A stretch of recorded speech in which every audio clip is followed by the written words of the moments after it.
All right, good afternoon. Welcome back to day 2 of the 35th annual Poplar Bluff Showdown. I'm Frankie Castile. It is semifinal day. We've got 4 really good games on the menu today. First off, it'll be Germantown taking on Hillcrest. Both teams are from the Memphis area. They don't play each other in the regular season, so it's definitely a win-win for all of us here in Missouri to get a chance to see 2 good ball teams going to go at it here in just a few moments. Looking at Germantown, they'll be the away team here this afternoon. They are the away team coming in the game at 9-4 this season. Meanwhile, Hillcrest, being coached by Christopher Adams, coming in with a record of 8-6 on the season. It'll be very interesting. Both teams coming from the Memphis area in the first game of the afternoon, and this is just the beginning. Coming up later on today, we've got several other key matchups that we're going to be seeing live in Poplar Bluff. This is the first matchup coming up in game number 2. It is Poplar Bluff against Little Rock Christian in the other Consolation semifinal. And then on the 2 championship semifinals, you've got Douglas taking on Haywood, and then Blytheville taking on Springdale, which should be really good basketball games coming up here today, live in Poplar Bluff. All right, looking at what took place yesterday with Germantown. Germantown taking on Springdale. It was honestly the best game of the entire first round in the tournament.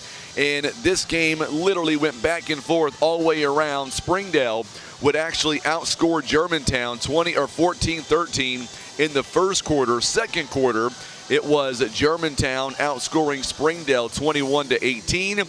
But then the third quarter, and that's when Springdale kind of took over, outscoring 46-30 overall for a 78-64 win.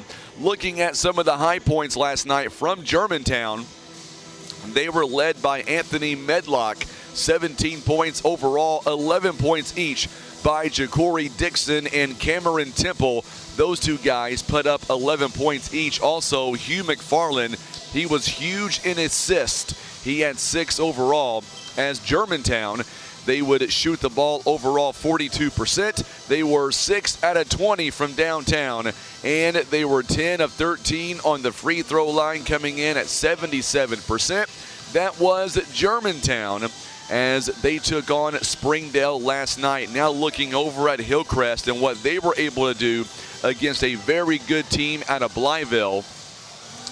Blytheville got off to an early start, outscoring them 32-10 in the first quarter. Hillcrest would mount some type of comeback. They were outscored at 21-17, but then Blytheville would take over, and they would outscore 36-21 in the third and fourth quarters, and Blytheville would go on to win 89-48. Now the high points by Hillcrest, you look at some of their key players. Jordan Allen, a big night, 25 points overall, 8 points by Jared Mackey, 5 points by LaPerez Dyson, and then 2 points by Xavier Heron. By the way, LaPerez Dyson, he was your 3-point champion today in the 3-point slam dunk contest right here in Poplar Bluff. So congratulations to Dyson. He really was able to light it up for Hillcrest and take on a big win in the finals earlier today. Also looking at Hillcrest yesterday afternoon, they shot the ball 38%. They were 18 out of 48, just 3 out of 12 from behind the arc at 25%. And they shot the ball fairly well on the free throw line. They were 9 out of 15 at 60%. And that is just a few numbers from yesterday's game with Hillcrest and Germantown. Now, by the way, coming up later on tonight for the Germantown fans that are tuning in here on Facebook and on YouTube, as long as everything goes according to plan, coming up in the 8:30 game at the championship semifinal between Springdale and Blytheville, joining us will be head coach Spears of Germantown. He might get on the headset with us and might be doing some color commentary during the 8:30 game later on tonight. Should be a lot of fun. Can't wait for it. Our broadcast here today is all being brought to you by our good friends. We'll go through all of them.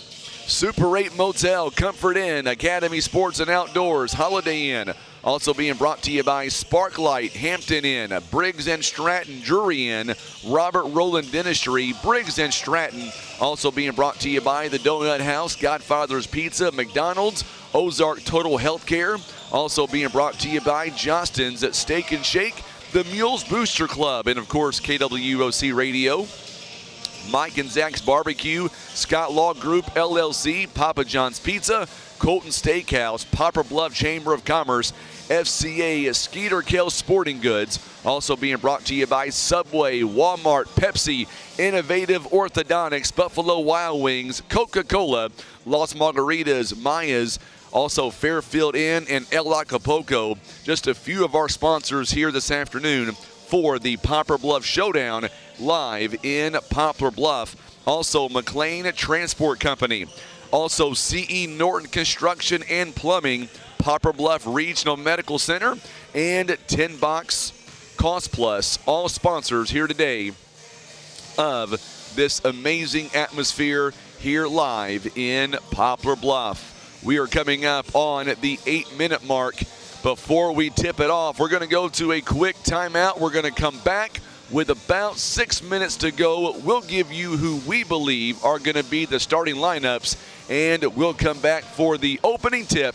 It is the Consolation semifinal between Hillcrest and Germantown. We're back in just a moment live in Poplar Bluff. You're watching live coverage of the 35th annual Poplar Bluff Showdown. It is presented by Poplar Bluff R1 Schools and your friends right here at KWOC.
All right, so we are back here live in Poplar Bluff, and let's go ahead now and take a look at our starting lineups here coming up on the 5-minute mark.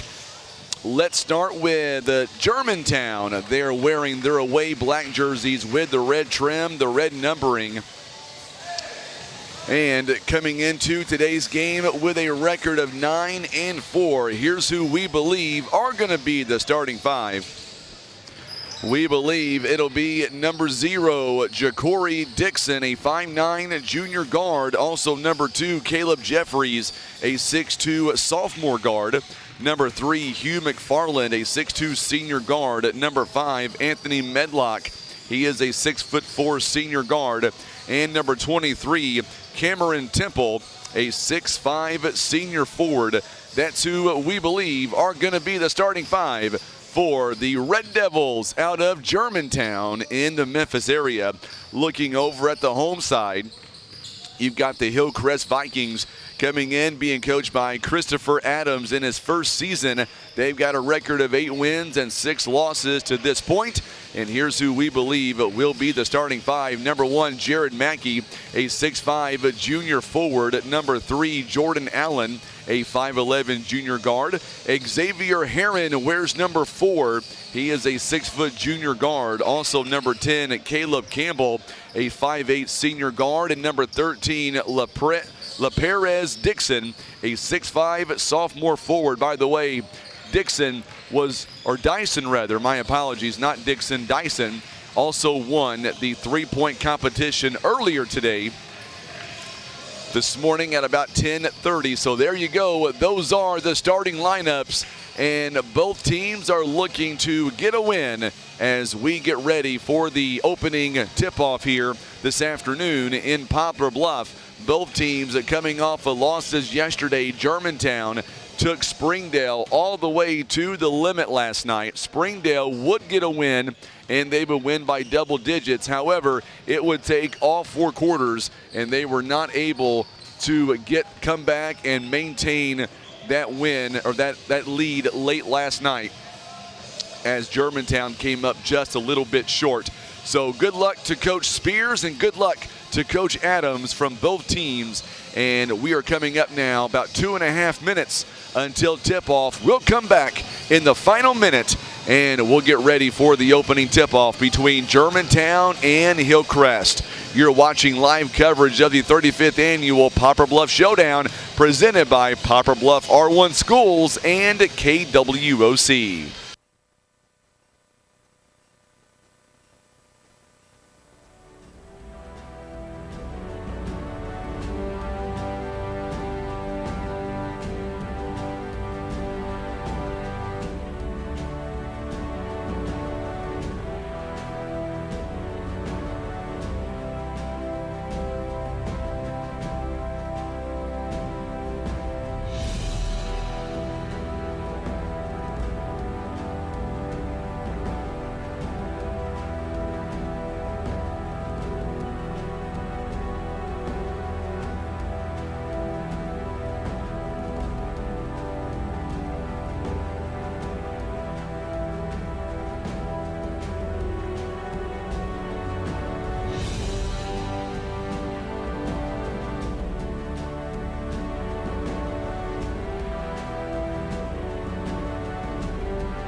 All right, so we are under a minute, and we are about ready to begin the opening contest here today. Consolation Semifinal, Vikings and the Red Devils. Are you wanting to talk? Is that what it is? You going to say hi, Chance? Yeah. You're working the scoreboard again today. Are you ready for it? Yeah. You got everything set up? Yeah. All right. Can't mess up on the score. Folks may get mad at you. I will. You're going to mess it up? I'm going to cut your mic off now. We're going to get him back on later on. He's had a great time. Only 12 years old up here helping Dad. He loves it. He loves basketball. 20 seconds. We're going to go down courtside. Mr. Kenny Hosler. He is the PA address announcer for the tournament. He does a phenomenal job year in and year out. And we'll turn it over to him. He'll read off some of the sponsors, and he will give us our starting lineups here today between Hillcrest and Germantown, two teams out of Memphis. Let's go down courtside. Here is Kenny Hosler with today's starting lineups for Germantown and Hillcrest. Poplar Bluff. Today will be a Consolation Semifinal. It's a 4 o'clock game. It'll feature the visiting team on the scoreboard today, the Red Devils from Germantown High School in Germantown, Tennessee. And the home team will be Hillcrest High School from Memphis, Tennessee. Red Devils are 9-4 this season. They are sponsored in the tournament by CE Northern Construction Plumbing Incorporated, Briggs & Stratton, Johnson's, Walmart, and Coca-Cola. In his first season, Germantown is coached by Ratucious Spears. Now, here are the starters for the Red Devils. 5'9" junior, number 0, Ja'Cory Dixon. 6'2" sophomore, number 2, Haywood Jeffries. 6'2" senior, number 3, Hugh McFarland. 6'4" senior, number 5, Anthony Medlock. And 6'5" senior, number 23, Cameron Temple. So those are the starting lineups for the Germantown Red Devils. Now we'll go back courtside for the official lineups here by Hillcrest, the Vikings out of Hillcrest. Here is Kenny Hosler.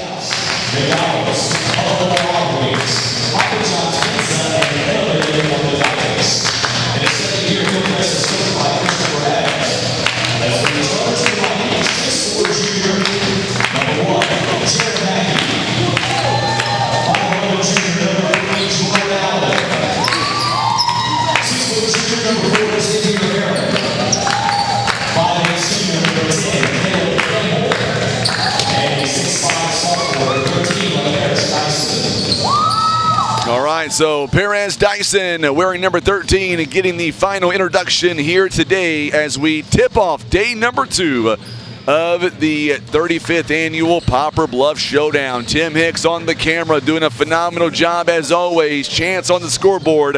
I'm Frankie Castile. And we are about ready to begin day number 2. I know both teams wanted the win last night. Going to come out here and give it all they got. Medlock, or make that Temple rather, is going to be in the middle, as well as Jordan Allen. You see Hillcrest wearing their white jerseys with the green trim, the green numbering. We are underway. It'll be controlled by Germantown wearing their black jerseys with the red trim, the red numbering. Germantown is going left to right on your TV screen. A three-point basket on the way, no good by McFarland, and good rebound taken by Dixon. Offensive rebound, Germantown. They had several of them last night. Medlock, his shot near the free throw line is no good. It is rebounded by Xavier Heron. So we are underway here, no score, 7:27 here in the first quarter of play. Hillcrest, good job there on the defense by Ja'Cory Dixon. And is it going to be, they're going to talk about it. I thought it was last touch by Dixon, and they're going to say it is touched by Dixon. It'll stay with the Hillcrest Vikings, both teams coming out of the Memphis area. I was told earlier, didn't know this yesterday, that Memphis, I guess here recently, maybe even going on today, have been having some rolling blackouts. Didn't know that until earlier today. We're glad that you're able to tune in the Memphis area if you're able to see it here live. Good shot there by Heron, could not get it to go down. It's going to go out of bounds. A last touch by Germantown. And the Vikings will retain at 7:04 to go here in the opening quarter. Still no score. First of 4 games today. And there's going to be a turnover as Jordan Allen unable to inbound it. Try to get it to Jared Mackey. Little bit of miscommunication there. And there is the first turnover of the ball game. Still no score as the Germantown Red Devils. Got a chance to talk to Coach Spears earlier. Such a nice guy. He'll be joining us, by the way, coming up at 8:30 tonight during the Blytheville game against Springdale. Three-point basket on the way. It's no good. Good job on the rebound, that time by Jared Mackey. So Caleb Jeffries unable to get the shot to go down. All the way down, no shot, they say. Travel is going to be called on Heron, and that'll be the second turnover of the ball game here for Hillcrest at the 6:34 mark. Make sure and share this video feed on Facebook and let us know where you're watching from. A pretty good audience right now on YouTube. Good job there defensively by Germantown, or make that by Hillcrest rather, who knocked it away from Germantown. Dixon gets the inbound, picked up by Mackey. Dixon out to the top of the key. He'll run the offense. Good look inside to Medlock. Couldn't finish. And a rebound is going to come down to Xavier Heron. Oh, what a good no-look pass. Campbell with the 2 points. Jordan Allen, a big assist that time. That was a nice no-look pass. Hillcrest now leads it 2-0. Smash mouth in your face is what Coach Adams tells me his team is going to be day in and day out. We get a jump ball as Temple was unable to get the shot to go down, and a rebound's going to fall to the Vikings. So A.J. Thomas now going to come in the ball game.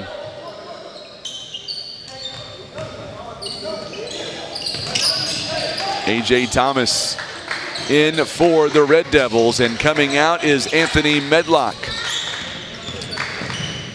Good job there by Mackey. Outside for the three-point ball is going to be a little bit short. Rebounded by Jeffries. So Jeffries with a long rebound. Good move inside.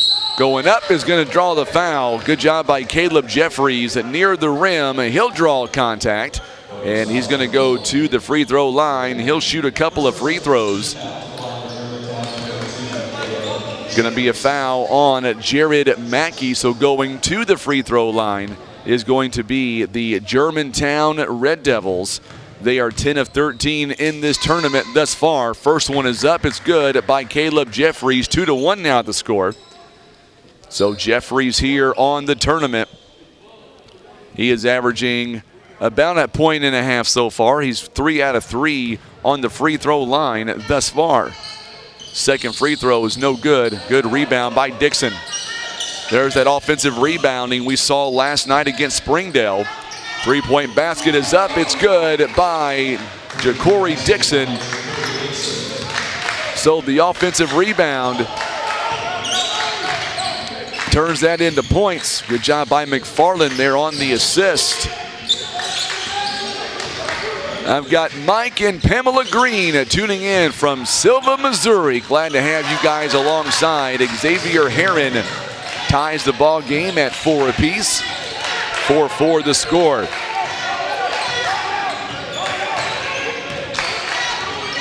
Eric Wallace is tuning in, my friend, all the way from Kenmore, Washington. Tuning in to a little bit of showdown action. Glad to have you on, Eric.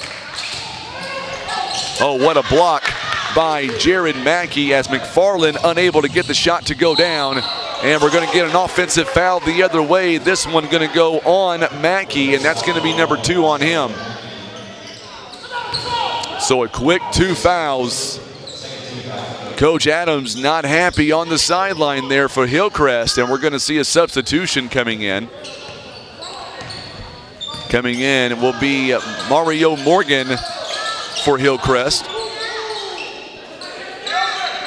4:10 to play, midway through the first quarter almost. 4-4 tie, good backdoor cut there.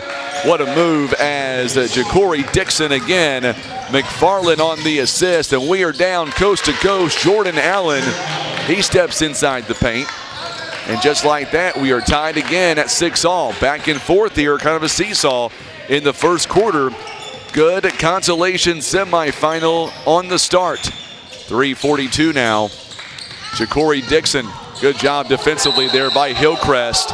And it's going to be out of bounds on Dixon. It goes off his knee. We're going to see Medlock is back in the ball game now. Also, Joshua Davis is going to check in. Temple will take a seat, as will Caleb Jeffries and Hugh McFarland, all coming out for Germantown.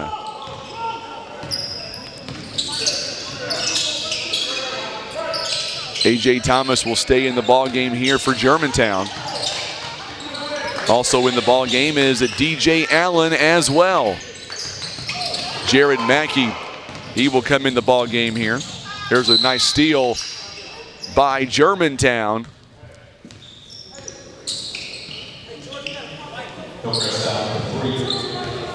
So Hillcrest foul is going to be on Jordan Allen.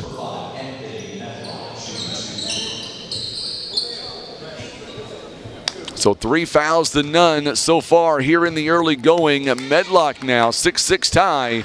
Takes the first free throw, is up and good. It's now 7-6 in favor of Germantown with 3:16 to play. Second free throw is no good.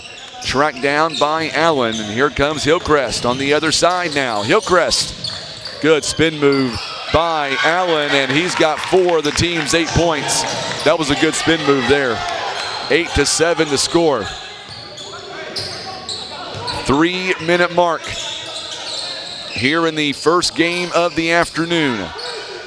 Medlock, 3-point basket, top of the key. It's off the mark. It's no good. Good rebounding effort there by DJ Allen, and Allen still going to take it, and we're going to get the offensive foul, it looks like.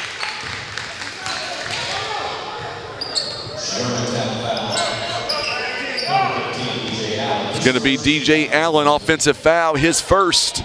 Team foul number 1 for Germantown at 2:43 to go, opening quarter.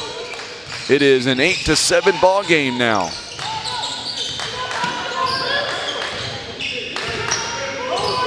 Two and a half to play here in the first quarter. 3-point ball on the way. It's no good. Taken by Allen, rebounded by Germantown. Here comes Medlock and company.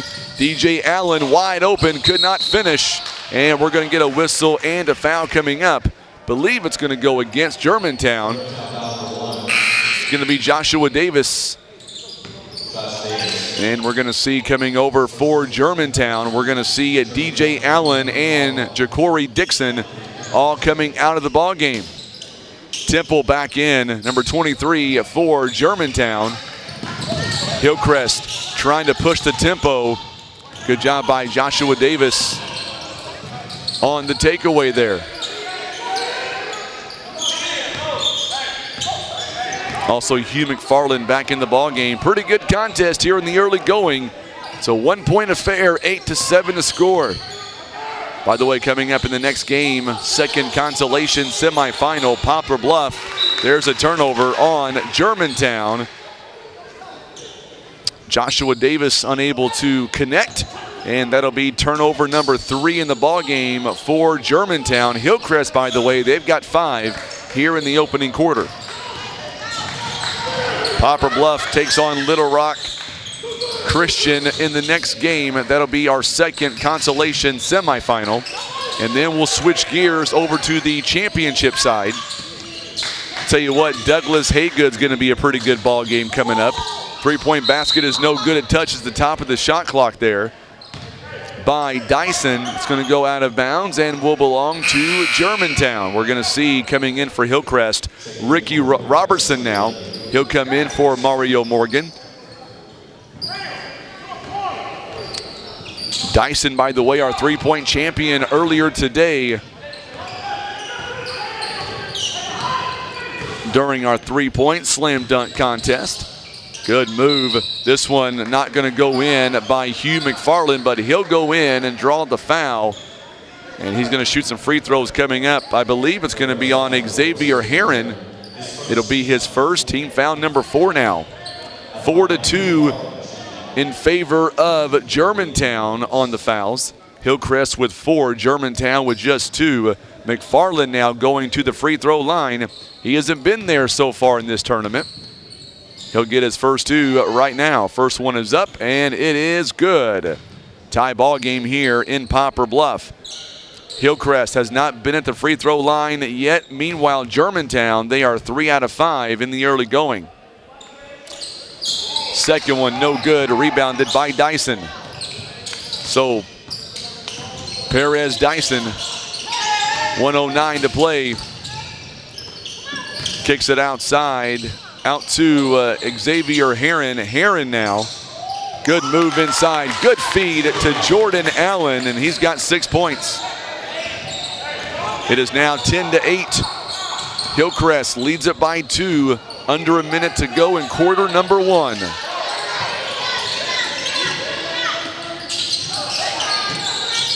Long pass to Hugh McFarland. McFarland going down the lane, and once again, more contact. He'll step in and shoot 2 more free throws coming up. It's going to be a foul, I believe, on Caleb Campbell.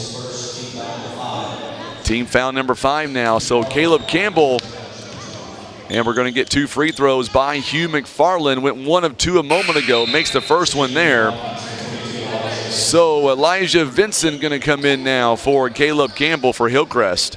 Second free throw coming up here by Hugh McFarland. 10-9 is your score. The Red Devils here can tie it on the free throw make, and they do. We are tied at 10. 36 seconds and counting here in the first quarter of play. Heron going right to left.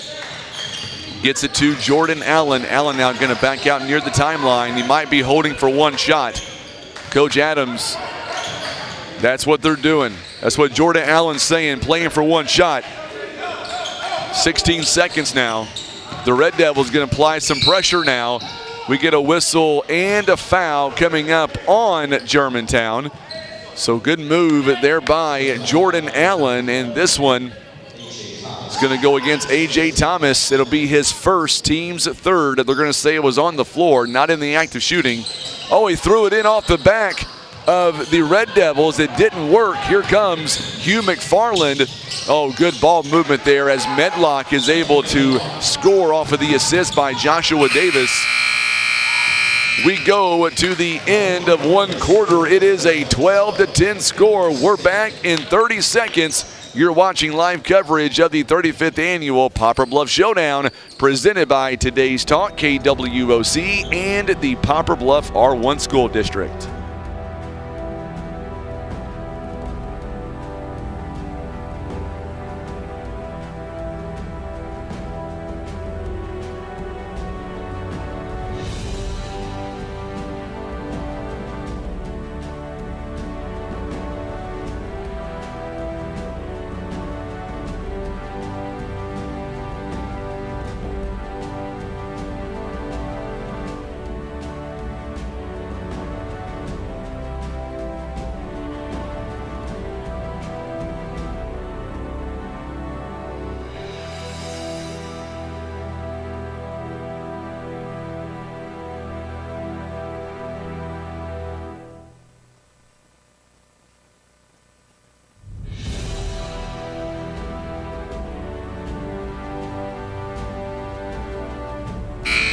All right, so we are back. Christopher Williams, Hillcrest alumni, little brother of Coach Spears of Georgetown. All right, Christopher, glad to have you alongside on YouTube.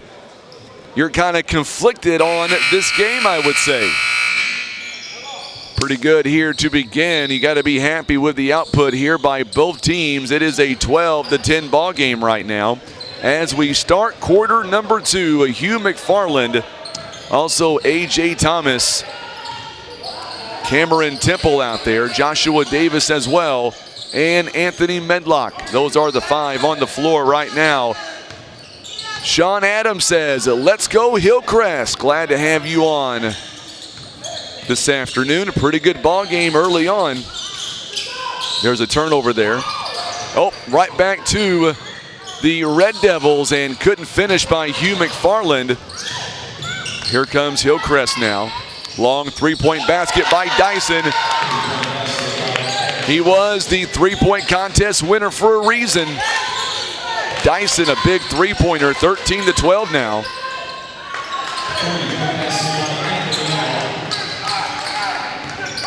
Big shot there. 15-13 now, and then the 3-point basket. Medlock a moment ago, and quickly now the action has really turned up here in the last minute and a half. Another turnover. Here comes Jared Allen. He's going to walk in with the easy layup. So Jordan Allen, he's got 8 points here in the ball game, and we are tied at 15. Boy, I like this back and forth. Quickly, these two teams started off kind of slow, but they are not slow any longer. Three-point basket is no good by A.J. Thomas, rebounded. It's going to wind up and be taken by Medlock rather. His shot is no good, rebounded by Heron. So Xavier Heron now for Hillcrest will bring it up the floor. 15 all. Here in the second quarter of play. Three-point basket taken off the mark, no good. Medlock with the rebound. So Robertson could not get the shot to go down. Medlock, good rebound. Long pass in the corner there, taken by McFarland. Three-point basket by Joshua Davis is up, and it is good. 18-15 now. Josh Davis, his first bucket. And we're going back and forth. Germantown up by 3 once again. Heron gets a good block. And the shot is no good, but an offensive rebound is taken by Ricky Robertson. And we got some contact here, and a foul going to be called on Germantown. It'll be on Temple. Cameron Temple, his first, team foul number 4. So Robertson now going to the free throw line to try to cut into this 3-point lead. Misses the first free throw. We're going to see Caleb Campbell coming in for Xavier Heron. Temple going to come out of the ball game, as will A.J. Thomas and Josh Davis. Caleb Jeffries back in the ball game. Also Ja'Cory Dixon as well. Second free throw coming up, missed them both.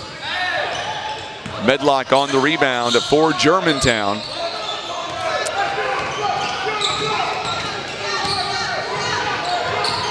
Also back in is DJ Allen, wears number 15 for the Red Devils. Long pass there. Jeffries, his shot is up and no good. Rebounded by the Vikings of Hillcrest. Perez Dyson with a good rebound there. Oh, quick hands by Hugh McFarland, and we're going to get a foul, I believe, on McFarland. That'll be his first. And now we've got each team with 5 fouls here in the early going. Xavier Heron back in the ball game. He'll check in for Ricky Robertson. Had to adjust his face mask there, his face guard. 5 minutes here to play. Good move. Oh, we're going to get a foul by Ja'Cory Dixon. And Dixon, and that is foul number 6 now for the team, and that is Dixon's first. That's going to put Hillcrest now in the bonus.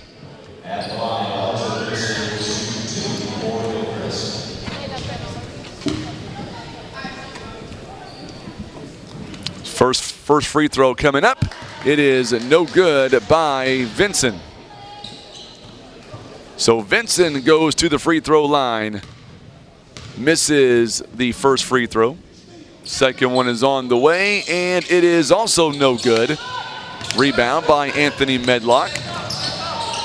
Medlock goes in the paint. His shot is not able to fall. It was a good look. Heron, though, with the rebound, and here comes Hillcrest. Hillcrest is going to be called for the foul, I believe. It's going to be an offensive foul by Xavier Heron. That is team foul number 6, and we're going to get a timeout here on the floor. 30-second timeout called by Germantown. We'll step away. 18-15 the score. You're watching live coverage of the 35th annual Poplar Bluff Showdown presented by Poplar Bluff R1 Schools and Today's Talk KWOC.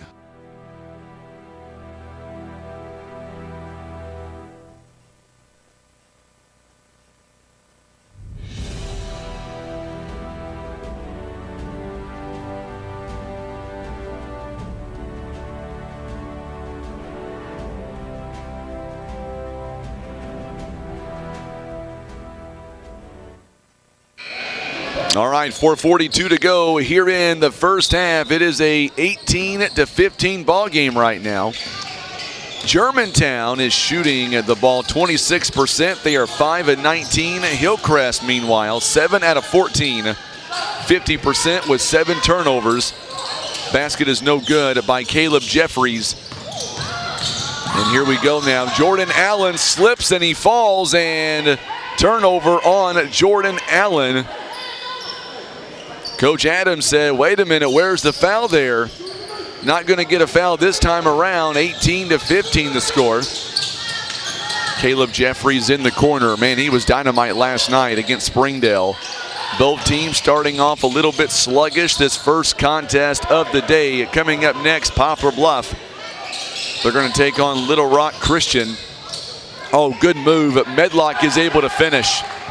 He's got 8 points. What a pass by DJ Allen. Medlock now 20-15 the score. That was a good pass by Allen.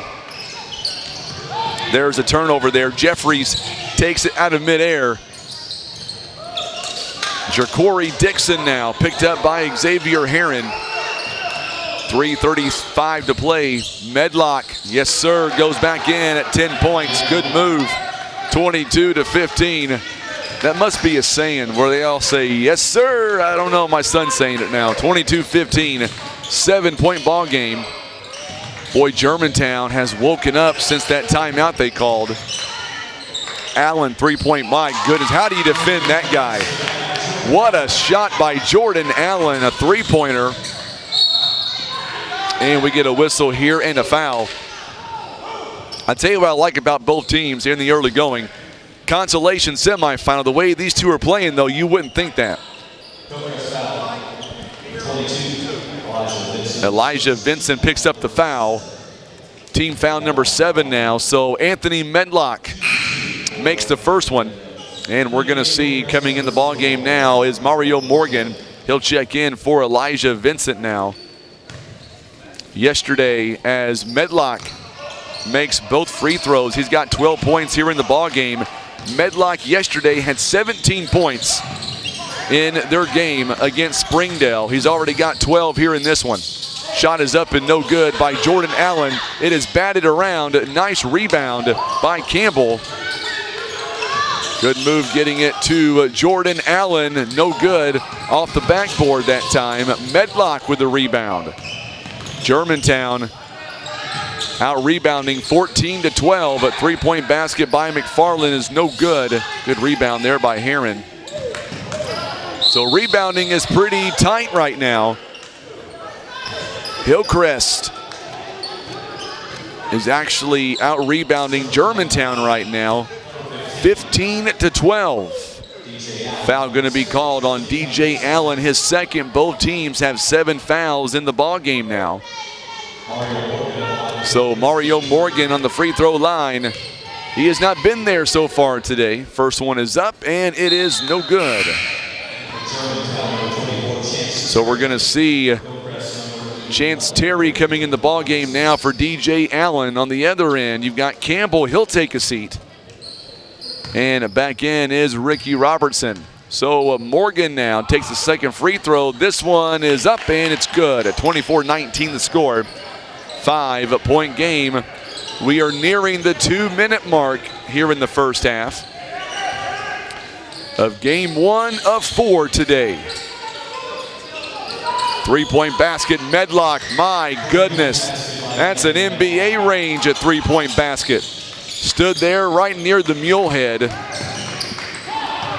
It's a good assist by Caleb Jeffries, by the way. Give him some love there. And a foul going to be called on, it looks like Dixon. As Morgan was going inside at driving. It's now a 27-19 ball game, by the way. So Dixon picks up foul number 2. So Morgan, who just went 1 of 2 a moment ago on the free throw line, back at it again. First one is no good. Coming in for Germantown, A.J. Thomas. Medlock will take a seat, 15 points, 6 rebounds. He deserves a small break here in the first half. He is having 17 points last night. He's already got 15 in this ball game. Second one is up and no good by Morgan. Good rebound by Dixon. We're under 2 minutes here before halftime. 27-19 the score. Germantown. Good ball movement here is Dixon. Tries to find a small lane. He does. He's able to get it outside. And now they're going to reset. Dixon goes in, and we're going to get a whistle and a travel going to be called on Dixon. That is turnover number 5 for the Red Devils. Hillcrest, they've got 9. 1:30 left to go before halftime. Jordan Allen tries to drive it inside, and we're going to get a whistle here. A lot of touching there, so a contact foul. Germantown doesn't like the call. It's going to be, I believe, on A.J. Thomas. It is going to be on Thomas. It'll be his second personal. Hillcrest shooting 8 of 17, 47%. Germantown, 8 out of 24. Allen's shot is no good on the free throw line. Good job by Ja'Cory Dixon, able to dribble out of trouble. They've got numbers. Germantown, they're going to slow it up here, coming up on the 110 mark now. Good move inside. That's Chance Terry there with the bucket.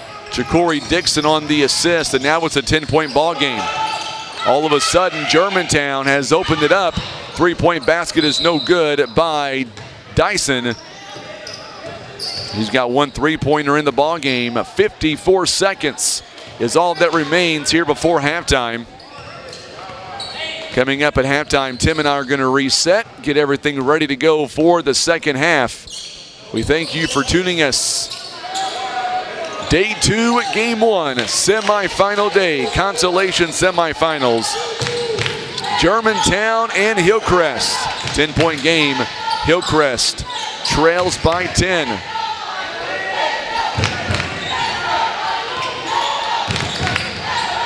You can hear the Vikings fans, man, they are here in full force. They've got several here in attendance. 13 seconds now. Playing keep away near midcourt. Now they're going to go inside. Terry is going to draw the contact. I believe Heron is going to pick up his 3rd foul. They thought maybe offensive foul for a moment, but they're going to say nope, it's going to be a blocking foul. It'll be on Heron. It is number 3 on him. Coach Adams doesn't like the call either. So Chance Terry now will go to a 1-and-1. It was a non-shooting foul. They're in the bonus now. First one is up. It is good. It's an 11-point lead now. Coming in now for Germantown, DJ Allen. He'll step in for Caleb Jeffries. Chance Terry, 3 points in the ball game. 30-19 to score. There you go, 31-19. Coming up on 5 seconds now. Long pass, they're going to work it around. Allen passed up a shot. 3-pointer at the buzzer is no good by Dyson. So we are going to the second half with a 31-19 lead right now by the Red Devils out of Germantown. We'll step away and we'll come back right before the start of the second half. You're watching live coverage of the 35th annual Poplar Bluff Showdown presented by Today's Talk KWOC and Poplar Bluff R1 Schools.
All right, so we are back here coming up on the second half.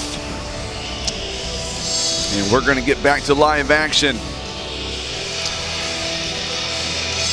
Here live from the 35th annual Poplar Bluff Showdown.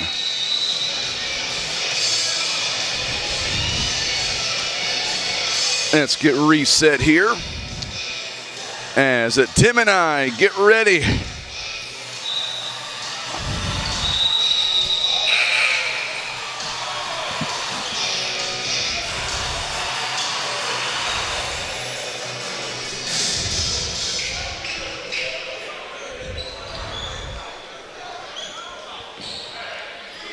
All right. 31-19 the score.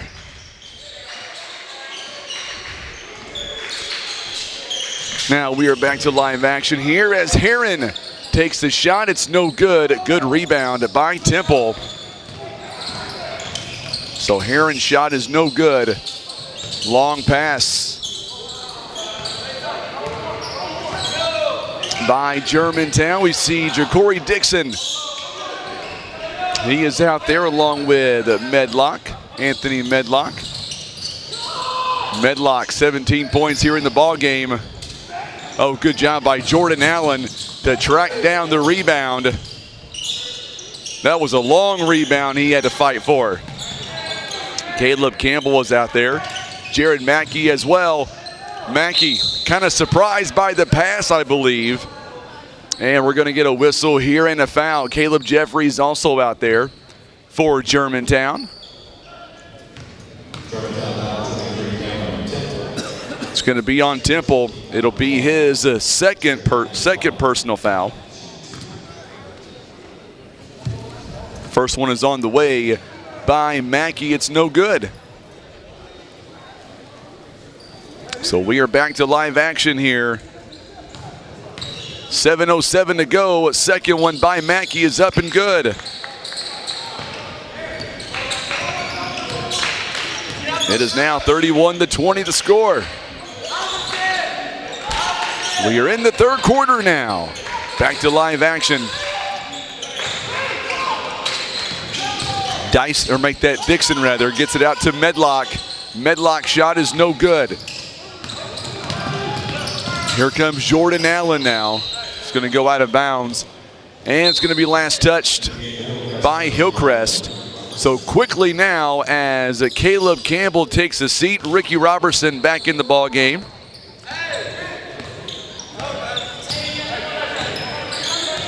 (31-20) is the score. Coming up next, it is a consolation semifinal. Good move inside. Medlock. Some contact there, and he's going to shoot some free throws coming up. And that'll be a foul on Hillcrest. Mackey picks up foul number 3 now. Each team with one foul here in the second half. First free throw rather is up and good by Medlock. He's got 16 points, 17 last night. He's already got 16. Half of their points have been scored by Medlock. He's got 17 now. 33-20 is the score. Long three-pointer by Allen is no good. Rebounded by Medlock. He had to go high in the air, and look at that one-handed flush. Medlock, 19 points. What a move on the other end. Mackey's shot is no good. Temple couldn't get the shot to go up, but a foul's going to be called. I believe it's going to be on Hillcrest. It's going to be on Xavier Heron. That's foul number 4 for him in the ball game. And he'll have to come out for a little while. Xavier Heron. Caleb Campbell going to come back in the ball game. 35-20 is the score. Temple now hasn't scored yet. First free throw is up, and it is good. He changes that now, 36-20. Boy, Medlock, what a two-handed or a one-handed flush that was a moment ago. He's got 19. He's already eclipsed what he did last night. I got my tournament sheet of paper that tells me I've got to start making votes tomorrow for the all-tournament team. Let me tell you, he's going to be a part of that team, I got a feeling. Jeffries now back out to Dixon. Long three-pointer rather by Jeffries, no good. Medlock though on the rebound. Medlock again following the missed shot. 39-20 the score. He's got 21. And we get a whistle and a foul coming up on Germantown at 5:16 to play. Be on Dixon. Yep, Dixon's going to pick up foul number 3.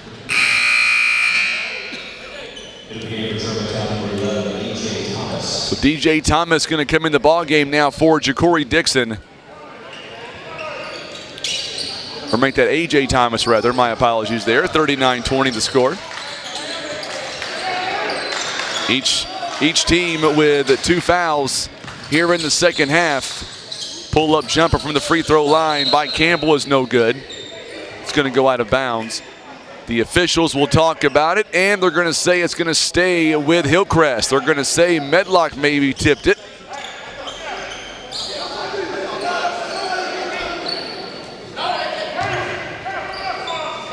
Second Consolation semifinal coming up next. Little Rock Christian taking on Poplar Bluff. 5 minutes now to go here in the third quarter. No good by Mackey, rebounded here by Medlock, and here they go again. A three-pointer wide open by Jeffries is gonna fall.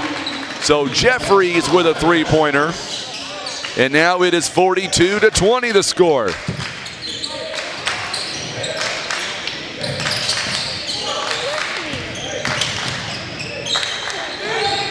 Medlock, man, he is playing some good ball right now. Make that Jeffries too.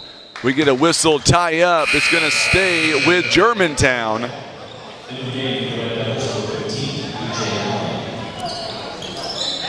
So Temple will come out of the ball game. DJ Allen going to check in for him. Possession arrow now favors Hillcrest. 42-20, a 22-point game as the Red Devils now has really opened things up here in this half. Oh, good move inside to DJ Allen. Good move by Hugh McFarland. Germantown outscored Hillcrest 12-10 there in the first quarter, 19-9 in the second quarter, and it's a 13-1 run right now as Mackey turns it over. Elijah Vincent going to come in the ball game now. We get a timeout called. It is a full timeout here by Hillcrest. We'll step away with them. You're watching live coverage of the 35th annual Poplar Bluff Showdown presented by Poplar Bluff R1 Schools and today's talk, KWOC.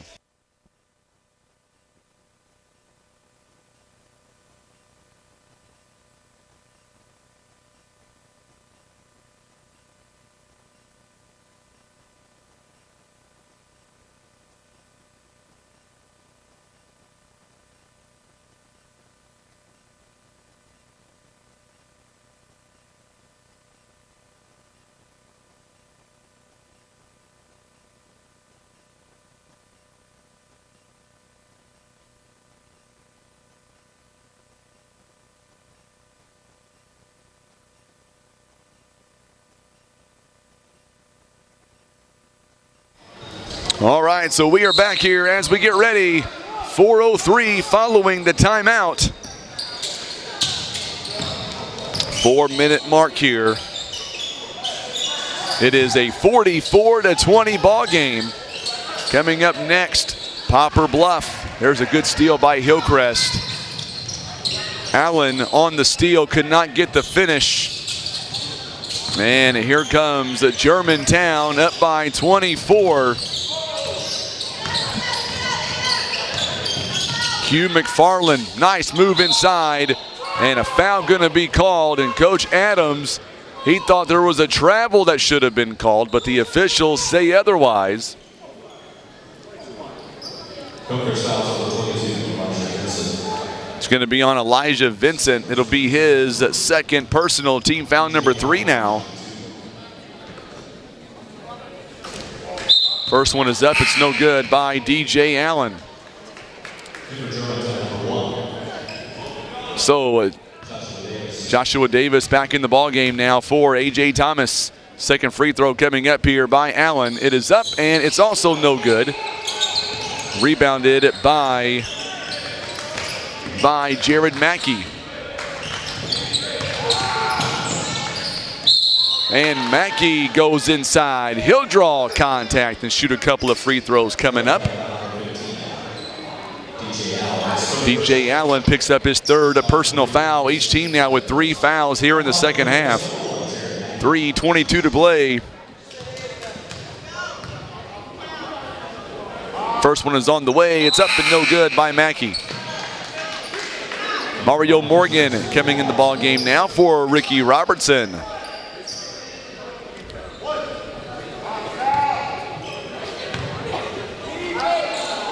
Second free throw is up and it is good by Mackey. 44-21 the score now. 3:17 game 1 here of 4. Consolation semifinal. Boy, Germantown, they're really moving the ball right now. Jeffries could not get the shot to fall. Vincent on the rebound. Hillcrest. Will make that Germantown picks up the foul rather. Hugh McFarland picks up his second personal, team foul number 4.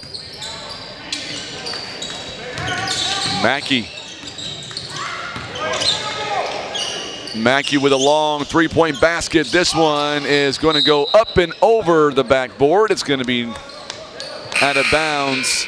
Germantown basketball. Coming in for Germantown is Haven Terry, number 33. Didn't see him yesterday. We are seeing him today. Oh, good steal on the inbound. Jordan Allen, what a move.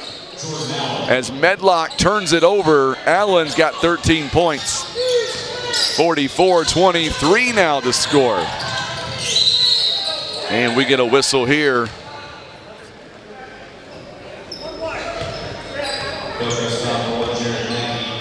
So Jared Mackey picks up his 4th personal. That's a big foul. And we're going to see Mackey taking a seat. Caleb Campbell back in the ballgame now. Coming up next, Little Rock, Poplar Bluff. Second Consolation semifinal turnover on DJ Allen. That is the 12th turnover by Hillcrest, 8 by Germantown. Make sure and share this video feed on Facebook. Let us know where you're watching from. Also, if you're tuning in on YouTube, let us know in the chat where you're tuning in from as well. Allen, 3-point basket is no good.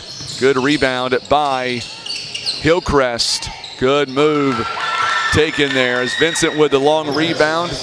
And then Dyson. 44-25. And on the other end, Haven Terry with a couple of points. Referee fell down, and good sportsmanship there by Germantown to help him up. And we get a whistle here and a timeout.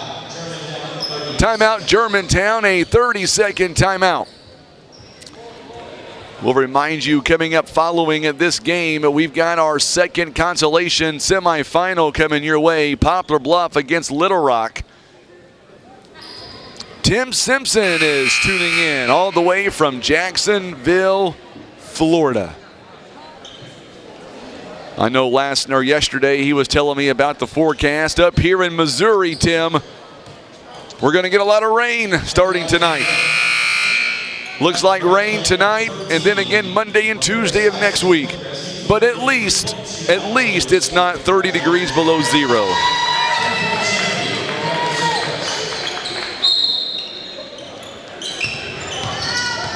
Two minutes to go here in the third quarter. Three-point basket is on the way. It's no good by Taylor Kelly, who just checked in.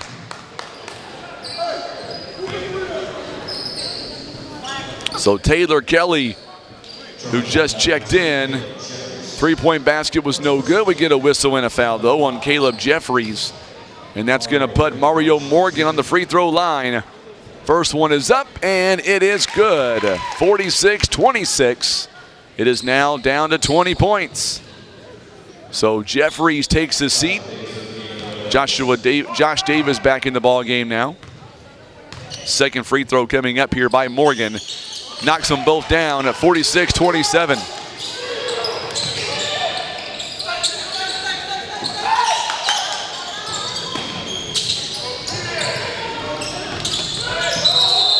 And we get a whistle here. Going to be turnover there. It's going to belong to the Vikings.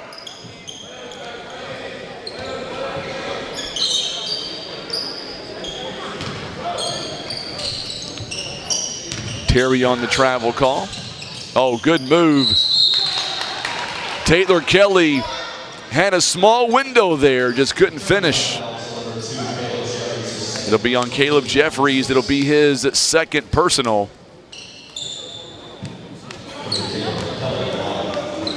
So Jeffries picks up a second foul. First free throw by Kelly is up, and it is good. We're going to see Hugh McFarland back in the ball game. He'll replace Cameron Temple.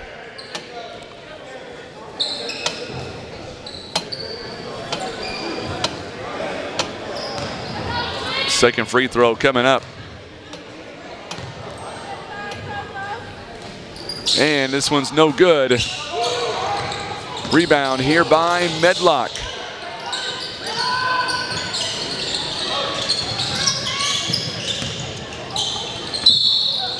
And we get a whistle here. Looks like it's going to be a foul on Hugh McFarland.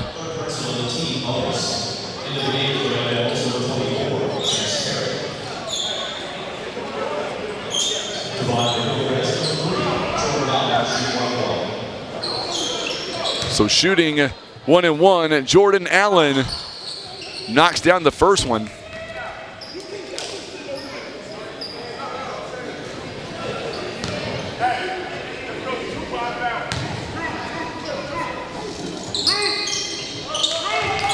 Second one is up, and it is good. It is 46-30 now.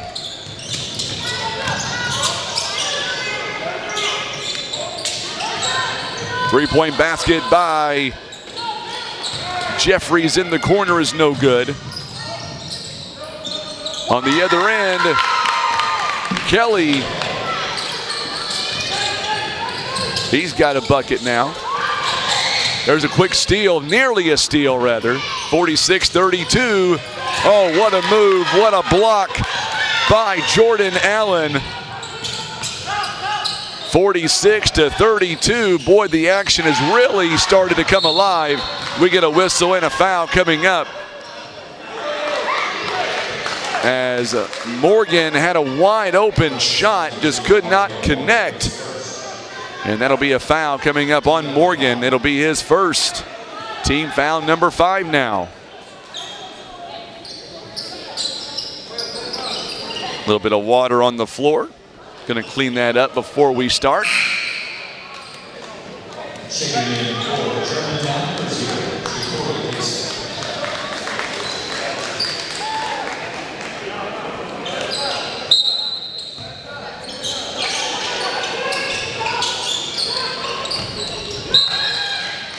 going to be last touch by Hillcrest on the inbound. 55 seconds left here in the third quarter of play. 46-32 now. Jeffries inside the free throw line, buries it. He's got 6 points. 48-32 now. Allen for 3. This one is short. So Allen's shot is not going to fall. Medlock, oh, what a one-handed jam He goes up and over Caleb Campbell.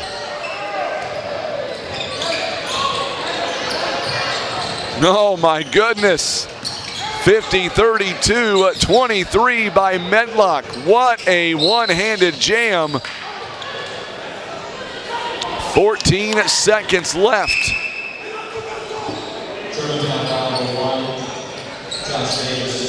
Josh Davis on the foul.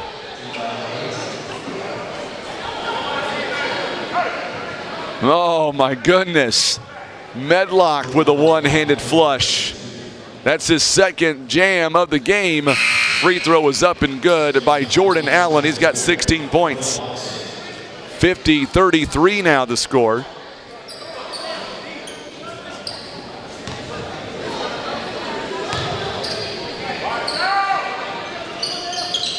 Second one is up. It's good by Allen. He's got 17 now. Little miscommunication on who was going to take out the ball. So now Medlock, oh, good pass. What? Right back to him, count it, and the bucket. Medlock, 25 points. Good pass by Josh Davis.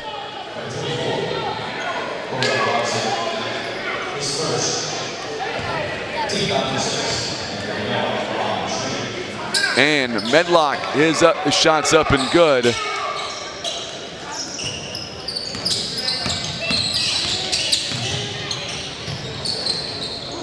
Jordan Allen, the running floater. What a shot that was.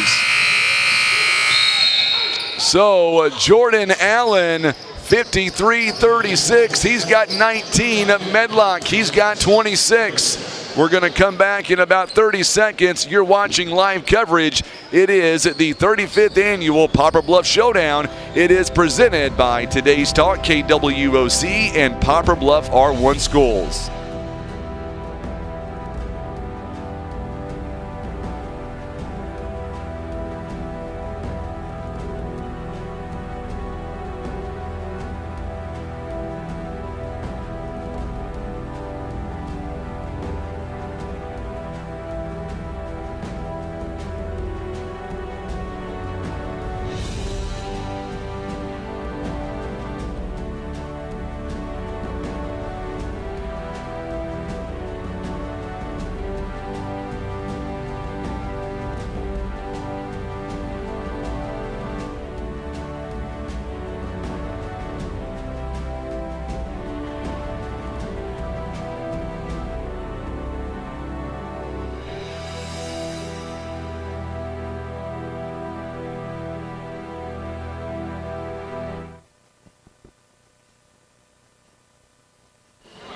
All right, so here we go. Quarter number 4 now about to begin.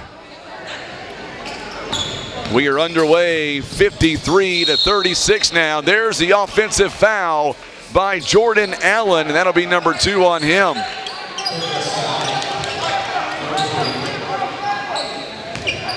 Miss Sullivan says, let's go Hillcrest. Man, Jordan Allen, he is a sight to see, no doubt. He is definitely worth the price of admission. Count the basket and the foul on the other end. Chance Terry goes up and scores. And they'll have a chance for a three-point play.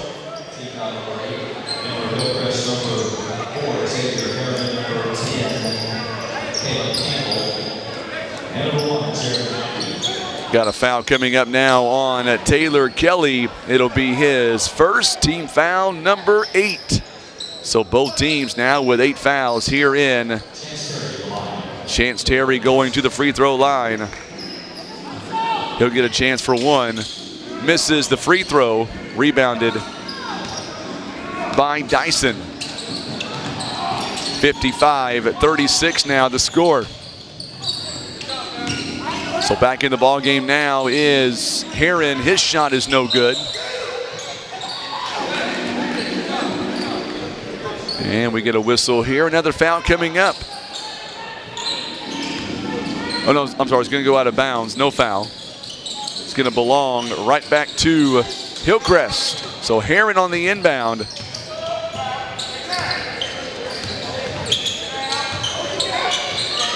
So Heron trying to go inside there. Gives it to Jordan Allen. A wide open three, a little bit short. Rebounded by Jeffries. And there's a turnover.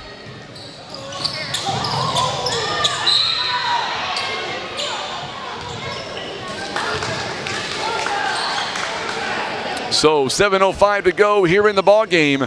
55-36 now the score. Medlock, my goodness, fast break, another jam. He's got 28 points. 28 big ones in this one. He was able to take care, gets the steal on the turnover and turns that into 2 points. Chance Terry picks up a foul from Germantown.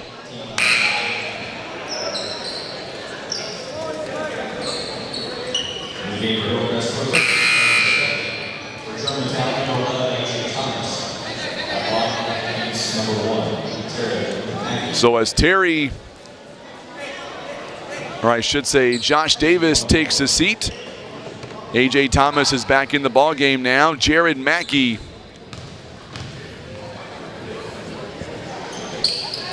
and the free throw is no good by Mackey, rebounded by Hillcrest, or make that by Germantown. Dixon.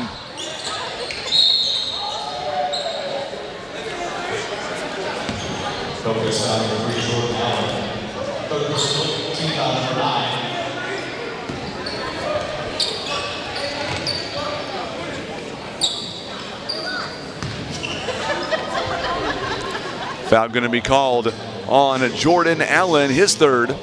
6:39 to go here in the ball game. Dixon. Ron Withrow is tuning in. Says, good job, Chance. Free throw is up, and it's good by Dixon. 58-36 now. Winner of this game will move on to tomorrow and play for fifth place. Fifth place game will get started tomorrow at 4 p.m. Remember, we have early times tomorrow, being the final day of the showdown. Mackey goes inside, and he'll draw some contact. We're going to get another foul coming up. It's going to be a foul on Jeffries, I believe, and that's team foul number 10 now.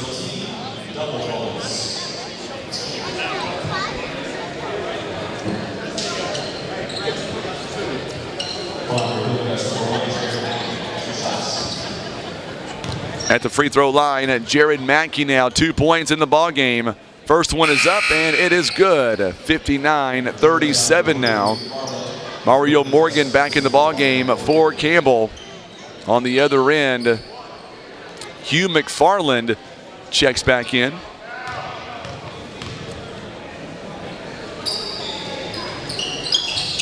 Second one is up and no good.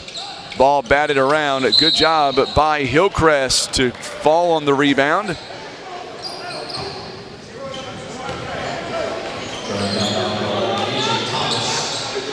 So Thomas picks up the foul.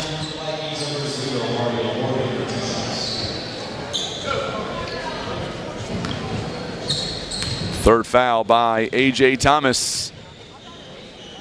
Mario Morgan, free throw is up. It's no good. He misses the first. He will get another one.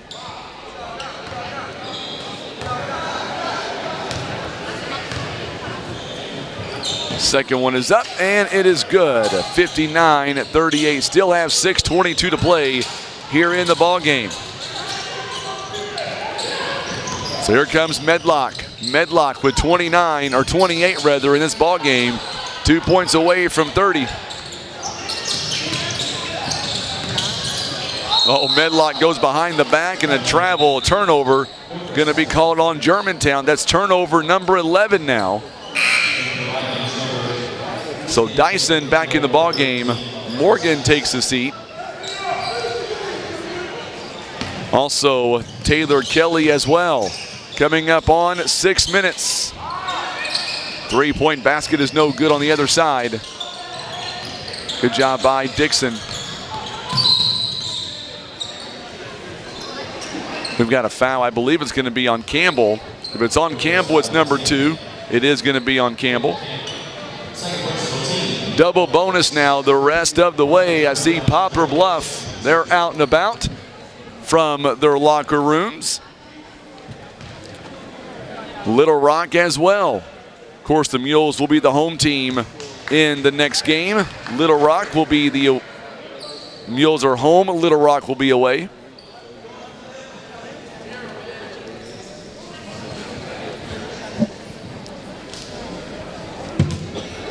By the way, the Poplar Bluff game will be aired on the radio as well on 93.3 FM at 9:30 a.m. and at KWOC.com. It'll also be aired on Facebook and YouTube. Second free throw is no good. Heron with a nice rebound over Hugh McFarland. 5:45 to go here in the ball game. Heron. Good move by Hillcrest. They work it around. Three-point basket is no good by Campbell. Rebounded by Medlock. Boy, Medlock here in this ball game. He's got a double-double, 28 points and 13 rebounds. Three-point basket is good by McFarland. 62-38 now. That's a good move. Heron nearly had it ripped away, steps near the free throw line. His shot in and out, no good. Heron could not get the shot to fall. A.J. Thomas on the rebound. Under 5 to play. If the score holds the way it is, Hillcrest will play for 7th place tomorrow, beginning at 2:30 p.m. And we're going to see a couple of more subs now.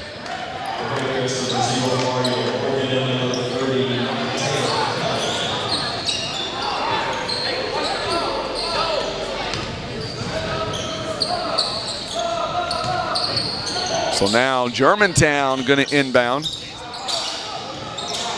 4:43 and counting here in the ball game. Medlock, boy, he has been an absolute thrill to watch. Him and Jordan Allen, couple of names here in this ball game. Medlock rather, nearly had that three-point ball. Somehow Jeffries able to come away with it. There's a block by Jared Mackey.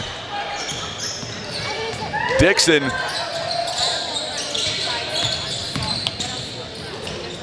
Good move by Hugh McFarland, 64-38. 64-38 the score. Good job by Mackey as he gets the deuce. And we're going to get a timeout called by Hillcrest. It is a 30-second timeout here. So Hillcrest with 3 timeouts remaining here in the ball game. Germantown, they've got 3 as well. So coming up in the next game, it is Poplar Bluff and Little Rock. It should be a good matchup. It is a Consolation semifinal.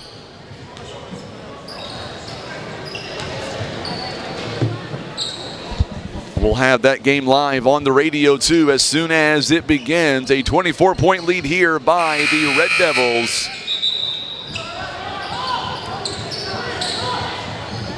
We're going to be running a little bit behind, obviously, with this game running a little bit over. A lot of fouls called here in the second half, 21 of them so far. 3:52 in counting in the ball game. And we're going to get a turnover by Germantown as Cody Dixon turns it over.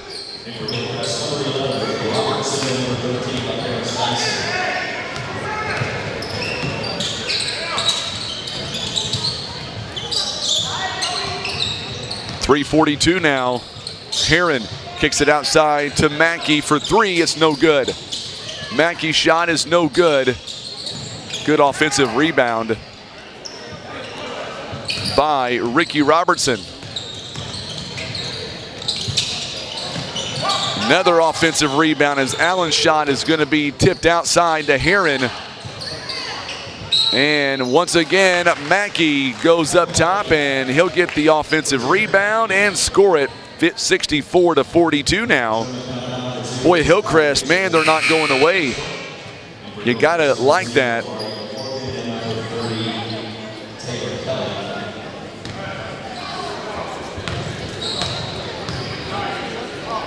Foul, by the way, on Dixon. Ja'Cory Dixon. Jared Mackey, three-point play now. 64-43 now. 3-minute mark left. We've got Poplar Bluff coming up next. A nice jumper by Hugh McFarland at 66-43 now. Good defense by Dixon on the floor. Ja'Cory Dixon, we're going to get a whistle and a foul. This one's going to be by number 25, I believe. Cartrell Manning is going to pick up the foul. So Cartrell Manning rather.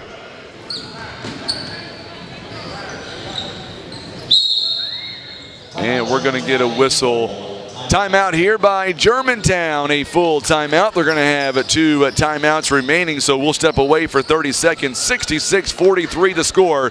You're watching live coverage of the 35th annual Poplar Bluff Showdown, presented by Today's Talk, KWOC, and by Poplar Bluff R1 Schools.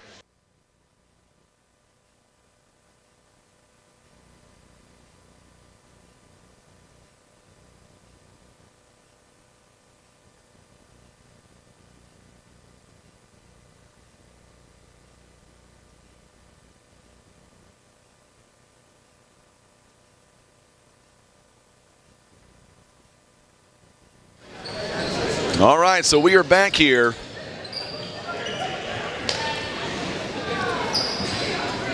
Hillcrest will be at the free throw line.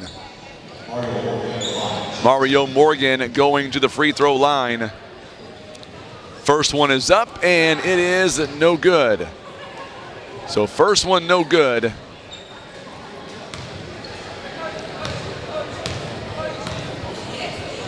Second one is up, and it's also no good.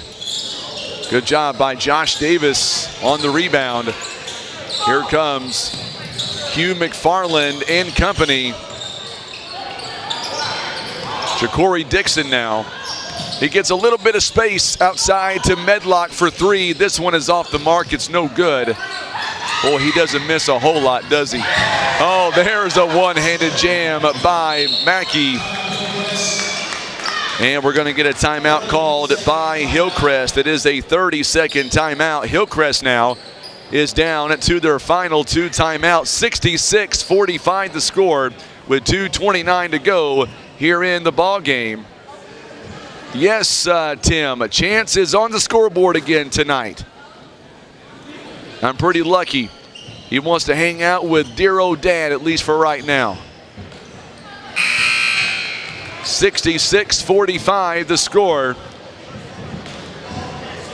Tim, if you think Chance doesn't keep up well enough, you let me know. I'll iron him out right here. I'll go to commercial break. I'll take care of it. No, I'm just kidding. He does a good job.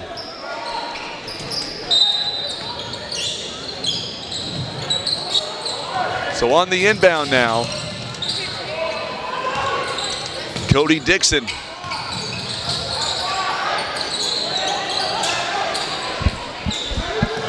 Long three-point basket by McFarland is no good.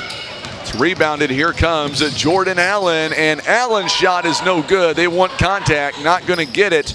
McFarland on a long rebound. So Dixon now, we're under 2 minutes. Yes, Tim, I am. I agree.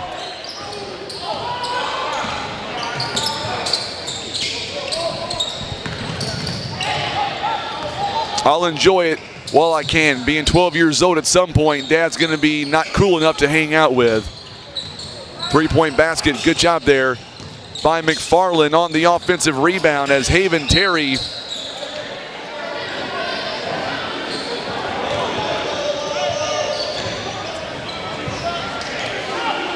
we're going to be going to the radio here in just a moment. It's going to be a Hillcrest foul on Morgan. So here in just a moment, we're going to add in our radio audience. 1:32 to play here in the ball game. And now we're going to see several coming out.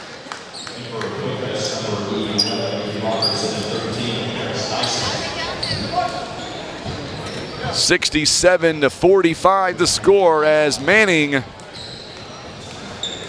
Second one is no good. Rebounded by Jared Mackey. Mackey now, he'll go all the way coast to coast. We've got a timeout here being called by Hillcrest.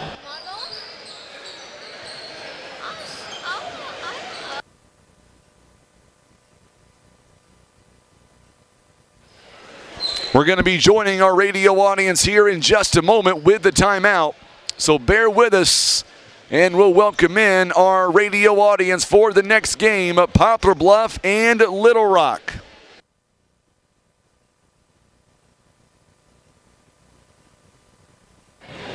Good evening and welcome now to Poplar Bluff Senior High School. We are live in game 1 of 4. To recap, it is the Red Devils against the Vikings at 67-47. I'm Frankie Castile. Tim Hicks is on the camera. My son Chance doing the scoreboard. We're going to be joined by Coach Will Durden in moments. It is the Consolation Semifinal. Poplar Bluff and Little Rock coming up next right here live on Today's Talk, KWOC.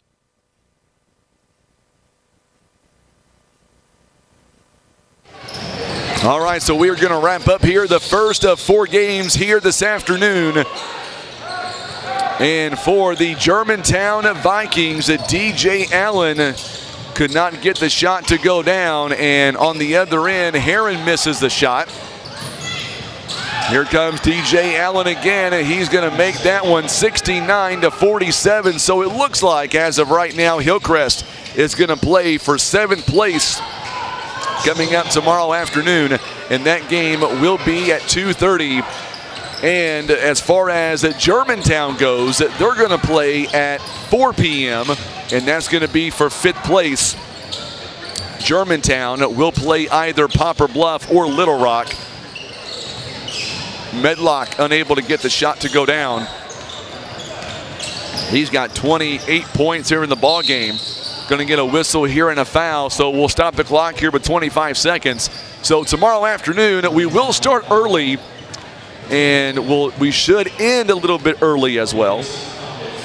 I've got Coach Will Durden walking over here to where we are, as his Mules are going to play next. I never get the color coordination right. When they wear maroon, I wear black. I never get it right. First free throw on the way is no good. Be a foul on Cody Dixon. His first, by the way. And Mackey misses his first free throw opportunity. 12 points here in the ball game. He'll get one more with 25 seconds left.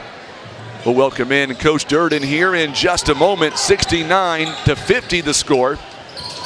If the Mules get a win, they're going to take on Germantown tomorrow. Germantown's going to play at 4 p.m. for 7, or make that 5th place rather. Meanwhile, Hillcrest will play at 2:30. 10 seconds and counting.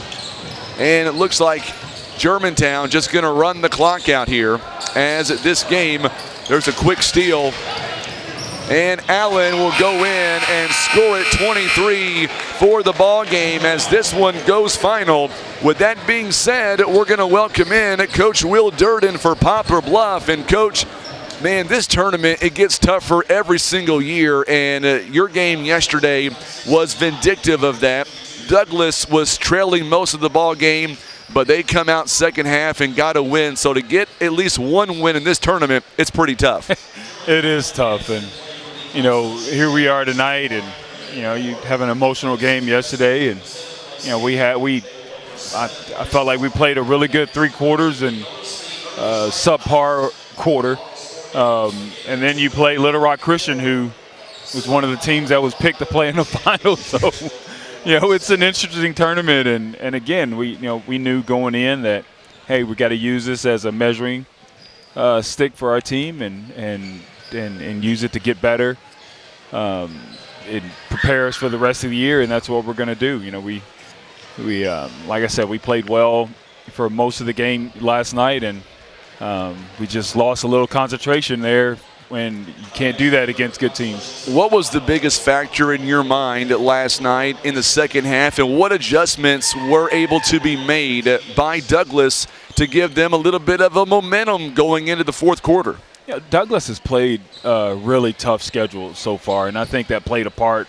You know, they played 15 games coming into this tournament, and you know that I think during that stretch they had a couple guys that just didn't want to lose, and they went and just got the ball and got stuff done. And you know, I couldn't pinpoint one stretch, but there was a stretch where we were up 5 and right.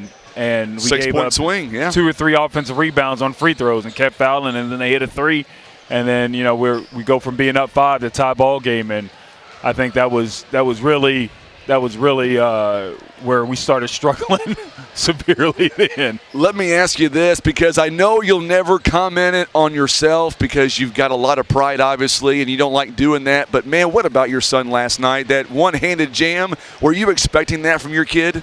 I wasn't. Honestly, I wasn't. I know he can do it.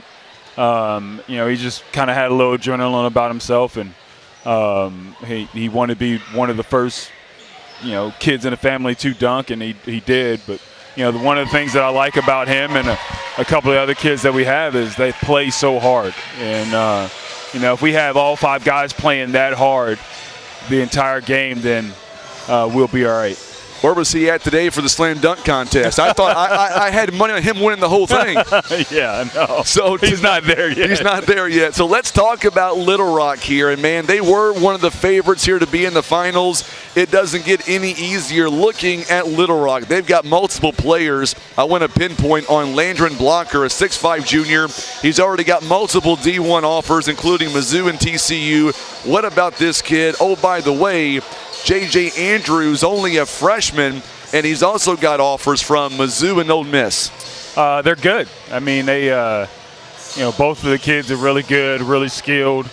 The Andrews kid, he's extremely athletic and just do a lot of great things with the ball. They're tough. They're tough to guard, and you got the freshman going downhill, and this kid can play off the block and face up, and they're just good. They're just going to be a tough matchup for us. They really are indeed. So in your mind, what's it going to come down to with your team? What do you want them to do in this second game? Obviously, are you concerned that there might be a small letdown because of obviously you want to be in that championship semifinal and we're not there this year? I can tell you one thing with this team, they're going to play hard no matter the situation. So that's not going to be a letdown, I don't think, for this group. But honestly, with this tournament, we just want to keep getting better, gain more experience, and play for the real season down in the postseason. Right. And that's what we're using this tournament. We're not going to see many teams like this throughout the year, and it should be a confidence builder for our kids to come in and compete against these guys. I absolutely agree 1,000%. So the bottom line is the main question, starting 5, give it to me. Or let me guess, you're not sure yet, are you? We're not sure. We may not be sure until the end of the year. Now I gotta say, where is your lovely wife at? Is she here tonight? She'll be here. Because typically yesterday when your boy was taking free throws, she couldn't even look. She had to turn away. She couldn't watch it. I love it, man. She's not pacing, but she can't watch it. So I'm so glad you're able to come up here and share the information with us. Best of luck to you. Go get them. We'll see you guys afterwards. All right, thanks. You betcha. Head coach Will Durden joining us live on the program as we continue with our pregame. And by the way, Stephanie Michelle, yes, congratulations to Germantown on a hard-fought win against Hillcrest. They go on to win their ball game 69-52, and that means they're going to play for 5th place coming up tomorrow, and we'll be here covering that game as well. By the way, later on tonight, I believe Coach Spears of Germantown, he'll be joining us during the 8:30 ball game as we watch Springdale taking on Blytheville. It could honestly be one of the marquee matchups of this entire tournament. A lot of buzz in the atmosphere with that contest later on tonight. We'll see what happens. We'll be here live covering it for you. We're going to go to a quick break. We are live on the radio side of things. We're going to come back, and we'll have your starting lineups in just a few moments. You're listening and watching live coverage. It is the 35th annual Poplar Bluff Showdown.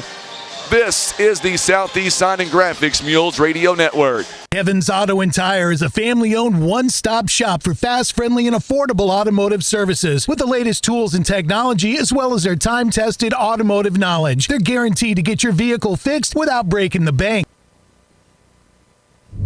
Larry Hillis is a proud sponsor of Mule Sports.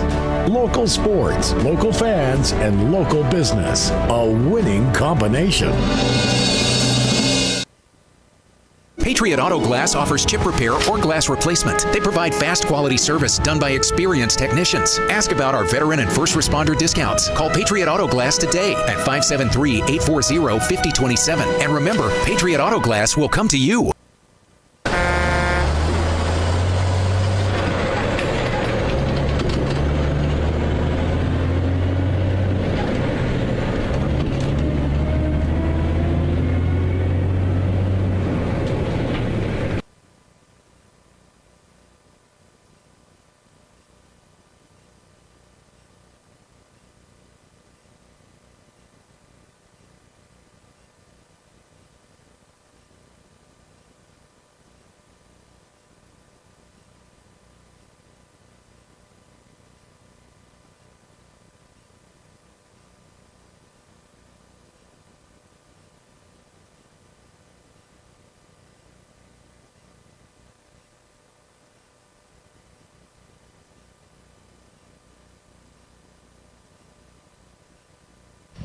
All right, before we get ready for the matchup, Poplar Bluff and Little Rock here, let's bring in the Hillcrest coach, Coach Adams. And, Coach, here this afternoon, let's talk about your game against Germantown. Started off back and forth, and then late in the ball game, what was, in your mind, the biggest difference as to Germantown able to pick up a win this afternoon? I think on our end with free throws, man, I think we shot 14 for 31 for the free throw line, 45%. And that's the game right there. We out-rebounding them 43-39, and we forced 14 turnovers. Right. So I think overall I think we played about 75% of a great game. I said we came out playing hard. We played hard the whole game. So I think that free throw was the biggest part. What I like about your team is, man, even though it got down by 15, 16 points, they never gave up. Jared Mackey, 13 points. Jordan Allen, he is an absolute stud, if you don't mind me saying, 23 points. I mean, these kids never gave up. Yeah, because that's what I said. I said every time we hit the floor, we play hard no matter what. Win, lose, or draw, just keep playing. We can't never stop playing. Play hard till the buzzers go off. I'm a coach till the buzzers go off. They got to play till the buzzers go off. You know, one thing about your team is coming into tomorrow's game, are you concerned that there might be a little bit of a letdown for the team? Because they obviously wanted to play on the championship side of the bracket. Tomorrow they're going to play the first game of the afternoon. Any concern about maybe a letdown for the team, no matter who they play, whether it's Bluff or Little Rock tomorrow? I don't play anybody, man. We just play. We don't worry about who we play. Just whoever we play, that's who we have to play. That's how the bracket man does. I don't think it'll be a letdown. I think they got to be ready to play tomorrow. Whoever we play, that's who we got to play. You've seen both teams play one game. Who do you feel like your team will match up better against, whether it be Bluff or Little Rock, or does it really matter? It don't matter. We just play whoever they put in front of us. All right, Coach, I'm so glad you were able to come up and talk to us. And tomorrow we'll get you on the air right before your tip-off at around 2:30 on Friday. All right, thank you. You betcha. Coach Adams here joining us live on the pregame for Poplar Bluff. It is Little Rock. It is the Poplar Bluff Mules. We're about 7 minutes until the tip-off coming up. You're watching live coverage. Coming up, we might be going to get a player up here from Hillcrest. I believe Jordan Allen might be coming up as well. And we'll see if we can get him on the air for just a moment before we get ready for the tip-off. These games are all about the kids in my mind. It's all about the kids and the coaches. We're going to get Jordan Allen now to come on over here and talk to us a little bit. He had a phenomenal couple of games with this tournament. We'll get him all mic'd up. We'll put him on camera as well. We'll give the headset over to him. And first off, I'm so lucky to meet you, Jordan. You've had a great tournament thus far. Let's talk a little bit about this team and the fact that you guys have a no-quit attitude. Yeah, so this year, last year was a learning experience. We had to learn each other, build a bond on and off the court. So the summertime, we worked very hard. Then this season came, we had to realize we had to play defense, play hard, play together. Win or lose, don't give up. Just keep playing hard. Like Coach preaches us every time, play hard, don't give up on each other. Play together.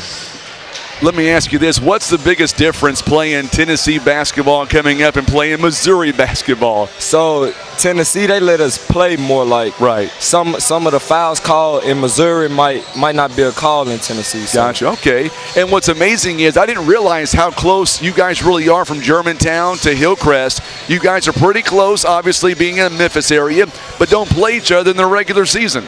We a 2A school. I think Germantown may be a 4A, 5A school. So, yeah, so it's a good experience to go in another state and play each other and have fun, like win or lose. So let me ask you, the last two ball games, what are some things that you've learned about your team in this tournament here in Poplar Bluff? Throughout the first game, I learned maybe we going to win some, we going to lose some, but don't give up. Like, we played a talented Blytheville team. We didn't give up no matter what. Absolutely. You guys didn't give up tonight against Germantown. So I asked Coach Adams this question, and he said it doesn't really matter. So from a player's perspective, do you think your team is going to match up better against a Little Rock team or a Bluff team tomorrow afternoon? It doesn't matter opponent. We got to go every game the same mentality. Let's go win the game. Let's go play hard. Let's play together every game. Make free throws. Get on the floor for loose balls. So for you to be obviously one of the leaders on this team for Hillcrest, give me some of your plans coming up. What are your plans after high school, my friend?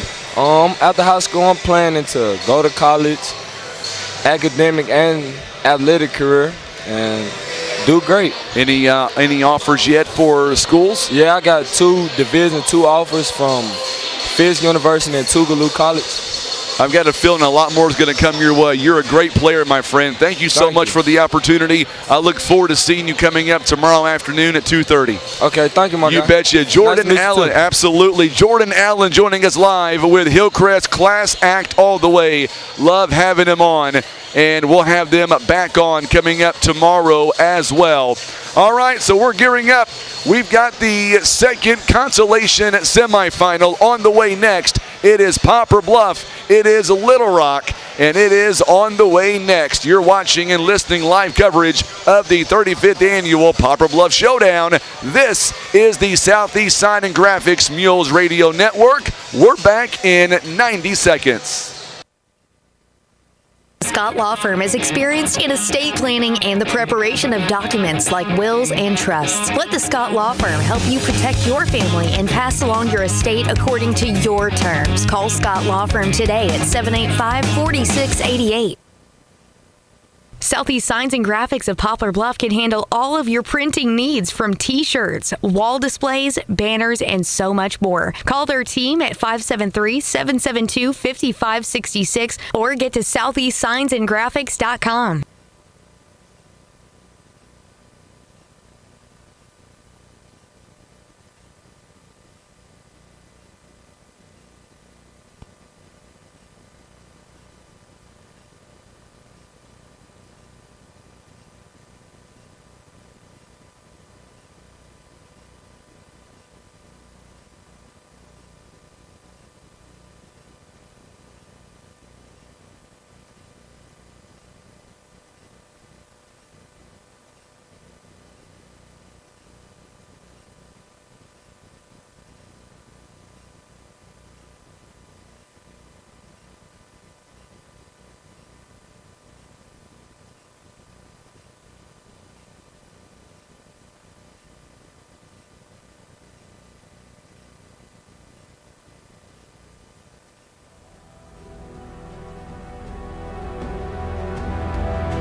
All right, we are back here live, and boy, I tell you what a great kid that we got a chance to interview. Jordan Allen out of Hillcrest. I'm not sure, John Scott, by the way, joining me on headset.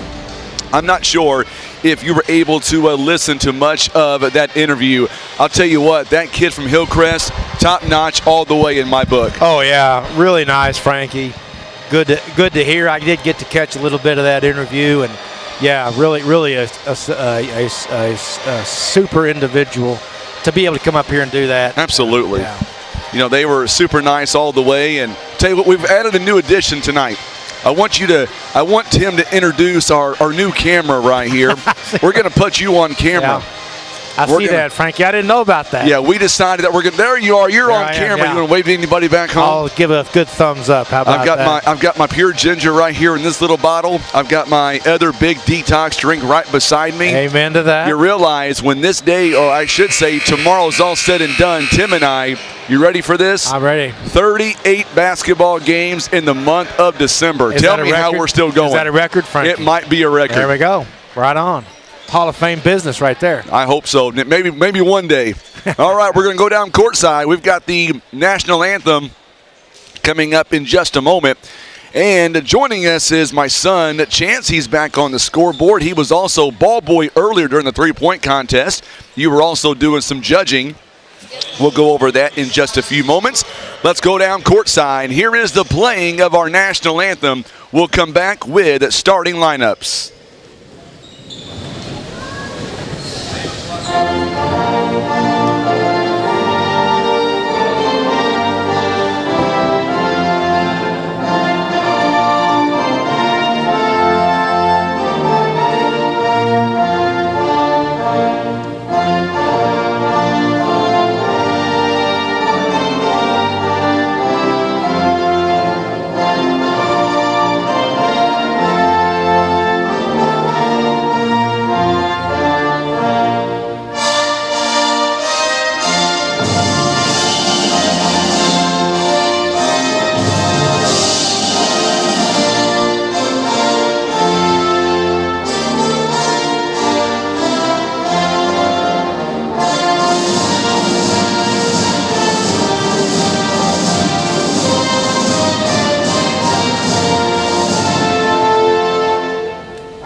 National anthem. And are you ready, John, for some Poplar Bluff Mules action tonight? I am indeed, Frankie.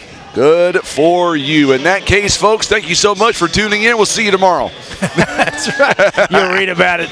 You'll read Facebook about it in the morning. Tune in to early edition, right? That's right. Tune into the morning edition tomorrow. So we've got our starting lineups coming up in just a moment. But I was going to say you had some judging you did for the slam dunk contest. I'll tell you what, our judges, you and Mr. Neal and Steve Halter, hard to get a 10. Well, there's a lot of pressure, Frank. A lot of pressure. But, I think to get a 10, man, you got to do something. And we did get a full 10. I gave 110. 110. The last dunk of the day. The last dunk of the day got a 10. And those kids, man, it wears them out. I mean, when you're up close and see what they're doing, it's really a lot of effort, but it's unbelievable, the athleticism of these high school kids. All those kids, sophomores.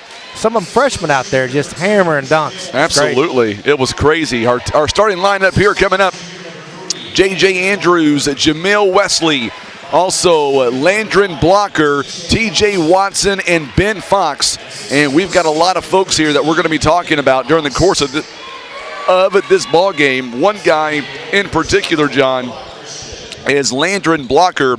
He's got multiple D1 offers. We're talking about Mizzou, TCU, Creighton, Texas A&M. J.J. Andrews, a 6'5 freshman, also D1 offers to Mizzou and Ole Miss. This team is going to be a handful all the way around. Oh, absolutely they are, and you can't go without mentioning their assistant coach, whose son plays on the team, Corliss Williams. That's right. Who, for anybody who remembers he played at Arkansas. That guy played at Arkansas and played in the NBA for 12 years as well. So he's a large human being down there. Looks like he's having fun coaching his son, assistant coach for this team. So, yeah, we're going to have our hands full. They got some good players. They got some really good players indeed. So, a starting five for the Poplar Bluff Mules, Isaiah Neville. He did compete in the three-point contest. He actually come close of making it to the championship round. Darius Graham, a big night last night. 19 points. There is Gavin Rivers. He had a dozen last night. Torrance Williams did the slam dunk contest. And then David Durbin, if they would have had a track contest, Durbin would have won it hands down. Absolutely. If it would have been an effort contest, he would have been to the finals for sure. But it was fun this morning, Frankie. That was nice. It was, I think it was the most participants that we've ever had in the three-point contest. We had 12 participants. Normally, you have 6 or 7. We had 12 this morning. That's impressive. Yeah, good to see. They should add free throw competition to the deal. I think would be interesting. I think next year we're going to add a free corn dog for everyone who signs up for the three-point contest. You got to shoot a 3, you need a hot dog. And boy, look at this in the middle there. J.J. Andrews and Torrance Williams. The battle is won by Little Rock. They're wearing their navy blue jerseys, white trim, white numbering, and the Mules wearing the home whites with the maroon trim, maroon numbering. They're being coached by Will Durden. He has been a phenomenal coach for Poplar Bluff. Three-point basket in the corner is good by T.J. Watson. And we are underway. 3-point lead right now by the Warriors. And we're going to get a turnover by Poplar Bluff. So Darius Graham could not hang on to the pass. And we're going to get a turnover off the bat by Poplar Bluff. So Warriors now lead at 3-0. I'm Frankie Castile alongside John Scott, Tim Hicks. And a chance on the, scoreboard tonight. I almost gave him Tim's job. Oh, he's running a good scoreboard. Finally, we got a good scoreboard operator. Oh, yeah. You know, I asked this question the other day. I do most of the work, but he gets all the credit. How is that possible? So that's perfect. The way it's supposed to be, right? I guess so. Good job there by the Mules, able to come away with the rebound. They're going to give it to a jump ball, and it's going to give it to Poplar Bluff. So Torrance Williams able to get in there and get his hands on the rock, and now the Warriors will have the next jump ball.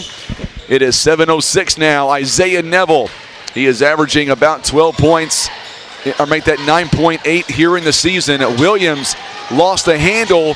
Gavin Rivers, boy, he's played really well the last couple of ball games. Turnover there by the Mules. That is 2 quick turnovers by the Mules, and T.J. Watson is able to stick his hands in there and get a quick steal for the Warriors. Make sure and share this feed on Facebook for us if you don't mind, and let us know where you're watching from. Three-point basket is no good by J.J. Andrews. A blocker on the rebound. Well, we're going to say blocker's name a lot coming up in this game. And we're going to get a whistle here. Looks like a foul coming up on Poplar Bluff. It'll be the first of the ball game. Mules trail 3-0 early on. Yeah, Mules need to settle down a little bit. You know, it's hard. The second home game of the season. After a disappointing night last night, you know, they're going to have to settle down just a little bit, slow down a little bit of nerves, it looks like so far. So now we're going to get the inbound here. Jamel Wesley. Wesley now goes inside and he hands it off to Blocker, and Blocker, he gets his first bucket of the game. It is now a 5-0 run. Three-point basket by Gavin Rivers, way off the mark. It's no good. Rebounded by Ben Fox. Quickly out in front now. Mules collapse on Watson, and he can't come up with the shot, but the offensive board goes right back to J.J. Andrews. Man, when the Mules do a good thing on defense, the rebounding offensively has really plagued them this last game or so. Yeah, and this team's got really quick hands. And so if that ball is not protected, we've seen a couple times we've had a turnover, gotten the ball, and they get it right back. And we've got a quick 7-0 run to begin the ball game by Little Rock Christian. 30-second timeout called by Bluff. We'll step away with them. We're back in 30. Mules trail 7-0 on the Southeast Side and Graphics Mules Radio Network.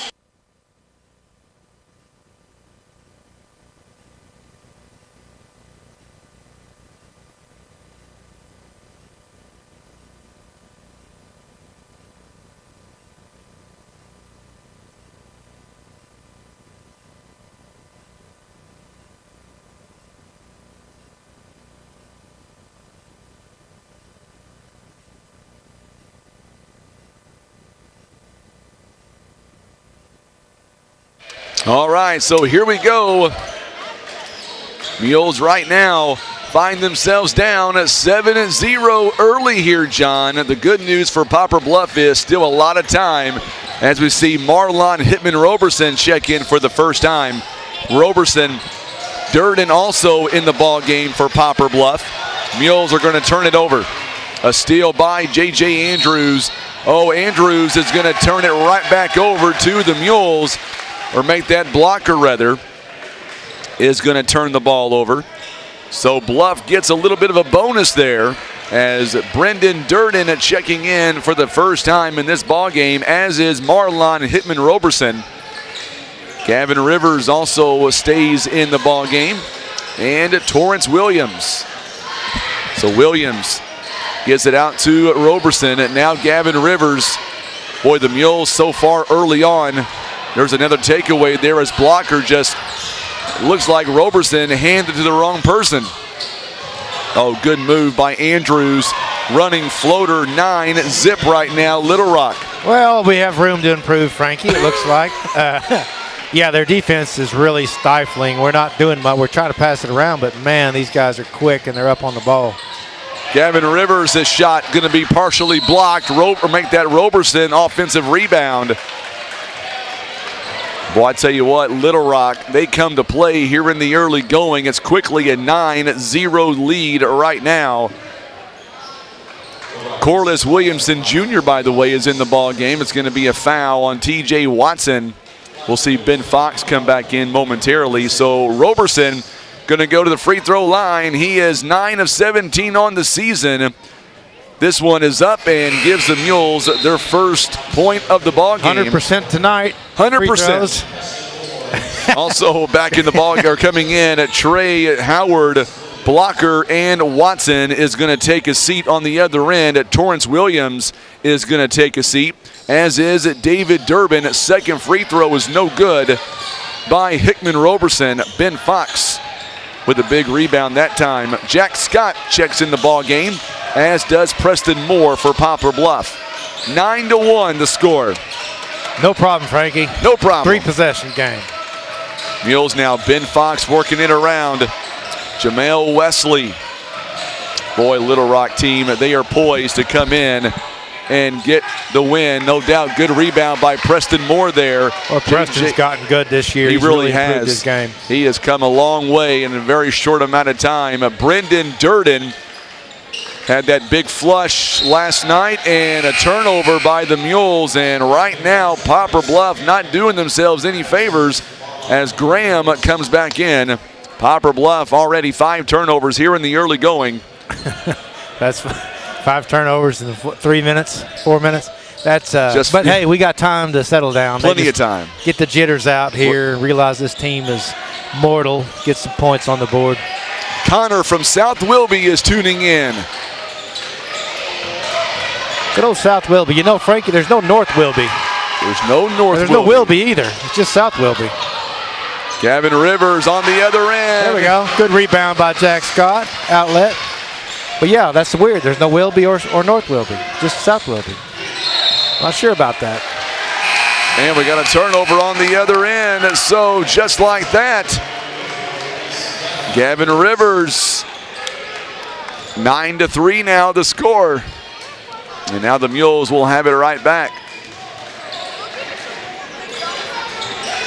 So now the Mules going to work it around, trying to find some points. And right now, Bluff down by 6 points. David Durbin back in the ball game.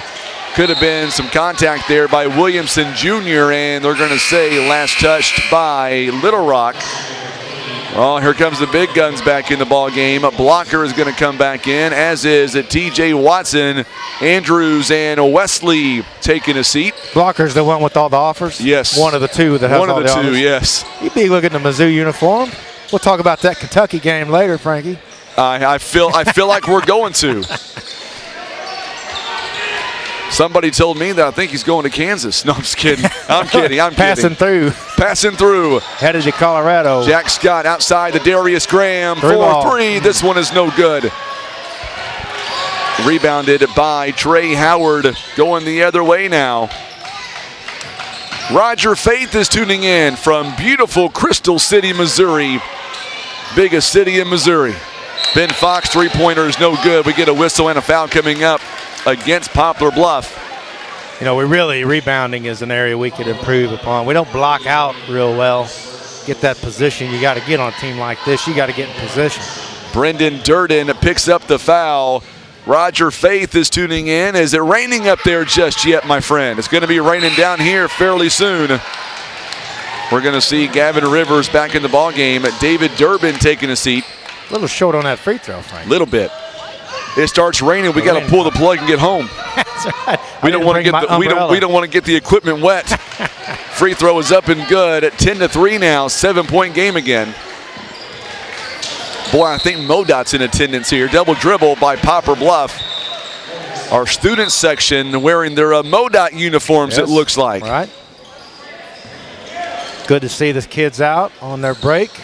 Absolutely. Coming out, enjoying in a little full basketball. force. We'll mention this a lot coming up over the next 2 or so ball games, but I'll tell you what, Kent Keith, our Mules athletic director, done a great job the last couple of days with this tournament. Spends countless hours working on this thing. Durden with a rebound. Durden now had a big night last night. Had 17 points for Poplar Bluff. One big dunk. And one big dunk as well. Gavin Rivers' shot is no good. Nearly had a rebound. It's going to be taken by Ben Fox. 10-3 now. Mules are down by 7. And we got a blocking foul on Durden. That's number 2 on him. Team foul number 3. Coach Durden didn't like the call. Roger Faith says it's not raining yet, but it's 62 degrees in Crystal City. Well, Frankie, I have to take an opportunity to give a shout out to my nephews, Sea Dog Charlie and Hunter, watching all the way from Columbia, Tennessee tonight. Columbia, Tennessee, glad to have them alongside for the ride. A TJ Watson jumper in the wing is up and good at 12-5. Good assist by Landron Blocker.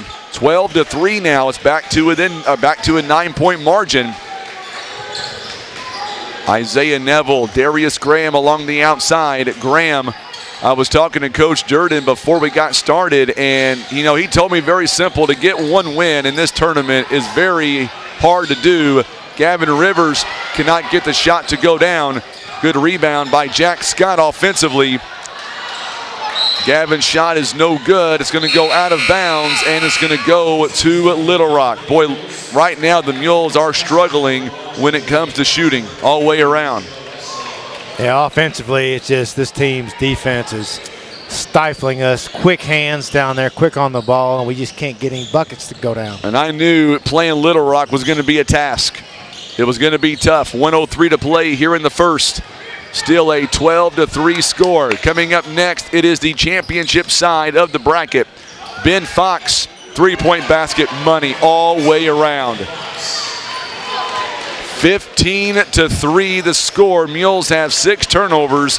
They are 1 for 7 to begin the ball game. Well, it couldn't be much worse. I guess that's one positive thing, right? 15-3 now.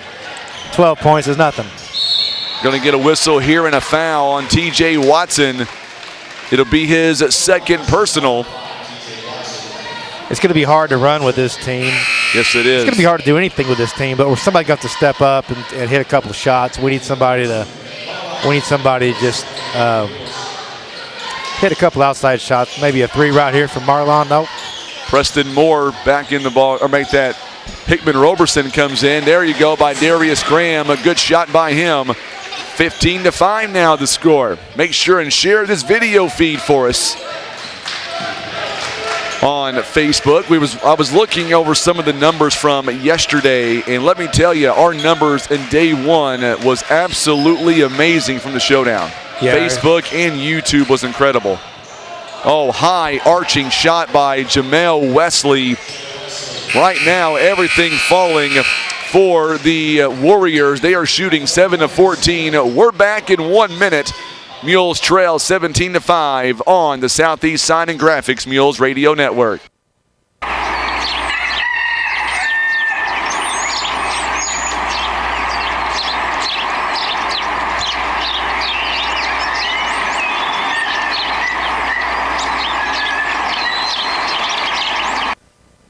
Whitworth Gift Chest Jewelers is a third-generation family-owned jewelry and repair store who have served the Poplar Bluff community for over 60 years. Our family has always worked hard to provide the finest jewelry creations and service imaginable.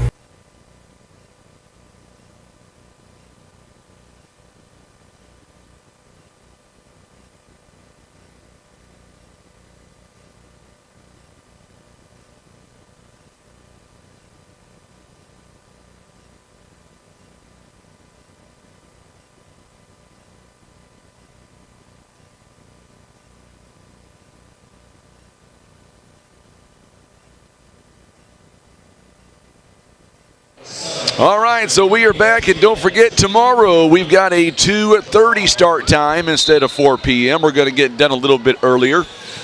Help people get on the road if they need to. Yep, 17-5 the score. Good news, by the way, John. I negotiated a contract with my son. He tells me that he is happy to do these games.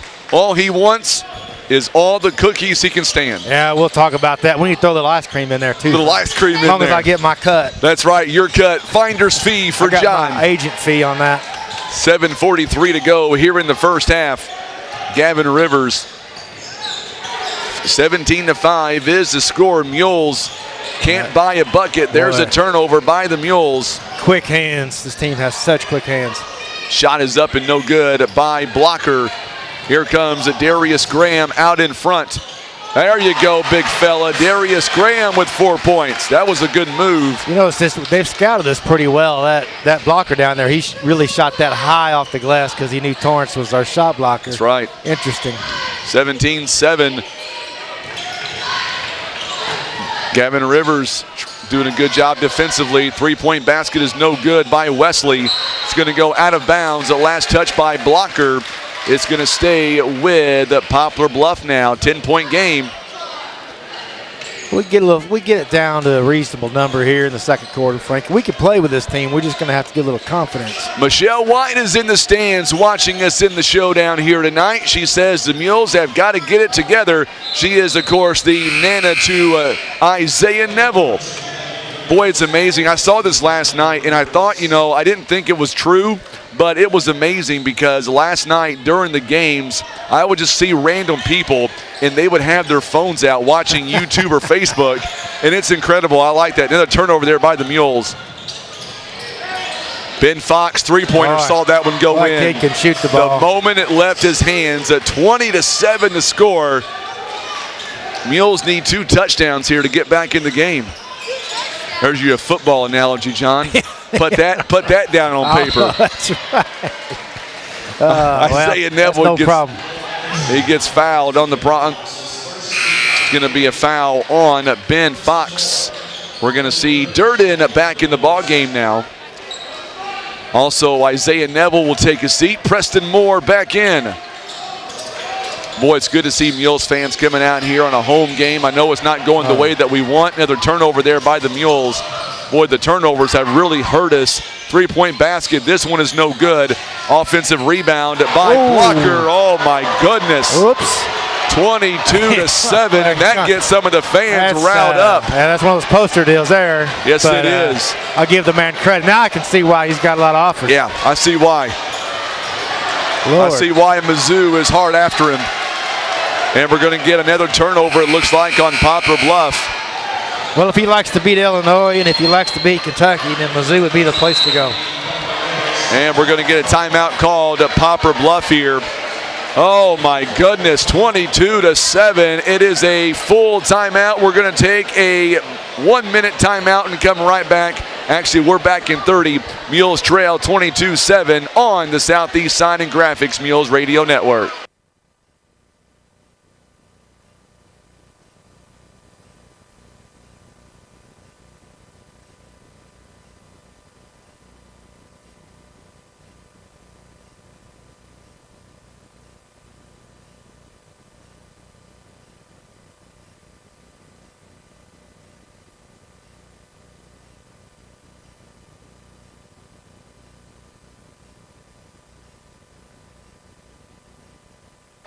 All right, so we're getting back here to live action, and Poplar Bluff will have the rock back. We're going to inbound here, the Mules with 3 timeouts remaining in the ball game. We are still in the second quarter.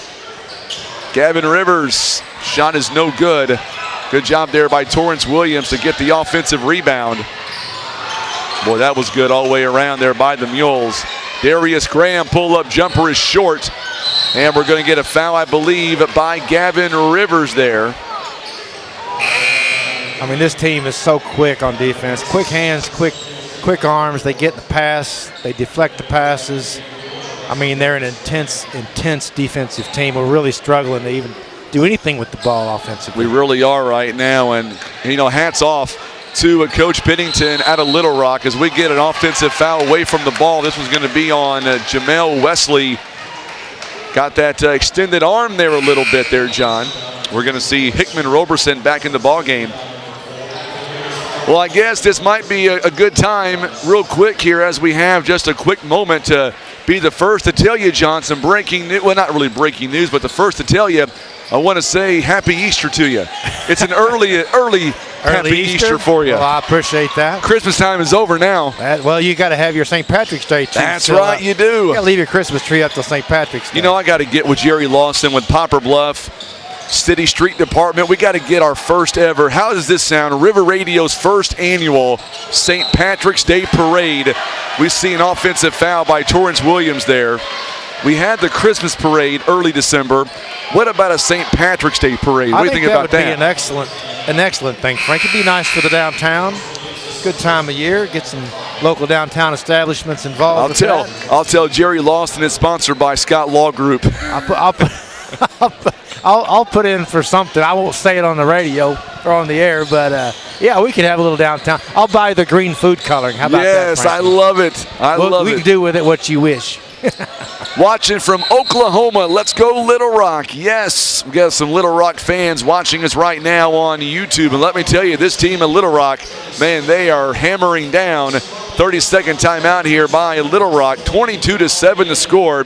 Let's go over some percentages right now. The Warriors, John, they are shooting 9 of 19, 47%. But here's the kicker. 3 turnovers right now, and they're out rebounding 9-8. The Mules, they've got 10 turnovers right now, but they are shooting just 3 out of 11, 27% here in the first half. Yeah, they're just all over us defensively, and we can't get a shot. Can't get a shot off without a hand in the face or the ball get partially blocked. These guys are really, really defensively intense. You know, Ron Withrow says he met Corliss Williamson, and I'm a little bit jealous because after the three-point contest, Kent Keith sent me some pictures.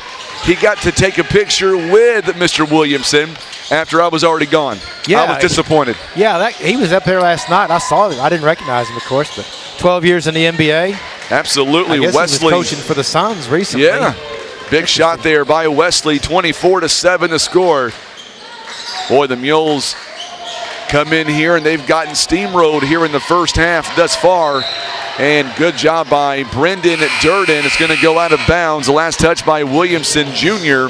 And we're going to see Darius Graham back in the ball game now. Who beat this team yesterday, Frankie? I don't remember. Do you remember? Who was it? Say it one more time. Did Blytheville beat them? Oh, yeah, Blytheville beat them. Well, okay, that makes sense. Oh, no, I'm sorry. No. Haywood. Haywood beat them. Yeah, Haywood. Well, good for them. Oh, what a shot by Blocker. Oh, we're going to get a technical foul. For that? Hanging on the rim. I didn't think I read the lips as Durden missed the shot on the other end. Boy, I didn't think he hung that much, Frankie. I wouldn't have called the T on that. So they're going to give Blocker the technical foul. I tell you what, I know we hung a little bit, but I think in this case you got to give the man the benefit of the doubt. Yeah, look, I would have. I believe in a lot of player safety. There's a lot of bodies down there. And yeah, he hung a little, but hey, more power.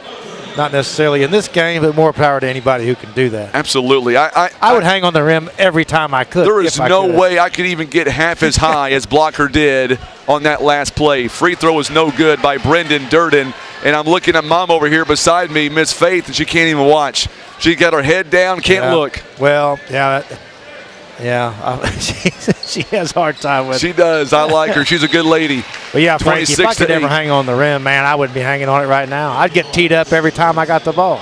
Absolutely. 26-8. Alicia Wilson says, let's go G-Town. Nicole Marie is checking in all the way from Memphis. You know what I heard about Memphis? I didn't know this until earlier today. Did you know, I'm not sure if it's still going on right now, but Memphis, the last few days, they have had several rolling blackouts. I didn't know that. Yeah, they've had rolling blackouts, and they've had a problem with water. Well, yeah, that's what I was told. Yeah, a lot of southern cities have had frozen pipes in their water treatment facilities. Big three-point basket, by the way, by Marlon Hittman-Roberson. Ball's on the floor. We're going to get a jump ball, and it's going to stay with Little Rock. You know, Frankie, a 15-point game right now is we could overcome that. I mean, they really they've outplayed us quite a bit, but the score could be much more lopsided. It really could, 26-11. But you know what? Hats off to Little Rock, man. They're playing hard. They come out here. It could have been easily a letdown for them being the Consolation side. They said, no way. We want to get a win. 3-point basket by Fox. This one is no good. A rare miss by Ben Fox. Good job. And defense. The Mules are going to turn it right back over. I tell you, man, this Little Rock team. You can't put the ball on the floor around. You can't pass it around. It's tough, man. I got quick hands. They've got very quick hands. Coming in now will be Isaiah Neville, Torrance Williams for the Mules. Gavin Rivers and Brendan Durden will take a seat. On the other end, Trey Howard, Jamel Wesley also coming back in. Landon Blocker. I got to reach out to the coach of Little Rock and tell him I think Blocker might be ineligible. That's right. We may have to bench him a little bit. I think those shoes may not be regulation. I'm telling you what, this kid is unbelievable. You haven't seen him in person as Cordis Williamson Jr. with a big three-pointer. This kid is all that. What they call that, the bomb.com is what I was told yesterday. Well, that's that newfangled talk. That's that, yeah, that's that new lingo. I'm not hip on that. They make it look effortless, though. They really do.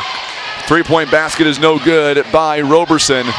I will say this, I tell you, this tournament has been so unique over the years, but I got to tell you, I think this tournament this year has showcased some really good talent that we may not have seen the last couple of years, at least in my opinion. And that's true, Frankie. The good folks who helped put this on, folks over at First Midwest Bank, there's been an effort over the last year or two to improve this tournament, to bring some better talent in, some better teams in, get some more D1 players in here, and kind of bring it back to its former glory. It's been a great tournament for 35 years, and there's been some great players. Absolutely. Devin Booker coming through here, Anthony Peeler, Doug Smith, some of these guys back in the day that came and played here, and a lot of NBA players have come through here. So it takes a couple of years to get those big teams committed, because they're all committed for another year or two absolutely. out. And we're working our way up. Sometimes it's tough for the home team, but it's great for the community to get to see some of these kids play. And what's great about this tournament is Jack Scott checks back in the ball game. There's a nice shot. Couldn't fall, though. I'll get to that point here in just a moment. He got it off. He did. It looked good, I thought, going in. Long three-pointer is no good. Durden, or make that Torrance Williams, rather, on the rebound.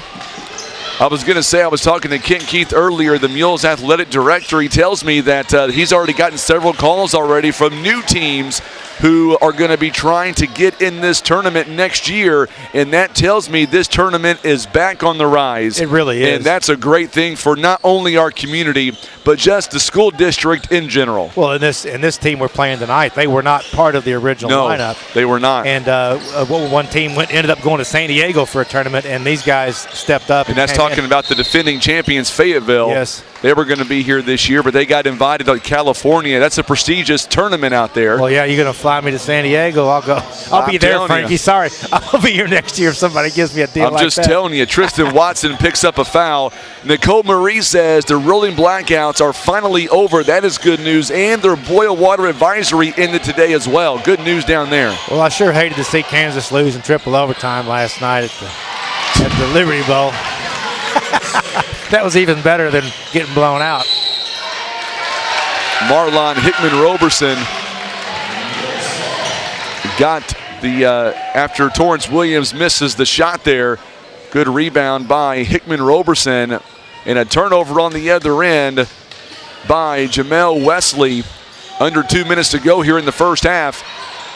Oh, what a good job by Isaiah Neville. Could not finish. It's going to go off of Torrance's hands.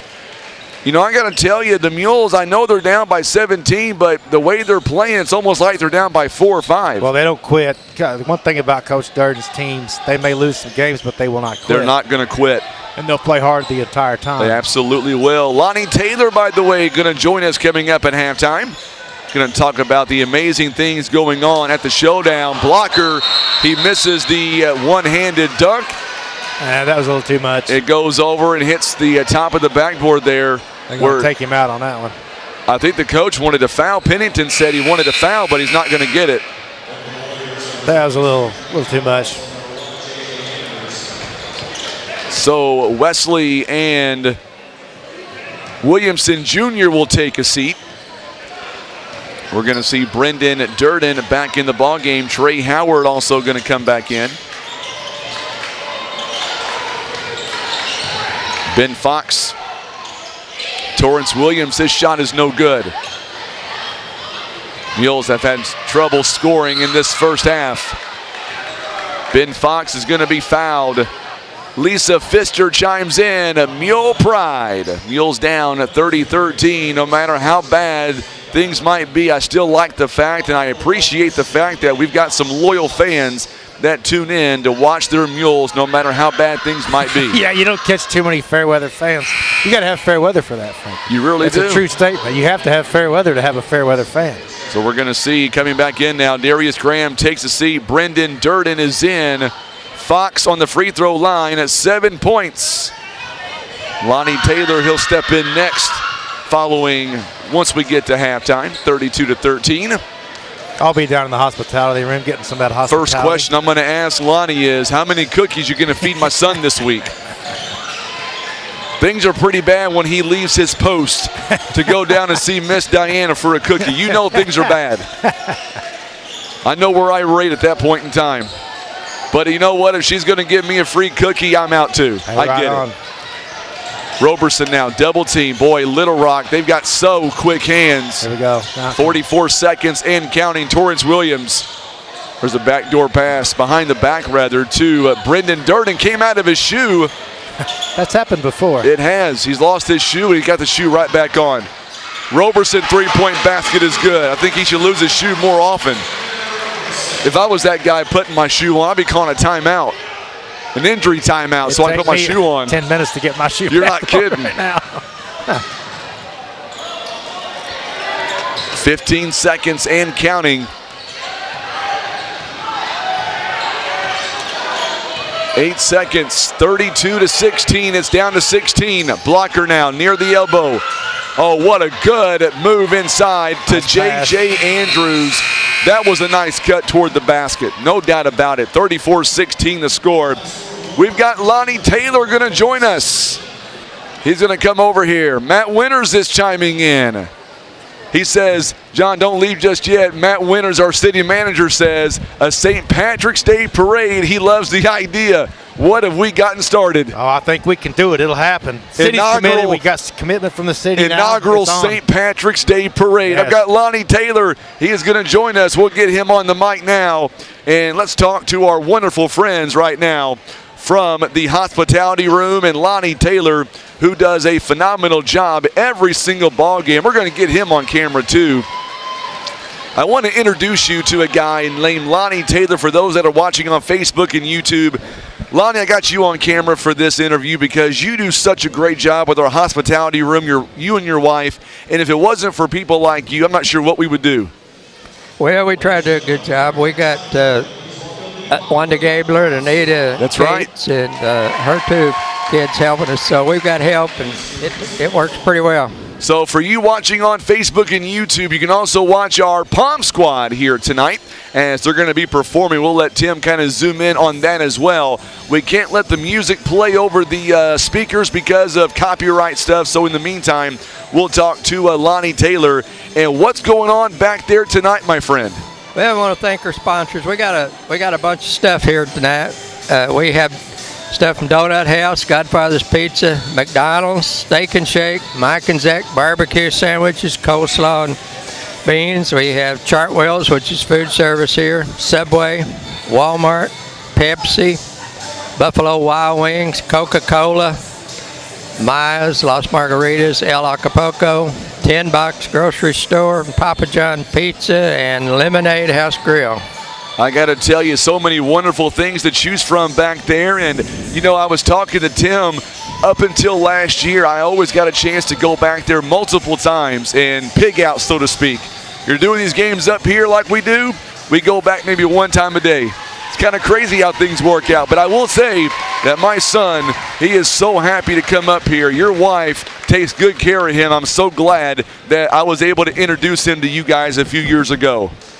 Well, he's a lot of fun to have around. He really is. So tell me about this tournament. What do you think? Mules down by 18 here at halftime. Well, I haven't seen much of it. I've been back there working. You've been back there working hard. Right. Yeah, it sounds like it's going well, though. We got 2 more games here to go, and now typically on Fridays, last day of the tournament, you guys have what's called Fish Day. Is that going on tomorrow? I believe that's correct. I think Chartwell's is cooking fish tomorrow. I might have to have Tim do play-by-play, and I may come back there and help you tomorrow. That'd be good. All right, Lonnie. Well, you're welcome back here tomorrow. Anything else you want to pass on to us from the hospitality room? Okay, thank you. You betcha. Lonnie Taylor joining us live. We're going to go to a quick timeout. Mules are down at 34-16. You're listening and watching live coverage of the 35th annual Poplar Bluff Showdown. This is the Southeast Sign and Graphics Mules Radio Network.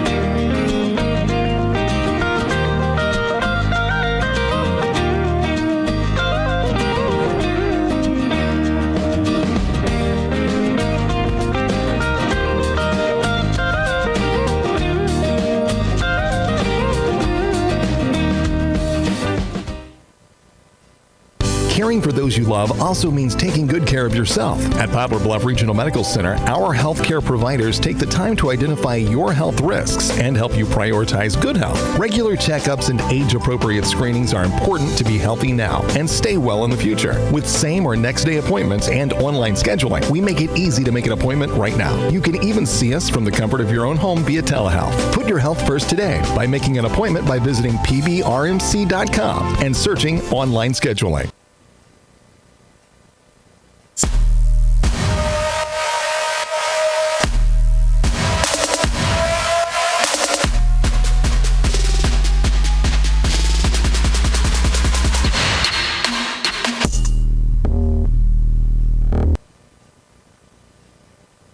Breathe easier and extend the life of your HVAC system, plus fewer repair bills with Air Solutions Comprehensive Maintenance Plan. You'll save money and get the peace of mind that only comes from calling Air Solutions, 785-1500. And we are back here, 6 minutes to go before we get ready for the second half. And the Mules right now find themselves down at 34-16. And coming up, we will have a second half action on the way.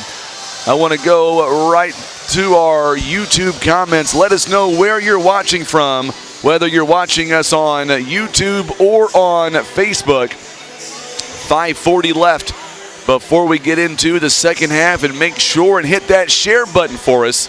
Love to hear from you. We want to reach as many people as possible. Here it is, the semifinal day, day number 2 of this tournament. I've got Faith Durden right here on the catwalk. You want to join us for an interview?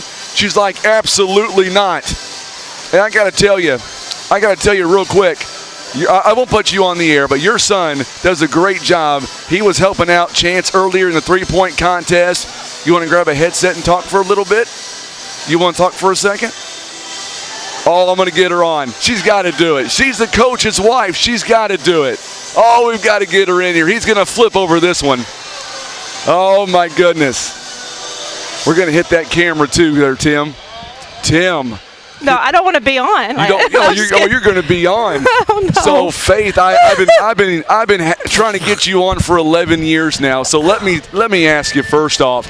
You're seeing your son play, and I see you kind of looking down at the floor every time that he takes free throws. You're not pacing as much this year. I've turned over a new leaf. What's it like as watching your boy on the court as a sophomore? I get nervous just like I did whenever he didn't play. I'm just always nervous, but it's exciting. It's hard to believe we've gotten here. That's already here, and he's already 16. I know, it's crazy. I mean, I knew that kid back when he was in grade school, it seems like, and I got to tell you, I've said this on the air with you not really listening, being here, but man, we are so lucky that we have your husband as the coach. He does so much more than just coach this team. I mean, he really is a big influence in these kids' lives. Thank you. I really appreciate you saying that about him. I love him. I think he has great character, and I think that I'm lucky to have him as my husband. So I did tell him, he did lie to me though. He did say if he wasn't coaching, he would get up here and give me some color commentary. So I say, you know what, 8:30, you're not going to be coaching. But he said, Frankie, I'll be eating. That's not fair. Yeah. He's changing the game on me a little bit, I tell you. Well, I know he always gives you a hard time. He does. You're always asking him who's starting or who's doing this game, and he's, I don't know, Frankie. I don't know. For 11 years, he has been Mr. Consistent. It's always a game time decision with him. We're down 34-16 at Little Rock. I mean, they come to play, but give credit to our Mules. They're not rolling over and folding. They're giving it everything they've got. They're trying, and this is a good team. I just want them to just keep on playing hard, and hopefully we'll get a little bit better outcome. So is your parents here? Are they in attendance, or are they watching at home? My dad's here. My mom's watching from home. Gotcha. So. She's watching from home, so you want to wave at the camera for her? Hey, I can't Mom. believe that I got her on camera first time in 11 years. I have a whole lot of good stuff to say, don't I? I really helped you out. You have a great time. So I tell you what, bottom line is, what will it take for the Mules to come back in this ball game? Because if anybody knows more about basketball in this gym, I'm not sure who that would be right now. Well, I would say defense and taking good shots. What do you think Coach Durden told his team at halftime? Probably the same thing. Probably told them to calm down a little bit, look at the game, look at the floor, and not to get too excited and just wait for that shot that you need to take. So breaking news real quick, next season I believe your youngest or one of your youngest is going to be joining the team as a freshman. Yeah. And I've been told he is dynamite to watch. Well, I'm excited. It's going to be a fun couple years coming up. You're nervous this year. I can't imagine what it's going to be like having two of them on the same team. Yeah, I agree. It's going to be real nerve-wracking. That's why I'm trying to control my nerves now. Control the nerves now. And next year at some point, we'll get you on and we'll do some color commentary during the actual ball game. That'd be cool. This may be your only time I'm on here, Frankie. I don't know. I'm not sure why I said yes. But you did. It's always going to be there with Faith. Thank you so much for the interview. You always do a good job. Absolutely. And we look forward to seeing this team do great things this year. Thank you. You betcha. Faith here joining us live. She is the coach's wife. Does a great job with this team. Coming up next, we've got second half action. Oh, my goodness, Tim. Chance comes up here, and he's got cookies galore. Cookies galore. Oh, that's one for me. Well, thank you so much, son. I appreciate that. Do you want it? Do what? So do I get everything here? Do I get the pizza and the? Oh, no. No, you can have this. Oh, I get the cookie. Okay, well, thank you, son. I'll take you up on the offer later on. So here we go as we get back here ready for live action, and so glad that we got a chance to get Faith on the air with us. Does a great job. She is so supportive of not only Poplar Bluff, but this team. Great to have her on. And she always told me she would never come on air. She gets bashful, but you know what, Tim? Tonight is a new night. We were able to get her on live. I tell you what, John, you missed a great interview with the coach's wife. She's been telling me now for 11 years it ain't going to happen. You know what tonight is? It's a brand new day. I was lucky to have her on the air for a few minutes. Oh, absolutely, Frank. I think you got a better deal. I think she'd make a great sidekick on this deal. I think she would. Matthew, yes, so glad to have her on. It took a long time. Matthew says, good job, Faith. Love having her on. All right, so we are back to live action. Mules now. Gavin Rivers gets the inbound. Marlon Hittman-Roberson is going to start us off. He'll be on there as well. Torrance Williams, David Durbin, Darius Graham, the starting five in the second half for Poplar Bluff. On the other end, it looks like it's the same starting five. Oh, good job by Hickman-Roberson. Missed the first opportunity, did get his own rebound, still was not able to get the ball to fall. And TJ Watson now, he'll bring it down the floor for Little Rock as they lead at 34-16. Landon Blocker out there. Also Jamel Wesley. Jeff Berry, yes, Jeff. Like seeing Jeff. He's a good official, by the way, in high school basketball. Love seeing him on the court. As good as one can be, I guess. As one as good as. I mean, it's all relative, right? 7:01 to go here in.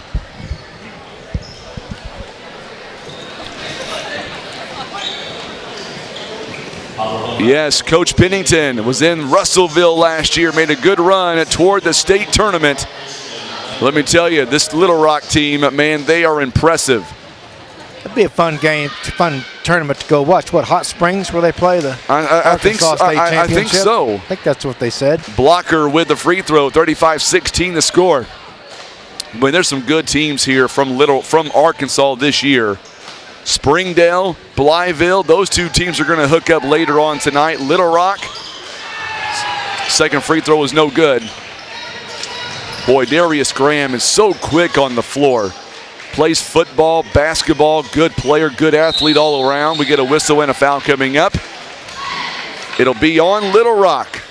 You know, Frank, anybody listening who wants to watch a really good high school basketball game, tune in for that 8:30 game. Yes, absolutely. That Springdale-Blytheville game, that's going to be worth staying up for. What's a shame is I've got to contain myself because I don't want to lose my voice by tomorrow. So I've got to be real careful what I do. By the way, real quick, I know that Faith's mom is tuning in right now on Facebook. She's proud of Faith, and I got to tell you, she did a great job. Oh, yeah, excellent. Yeah. I know Mom was watching right now. I'm glad to have her alongside. People. You can tell nice people. Absolutely.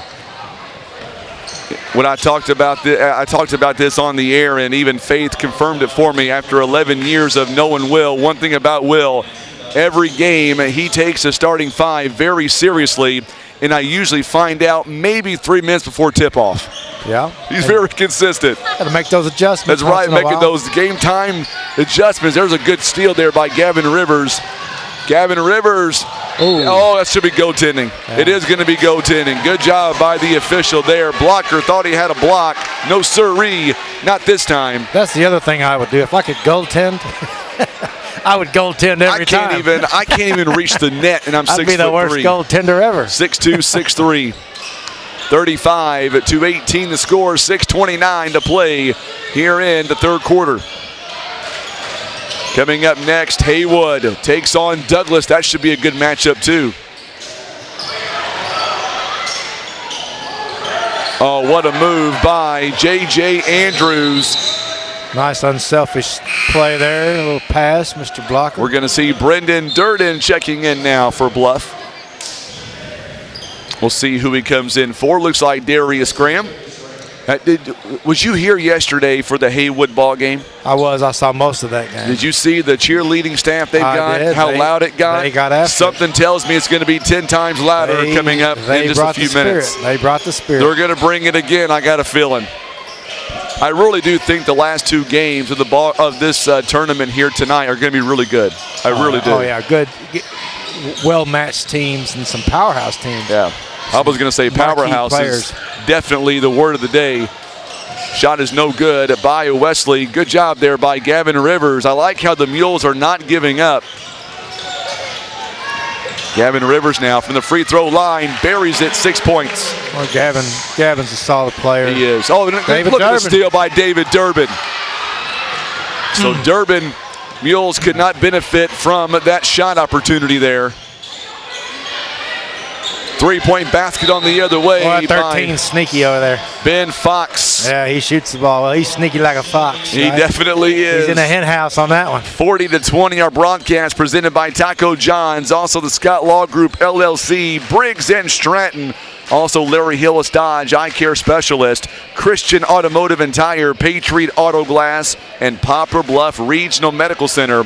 Proud supporters of the Poplar Bluff Mules and this showdown.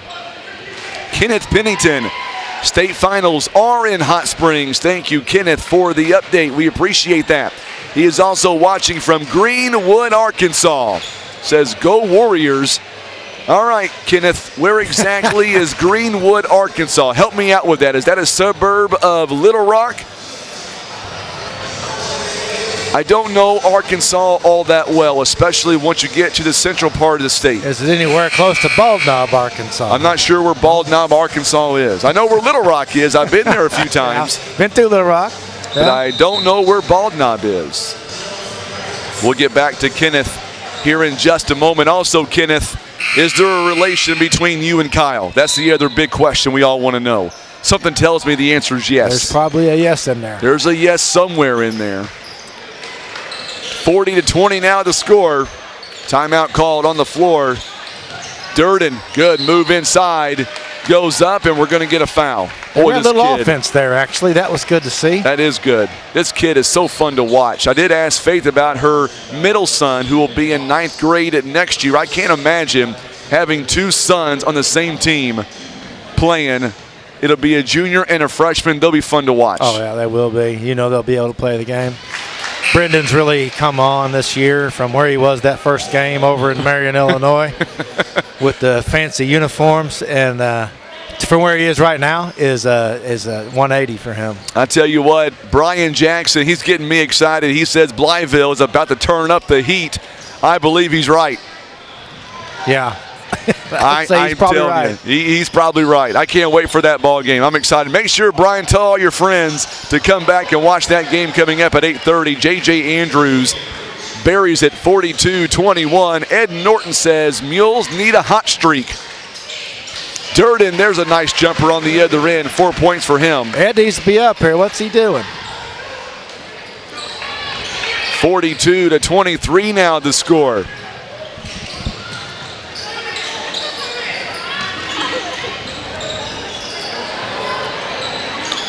Basket is no good by Andrews.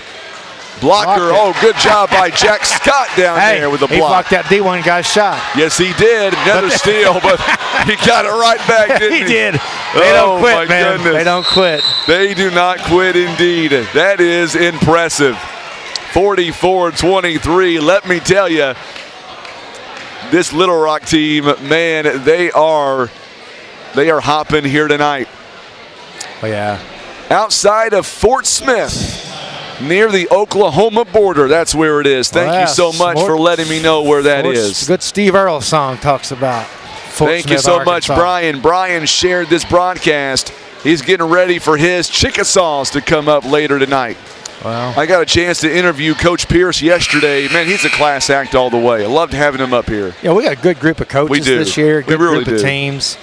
You know, I'm not saying we don't usually have that, but every now and then you might get a team that doesn't blend well. And these teams, man, they're good kids, good coaches, well coached, and things have gone very well so far. They really have. They've gone very well. Aside from the score of this game. All the coaches that I've talked to here this week so far, I mean, they've been all class acts. I've had a few on the air. I've had a couple of kids on the air as well. I told Coach Pierce if he wants to come up here during the ball game and if he wants to put a mic on and watch his team play, Isaiah Neville there buries a three-point basket. Chipping away, Frankie, chipping away. That was a good job there by the Mules. Gavin Rivers on the assist. 44-26, three-point basket. Oh, good block there by the Mules. Corliss Williamson Jr. had that shot blocked. Boy, the Mules, they're not giving up. They know they're down by a bungo right now, but they're not giving up. You got to be impressed with the Mules in that regard. Cameron Settle is going to come in. Jack Scott will take a seat, as will Gavin Rivers. Also, Preston Moore in the ball game. And Brendan Durden as well. I'll give credit where credit is due. Jack put in some good minutes right there. Absolutely. Like seeing our players with some good minutes here. J.J. Andrews is staying in the ball game. Landron Blocker as well. Blocker's shot is no good. Rebounded by Torrance Williams. Williams now gives it to Cameron Settle. He goes up and scores. Nice move by Settle. Good to see Cameron out there getting some time.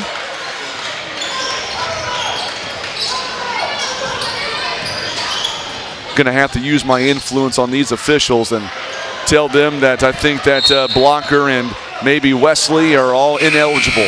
I'm not sure what the reason is yet, but I'll we need figure to put it out. those kids in some kind of quarantine, Frankie. What do you think? Well, I tell you, this team is fun to watch. I'll tell you that. Blocker going to come out 13 points, 7 rebounds, and 5 assists. He'll come out for the time being. So now Corliss Williamson Jr., 2:45 in the third quarter. Isaiah Neville picked up Trey Howard. They work it around. Boy, one thing about this Little Rock team, they can move the basketball very well. They play fast and commit very few turnovers. We get a whistle and a foul coming up. I believe that one's going to be on Torrance Williams, and that'll be number 3 on him. a team like this that handles the ball well and plays good team ball, but they also have spectacular athletes. They do. It's a little hard to match up with a team like that. Oh, Kenneth is Coach Pennington's dad. Glad to have you alongside. You tell your son we're impressed with his team. Darius Graham in, also David Durbin as well. Isaiah Neville takes a seat. Looks like David Durbin also will come back for just a moment. 44-28 now as Andrews misses the first. He does make the second. 45-28 now. I had a feeling those two Penningtons were related, father and son there. Glad to have him alongside from Little Rock, or from Greenwood rather. 3-point basket is no good by Durden. 2:19 to go. It's going to go out of bounds. Last touch by Poplar Bluff. Make sure and hit that share button for us on social media if you'd be so kind. We would greatly appreciate that. Championship side of the bracket coming up next. Third quarter, 2:09. 6:45 on a Friday night or Thursday night. I'm thinking it's already Friday. Don't taunt me like that. Don't taunt you. Oh, Ben Fox went for a jam. It's going to go out of bounds. I didn't think Ben had that in him. He's a shooter, no doubt about it, but man. There's no weak spot on this team that I can see. Kenneth, do you see a weak spot on your son's team? I don't see it. If you see it, let me know, because I don't see it up here. We're going to see some substitutions. Trey Howard takes a seat. Also coming out is J.J. Andrews. Blocker is back in the ballgame. And when I say I don't see any weaknesses, that's a huge compliment to this Little Rock team. They come out to play here today. Going to get a whistle and a foul coming up here on Jamel Wesley. It'll be his second personal. Third team foul now. So Settle, 3-point basket. This one's off the mark, hits the front end.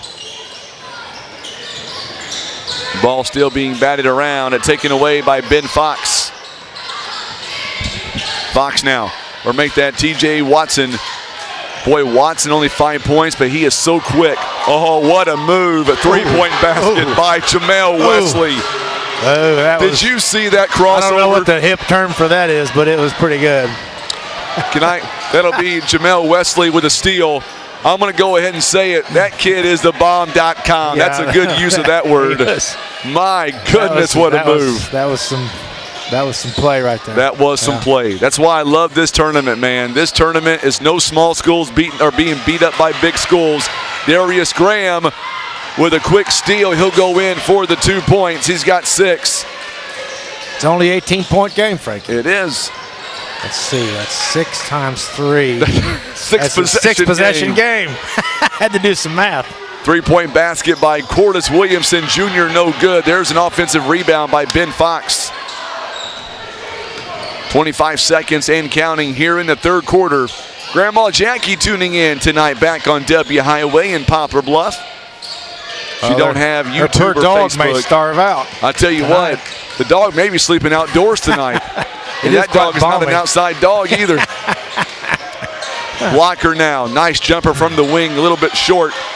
Rebounded by Torrance Williams. Yeah, Misty the dog. Darius Graham hits the front end as time expires. Well, we have played 3. It is an 18-point game right now by Little Rock. We are back in 1 minute.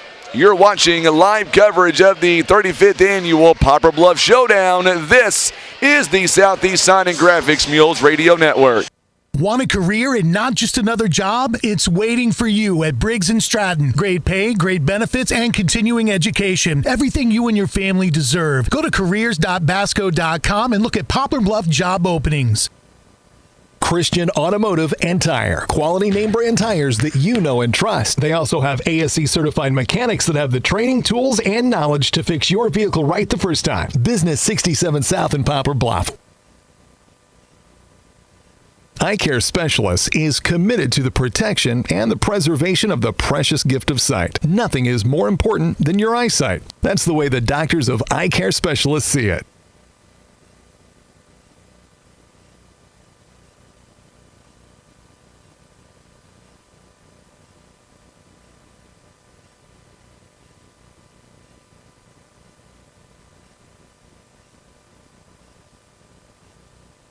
All right, so we are back here to live action, just starting the fourth and final quarter. You're not missing a moment. It is game 2 this afternoon. Tony Webb is tuning in right now with us. Ron Withrow says hello to Grandma Jackie. Isaiah Neville, there's a nice little touch off the backboard. It is 42-38 now. Cameron Settle. Don't count that. Is going to get called for the foul. Need a little break there. They're going to count the basket there by Wesley. 50-32 now the score as Preston Moore picks up the foul. Lee Wallace is tuning in from good old Evansville, Indiana. 51-32 now the score. I know Tim Simpson tuning in from Jacksonville, Florida. Got that good sunshine weather. Well, it's cloudy now, but Preston Moore driving the lane, gets a foul called. He'll shoot some free throws coming up. It'll be on Ben Fox, his third personal foul. So Preston Moore on the free throw line. The first one is no good. We're going to see coming in now J.J. Andrews for Ben Fox on the other end. We'll see Gavin Rivers coming in. And Torrance Williams will take a seat. So Preston Moore now on the free throw line. He is 0 of 2 on the season so far. And there you go. He makes 1 out of 2 there. 51-33 now. Blocker. Back out to Watson. Watson picked up by Isaiah Neville. Oh, what a move again by Landrin, a blocker. 53-33 now. Gavin Rivers is going to go coast to coast. Oh, Coach didn't like that. No, he did not. He's Coach Pennington. Know about that. They got beat. He's going to call the timeout. And we're going to get a 30-second timeout called here by the Warriors. I want to go back to YouTube for just a moment. So Kenneth Pennington says they're great kids. They play very tough defense, like to run in transition. Thank you so much, Kenneth, for the kind words. He has watched several of the games. He says we're doing a great job, and good job to the guy to my left, the color commentator. No, he said doing a good job. Well, he's a smart man. Clearly can see talent. From a mile away. It when he sees it. No question about it. Trust that man. Jamel, yes, that's your nephew. What is your, give me your first name there if you don't mind. I can't see the name on the YouTube chat. We'll give you a shout out. Boy, Wesley, he is a good kid as well. Proud aunt watching this right now on YouTube. And they should be. This team is fun to watch. 7:15 to go. You notice I got you a stool here today, John. Oh, I love it. Thank you, Frankie. That last night it was tough. I had a rail right in my way there for a little bit. I can tell I'm getting old. Last night I sat on the stool the whole night. By the time I got home, my back, I'm like, oh. Got to lay on the floor for a while. I had to take some ibuprofen. That means old age is kicking in. Darius Graham's shot is no good. Gets his own missed shot. Fighting for the rebound, goes back up. Darius Graham, somehow Isaiah Neville counted and the foul. Some good hard work right there. Yes, it is. So Darius, or make that Isaiah Neville, got the rebound and he goes up and makes that 55-37. Now a foul going to be called on Landrin Blocker. Appreciate you, Ron. Chance is doing a good job on that scoreboard. Isaiah Neville misses the free throw. J.J. Andrews on the rebound. Well, I tell you what, Chance eats up all these comments, John. Let me tell you. Oh, three-point basket by T.J. Watson. Good ball movement there, 58-37. Just like that, the Mules come back with their own three-pointer there. Scoring some points. On the other end, Blocker, he goes up and he's got 19 in the ball game. Gavin Rivers, smooth, man. He is. Effortless. 20-point game. It's going to be a foul on Gavin Rivers. That is his fourth personal foul. So Rivers will take a seat. Coming in is Jackson Moore. He participated, by the way, in the three-point contest earlier today. Free throw is no good. Blocker with 19 points. He's got 19. It seems like about 35. It does. It absolutely seems like. If we gave him style points, he'd have 50. Randy Morris says, let's go Little Rock Christian. Watching us on YouTube. 6:01 to go here in the ball game. Big crowd now on YouTube. Make sure and share this feed for us on Facebook if you're watching us there. Let us know where you're watching from. Championship side of the brackets coming up next. Haywood, Douglas. That's going to be a fun game as well. Durden, three-point basket, money. Nice. That was nothing but net that time. Mama likes that. 60-43 now the score. Oh, good backdoor cut to J.J. Andrews by Blocker. You can see why Mizzou wants this kid. Yeah, definitely. At this point in a game like this, they got to work on some things. Keep playing. They're playing hard.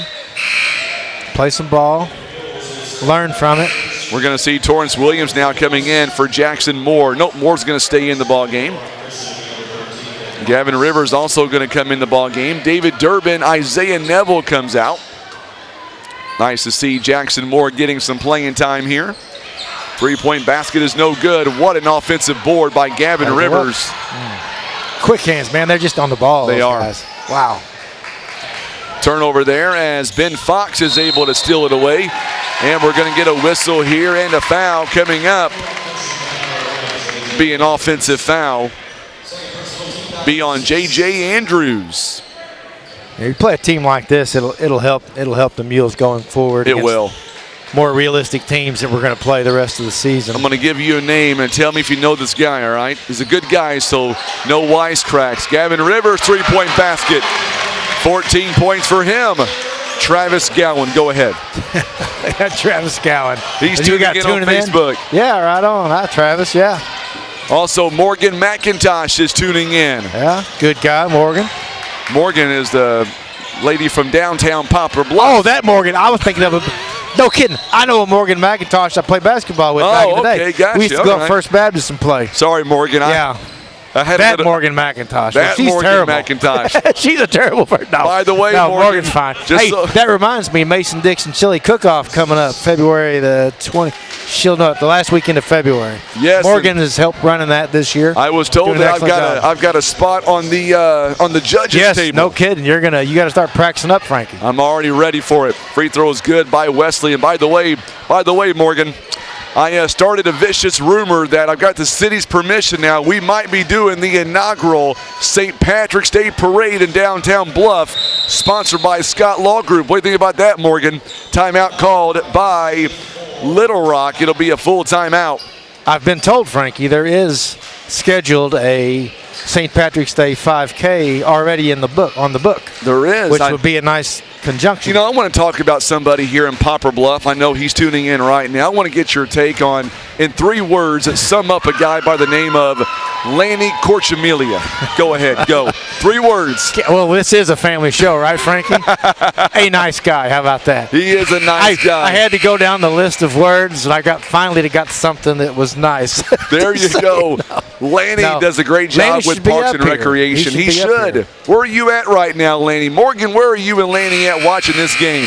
I smell something going on here. There's a conspiracy. A conspiracy going on. No, Lanny does an excellent job with the Parks and Recreation here, and really energetic and enthusiastic. A can-do guy. People say, "Oh, we can't do that." He's like, "Why not?"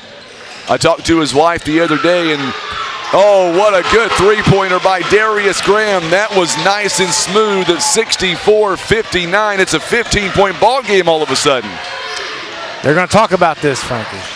Landry blocker now, or Landrin blocker rather. Offensive foul. We'll take that. I was going to say I was talking to Lanny's wife, and she pretty much summed it up. Lanny's a great guy when he's sleeping. There you go. Yeah, well, I wouldn't want to live with a guy. I can tell you that much. But he's a good guy to see around once in a while. Travis Gowan says, "Let's go Mules." Oh, Morgan, they're at a Boys and Girls Club meeting right now. Oh, well, they're up to no good then. They're up to no good. Gavin Rivers now. Drove inside and a foul there. I tell you what, this Mules team, man, you got to be proud of them. They are really, I mean, even though they're down by 15, they're still playing as if they can win the ball game. I like that. They're playing hard. Gavin's really putting in some good time and stepping up. And we need that. We need that going forward. Guys to figure out their roles, and we can get a leader to emerge on this team that when we need a bucket, when we need a three, somebody will step up. I think Gavin very well might be that player on this team. I agree. 64-51. Give a shout out here to Wesley's aunt. Is it Rashida Wesley? I hope I said that right. Oh, good move. Gavin Rivers on the finish. Oh, this place is erupting. All of a sudden, folks, it is 11-point game. I'm telling you, it is all of a sudden 11-point game as Gavin Rivers 64-53, and the foul going to be called on Wesley. I hope I said your name right, Rashida. That is Wesley's aunt. She is tuning in right now on YouTube. Rivers now makes this a 10-point ball game. Wow. Boy, where has this defense come from? We're going to get a whistle and a foul here, I believe, on Jackson Moore. It'll be his second personal. We're in the bonus now both ways. How many points does Gavin have tonight, Frankie? Gavin Rivers, 19. Yeah, he's got a good 19. He's playing to his potential tonight. He really is. Make sure and hit that share button for us. And this crowd came alive when that steal happened, and Gavin Rivers did the reverse layup. TJ Watson on the free throw line. It's a 1-and-1. Can't knock it down. A rebound by Torrance Williams. How big is this possession right now for the Mules? Couldn't get the shot to go down. Torrance Williams, offensive rebound. Offensive foul. Oh, it's an offensive foul. That's tough. That's tough. Oh, that would have been really nice. Good effort. New York is calling right now, by the way. They say it's a good call. It did look like an offensive foul from up here. I hate to say that, but it was the right call. 3:20 to play. Tim Simpson tuning in. Oh, look at Jackson Moore, baby, on the floor. Jump ball. It's going to stay with Little Rock. These games, man, I can't take it. My blood pressure goes sky high. I might need a stretcher for it's all said and done. Got to get you a little more of that green drink over there. Smooth you right on out. I've not even opened it up yet. That's coming in the championship bracket. But this game right now, it's playing to that potential 10-point game right now. Mules get a stop here. J.J. Andrews, oh, that was smooth in the corner. 3-point basket. 67-54 now. Gavin Rivers, answer is there. Can you say 22 points for Gavin Rivers? And we've got a whistle. Is it going to be a jump ball? It's going to be a foul on Durden. What do we have here? Going to be a foul, it looks like, on Bluff. Yeah, Coach Durden called it on Durden. Looked like a tie-up to me. Could have gone either way. From 100, however far we are, a long way away. We're about like 2 miles from the scene. That's right. I don't have my binoculars, but it looked like a tie-up.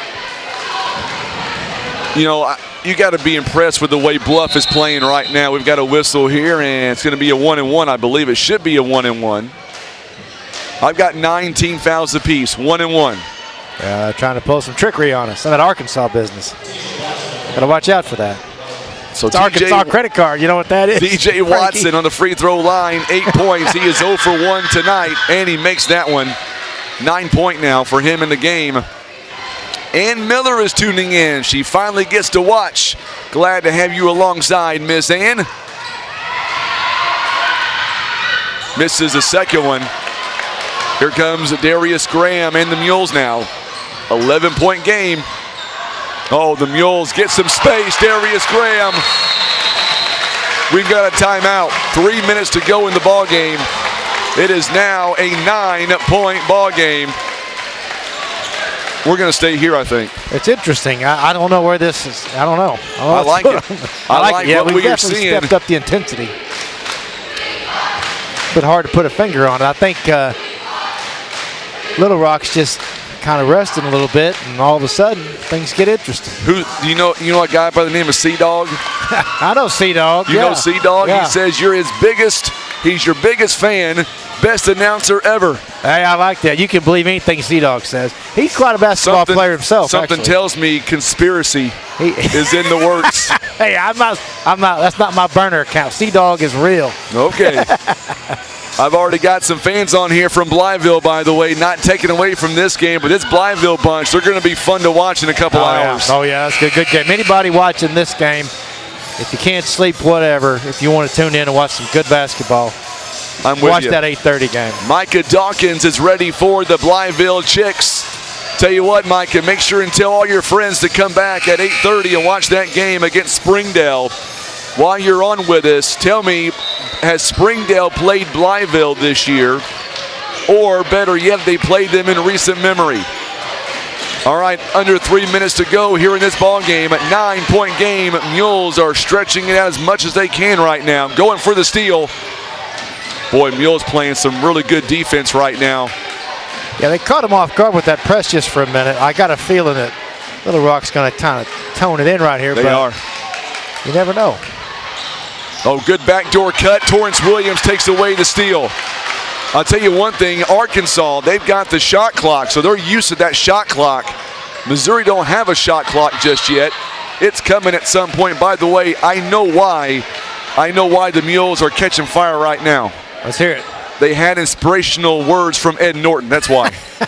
Ed was sending them some good vibes. The smoke signals. That's what it was. He probably buried a chicken in the backyard, did some of that voodoo business. Something like that. Andrew Jefferson, Facebook streaming. He's having some technical difficulties. Sorry to hear that, Andrew. Hopefully you're able to get us on now, my friend. Darius Graham, pull-up jumper is short.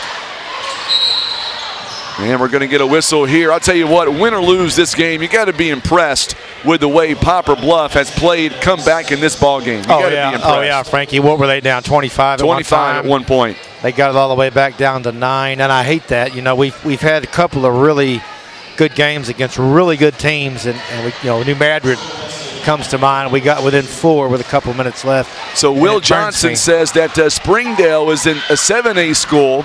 They don't play Blytheville. They are a 4A school. So, Will, let me ask you, I got a chance to watch both teams up close and personal.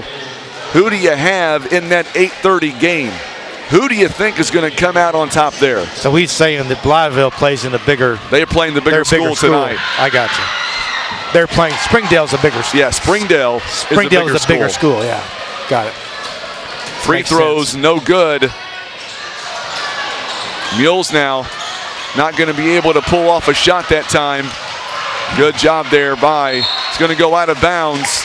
You know, they're a little rattled. Little Rock's just a little bit rattled down here. They're missing free throws, which is uncharacteristic, and then they're just have a little bit of hard time with the press. Boy, they're saying, Micah says that Springdale might be the favorites to win that game. Oh, I don't know. I don't know. I have to call my bookie and I'll tell you.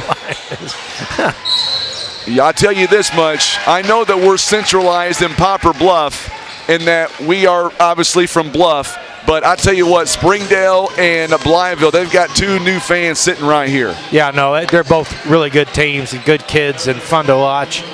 And that one kid, I can't think, you'll know his name, Frankie, on Springdale. That kid looks like he's a football player. Talking about Muldrew? Oh, the other. Oh, no, you're talking about Tevin. Yeah, Tevin. That guy. Yeah, I mean, he's a good basketball player, but I would imagine when he puts on a football helmet, people get out of the way. It's still a 9-point lead as Gavin Rivers misses the first free throw. Crucial free throws under 2 minutes. Randy Morris says Blytheville is nice. Second free throw was no good. Good job by Durden on the rebound. Durden's not giving up. He goes in and draws a foul. Good job by Brendan Durden. We'll take that whistle. Good ref. Will Johnson says both teams are really good. It should be a great ball game. That's right. Little Rock is a 4A school here in Arkansas. Little Rock, man, they have played their hearts out tonight. Still leading right now by 9. Durden can cut into the lead. He does. It is now an 8-point ball game. J.J. Andrews picks up his 3rd personal foul. Well, I tell you what, we're going to have some fun coming up in those last 2 ball games. We're having fun here tonight in this game too.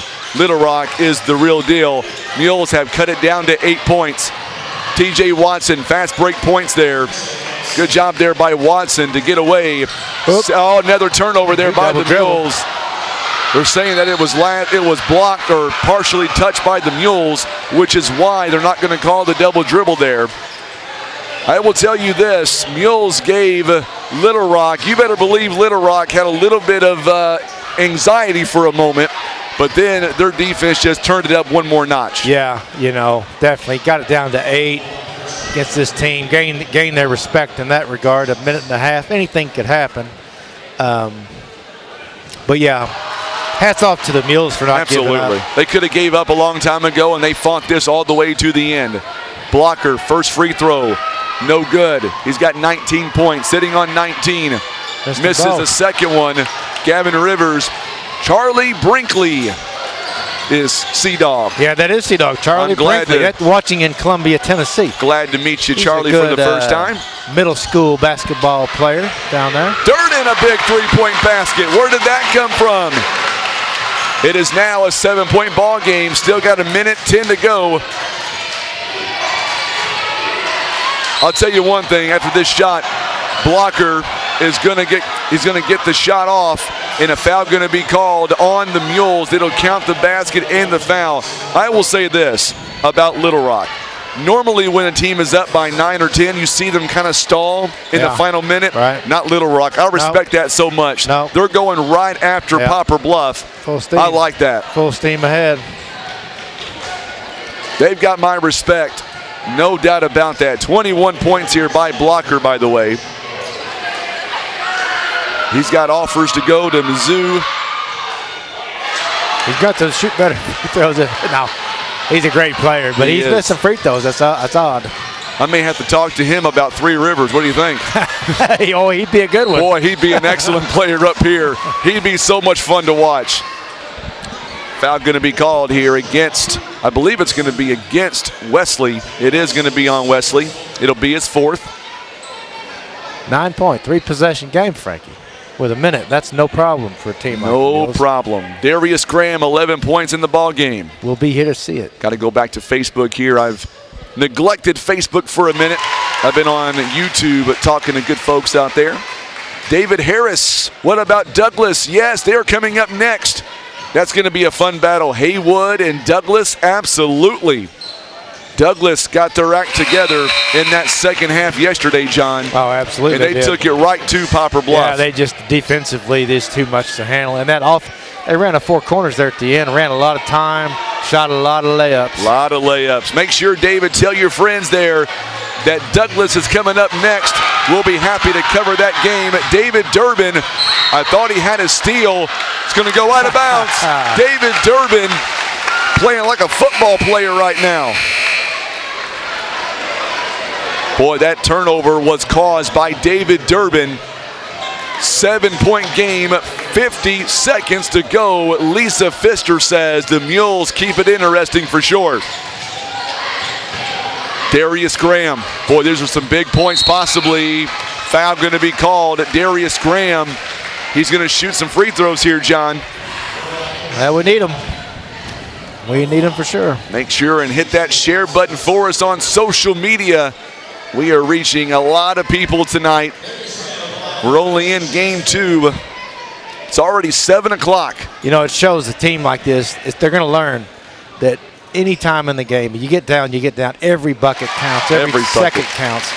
And you can come back from a big deficit. Darius Graham, he is tonight 3 of 3 on the free throw line. We may be out of here at midnight tonight. It is a great time. Both free throws. Oh, my goodness, 5-point game. Lord. 46.9.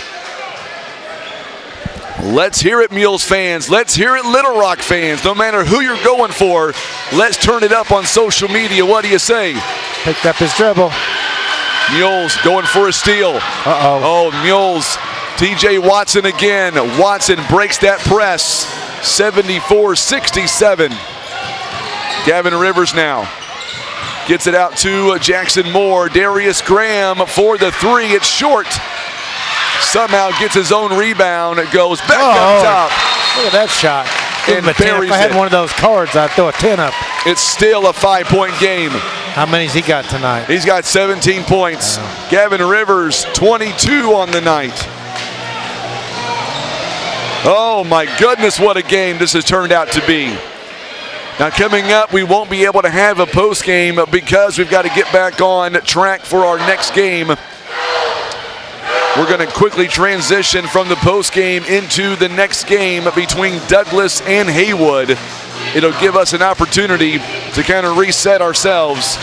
And I'm sure John, for Sea Dog, who is watching, he has to go down and get some food. He gets kind of to be a diva when he's hungry. Oh, Sea Dog would never think that. He knows Sea better Dog, than that. he knows better He knows than I that. eat like a bird. And sting like a bee. A pterodactyl. If that counts as a bird, probably not. 20.1. So somebody will correct me. 20.1 seconds here. Big audience here tonight on social media, Facebook, YouTube. Boy, I love this video streaming, John. It's just such a great asset that we have in our school. It is. It's a good thing for people. Although I'm going to call Mr. Brinkley later and ask him, what do I got to do to get him to say that I'm his favorite announcer versus you? He'll never do it. He'll never do it. Chantel Combs says, keep pushing through, Mules. Man, they have been great. I know they're down, but the way they have come back in this ball game, Ben Fox now back in the ball game.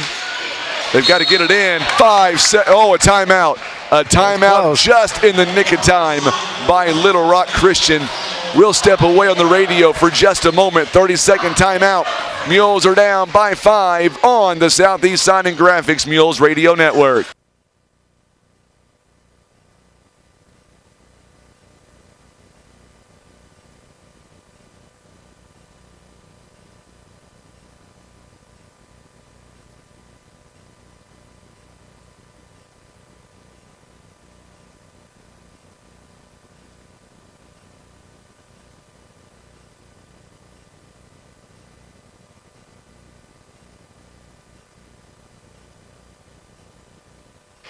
All right, we are back. 20.1 seconds for those of you waiting for Haywood. Douglas, it's coming up next. Bluff right now is down 74-69. Good night. We'll see you tomorrow. Back to your regularly scheduled programming. Huh? We got to beat the rain and the traffic. We're not going anywhere. Little Missouri humor there. Yes. Here we go now on the inbound. Blocker set to inbound. Darius Graham is going to be called for the foul. It's a good foul there. Fox, he'll make his free throw. Yeah, he will. Ben Fox now going to like the charity stripe. He is 2 of 2 in the ball game. It is a 5-point game right now. Coming up next, it is the championship side of the bracket. 18.8 seconds left. Free throw coming up, and no good by Ben Fox. And they've missed a lot of free throws down the stretch. Wow. So far tonight, Little Rock is 10 out of 22 on the free throw line. Missed them both. That's something. Gavin Rivers now can even make this a closer game. They've got to get a shot off. Preston Moore going to go baseline. Running floater is short. I'm okay with the shot taken by Preston Moore. He was there. Jackson Moore. Jackson Moore. There's 2 Moores on the team. Yeah, good effort. Very good effort by Jackson. No problem with that shot at all. And the 5th foul by Jackson Moore. He has just fouled out. That's impressive. You got 5. You might as well use them. So now, TJ Watson going to the free throw line. 13 points. Missed it again. He is 1 of 4. Well, they're going to be shooting free throws as they get back to Little Rock. Tell you what. Coach's dad he's probably not liking that. No, I tell you. I was just thinking it's nice to have this streaming so that the coach's dad absolutely down close to Fort Smith, Arkansas can watch this game. That's right. 1 out of 2. 6-point ball game. 7 seconds. Darius Graham, long 3. Off the front end, it's no good. But man, oh man, oh man. Mules are not going to come away with a win, but you got to be proud of the way they fought. They fought hard all the way in this game, and congratulations to Little Rock, too. That should be a fun matchup tomorrow between Germantown and Little Rock at 5:30. Poplar Bluff now is going to play at 2:30 p.m. in the 7th place game against Hillcrest. And I'm telling you what, they've got nothing to be ashamed about in the Mules Dome. They come out, they were down by a large margin, never gave up. It made this a very tight ball game in the end. Oh, absolutely. They fought back, played hard, never gave up. And it's a good lesson they can learn that every possession matters, even when you get clobbered early in the game. 1, 2, 3 buckets really make a difference at the end. And I like that by Randy Morris. Says, way to fight, Mules. Good game, Little Rock. That's what it's about. Oh, yeah. These two teams fought all the way. And like I told you before, you've got 2 new fans out of Little Rock sitting right here. They've earned it. They are a good team as well. All right, so with that being said, we're going to get back to regular programming on the radio side of things. Not the radio, not for TV though. We'll stay here. We're going to end the broadcast on the radio. You've been listening to Mules basketball on the Southeast Sign and Graphics Mules Radio Network. We are back tomorrow at 2:15 for the pregame for the 7th place game. All right, we're going to stay here.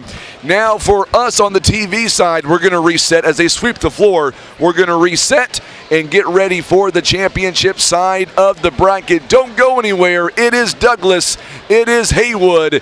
It is coming up next. You're watching live coverage of the 35th annual Poplar Bluff Showdown. It is presented by Today's Talk, KWOC, First Midwest Bank, and Poplar Bluff R1 School District. Is protecting your daily driver. First Choice Insurance can help find the coverage for your ATVs, boats, and campers that will give you peace of mind and not break your bank. So don't forget to allow First Choice Insurance to review your insurance needs today. Kevin's Auto and Tire is a family-owned one-stop shop for fast, friendly, and affordable automotive services with the latest tools and technology as well as their time-tested automotive knowledge. They're guaranteed to get your vehicle fixed without breaking the bank. Larry Hillis is a proud sponsor of Mule Sports. Local sports, local fans, and local business. A winning combination. Patriot Auto Glass offers chip repair or glass replacement. They provide fast quality service done by experienced technicians. Ask about our veteran and first responder discounts. Call Patriot Auto Glass today at 573-840-5027. And remember, Patriot Auto Glass will come to you.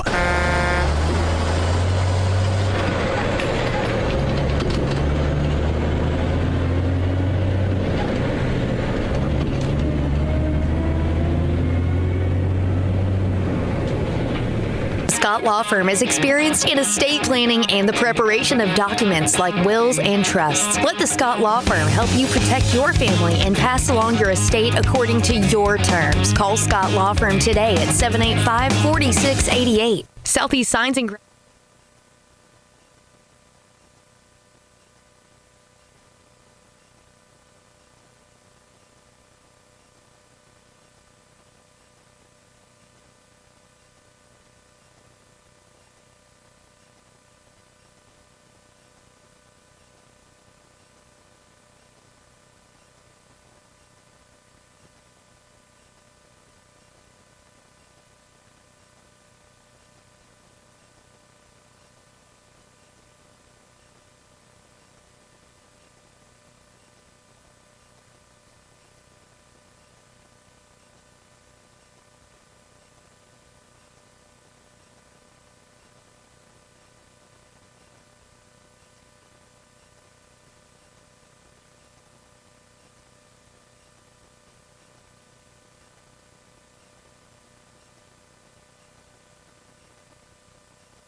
All right, so we are back now, under 4 minutes away until we tip off here this next contest. It is now time for the championship side of the bracket.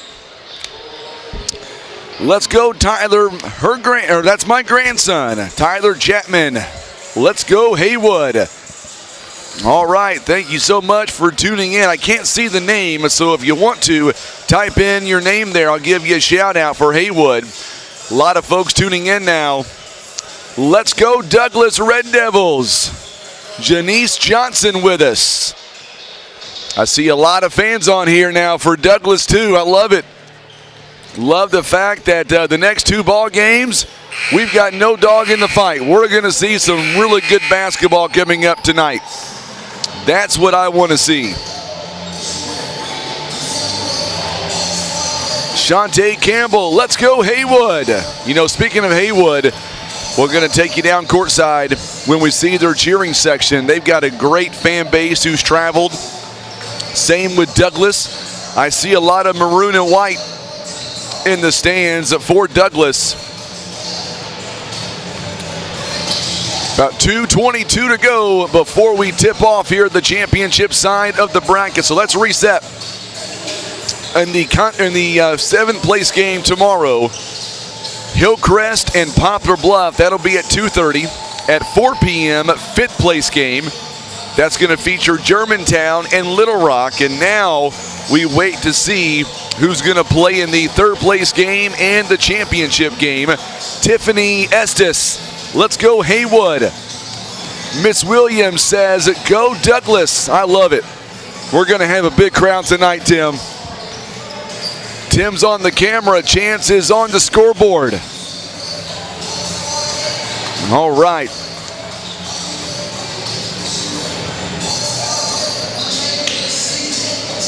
Yes, I got a feeling that Chapman is going to do great tonight. Looking at Douglas, I tell you what, they've got some great players. Tadquez Butler, Tyler Johnson. By the way, Tyler Johnson, in case you didn't hear, for Douglas, he was our slam dunk champion today. Boy, that kid can flat out play. Got a chance to see him. I was emceeing the slam dunk contest. Tyler Johnson, man, he was the only player, by the way, in the slam dunk competition. There was 5 of them. He was the only one to get a perfect 30 across the board. His dunks were magnificent for Douglas. Lamont Taya says, let's go Haywood. All gas and no brakes. We're going to see. We are going to see. Rob Bailey, the grandfather. All right. Of Chapman, the playmaker. LOL, I love it. We're going to try to go back and forth on social media, YouTube and Facebook. Keep those comments coming in. I see the scoreboard is reset for Haywood and Douglas. Haywood is going to be the away team on the scoreboard, and Tim will let Tim go down during the introductions, because what's exciting is watching the cheer section for Haywood when they do their starting lineups. I've never seen this before, especially at an away venue like this. Haywood coming in here.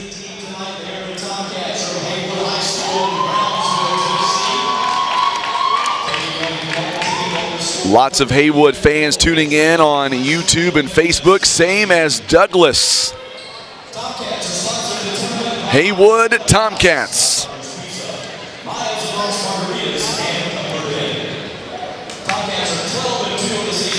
They are 12-2 on the season, by the way. Haywood in Brownsville, Tennessee, roughly 2.5 hours away. Listen to this.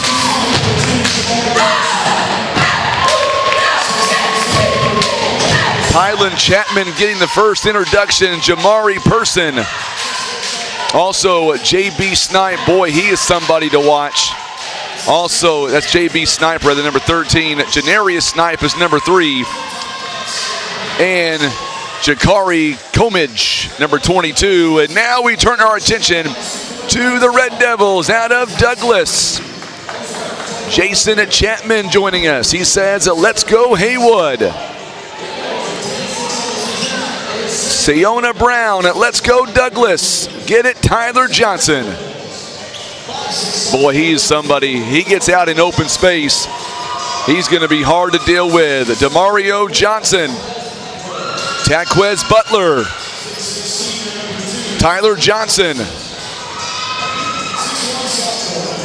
Number 3, Marjavius Chandler. He was in the three-point contest earlier. And number 4, Joshua Thompson. There you go. Those are the lineups. Tylon Chapman, Jamari Person, Janarius Snipe, JB Snipe, Jakari Comidge for Haywood. For Douglas, Demario Johnson, Taquez Butler, Tyler Johnson, Marjavius Chandler, and Joshua Thompson. So here we go. It's going to be for Douglas. It'll be Tyler Johnson and JB Snipe. Here we go. You can hear the cheerleaders down there for Haywood. Ball is in the air. We are underway. It'll be controlled by the home team, Douglas. They're wearing the white jerseys, maroon trim, maroon numbering. We've got a travel off the bat. Quick turnover.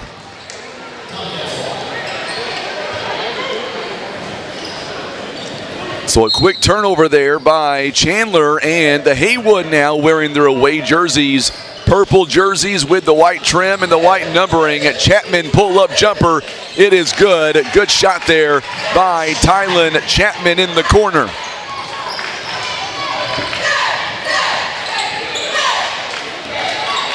The coaches for these two teams at Douglas, Gregory Williams. Also, Lewis Mobley, Daryl Shack, and Darian Gray are the assistants. On the other side, for Haywood, Rodney Chapman in his 4th season. Three-point basket by Chapman. This one is no good. It goes over the backboard. Also, the assistant coaches are Tyler Morton, Cordero Comidge, and Jarvis Fernando are the coaches for each team here tonight.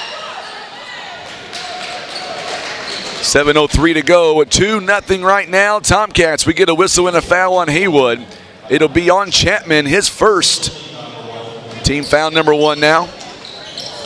So now the inbound. They inbound it to Demario Johnson. Butler now. Boy, he had a good game last night.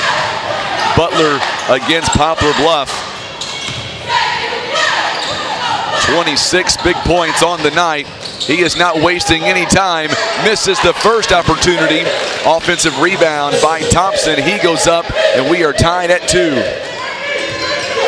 The winner of this game will move on. Boom City Woody says, let's go Douglas. Chapman inside the paint there, kicks it outside to Comidge. Comidge throws it in the backcourt, and it's going to be a backcourt violation. Turnover on Haywood.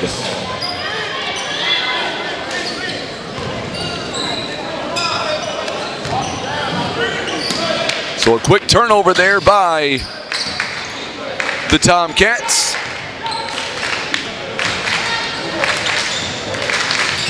6:14 and counting here in the first. Oh, good moves. Going to be taken away, though, by Snipe. Janarius Snipe. Oh, what a block by Thompson.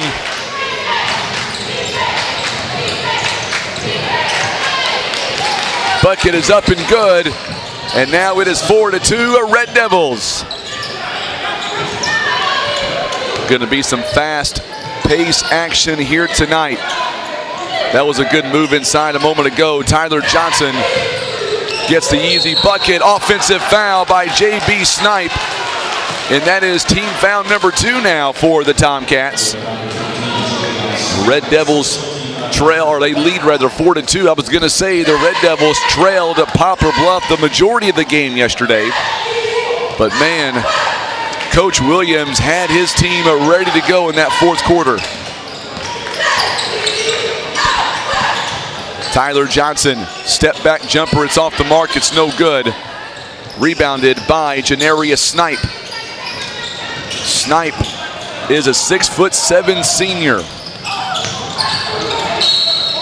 And we get a whistle and a foul coming up. I believe it's going to be on Joshua Thompson. It is going to be on Josh. It'll be his first, team foul number 1. Yes, make sure and share all your, or I should say tag all your friends on Facebook, so that way they know this game is going on, and share the video feed for us. Chapman going to have it taken away by Chandler. And we get a whistle here and a foul coming up. And this one I believe is going to be on Person. On Jamari Person. It is going to be on him. That's team foul number 3 now.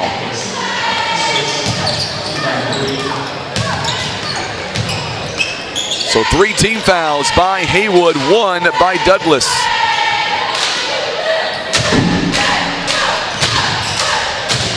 Janice says, slow down, Devils. Shot is up and no good by Thompson. Chapman on the rebound. Boy, this kid, he is fast. Missed opportunity by Chapman, but the offensive rebound is good by Janarius Snipe. We are tied at 4 apiece.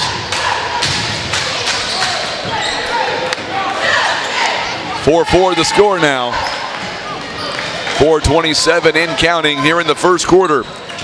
Jordan says, let's go Tomcats, and there's a turnover there. Good job by Haywood on the steal. We are tied at 4. First semifinal game of the night. JB Snipe, 3-point basket is off the mark. It's no good. Rebounded by Johnson. On the other end, Thompson now. Oh, what a move by Thompson. Thompson inside the paint is able to score it up. He's got 4 big points. That was a good move. What a move by Josh Thompson. 4 points and 1 foul here in the ball game. Aunt Rochelle says, let's go Tomcats. Oh, what a move inside by Janarius Snipe. He was wide open all by himself.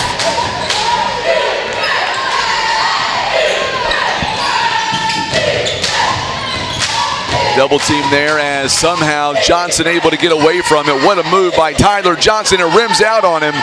So Johnson's shot is not going to fall. JB Snipe, he'll take it in transition. Comich for 3. This one off the mark. It's no good. We're going to get a whistle here and a foul coming up on the rebound attempt. It's going to go against, it looks like, Douglas, or make that against Haywood, rather. It's going to go against Janarius Snipe. It'll be his first. And that is team foul number 4. John Scott is joining me once again on the broadcast. 6-6 game, a very, very high energy early on. Oh, yeah, I got a little hung up down in the hospitality area, enjoying some fine hospitality from Lonnie Taylor and the crew. Absolutely. Time got away from me, but yeah, this is a hard-fought battle already, 6-6. I don't think people would appreciate it if I was to forget about the time. And if I was back there in that room, they may not like it too much. That's one thing I have the luxury of not worrying about things like that. I know. You can come and go as you want. Offensive foul there from Haywood. And if that's on Janarius Snipe, is it going to be on him? Maybe not. So it's going to be a turnover at the very least on Haywood. 2:38 and counting. 6-6 tie here in the first quarter. Thompson steps in, and we're going to get a whistle and a foul coming up on Haywood. The Red Devils and the Tomcats. That's be a pretty good fight. Hugh Williams says, Tomcats, let's bring it home. I'm going back and forth between YouTube and Facebook. Several comments are coming in. And by the way, that's the second foul on JB Snipe. He'll have to come out for the Tomcats.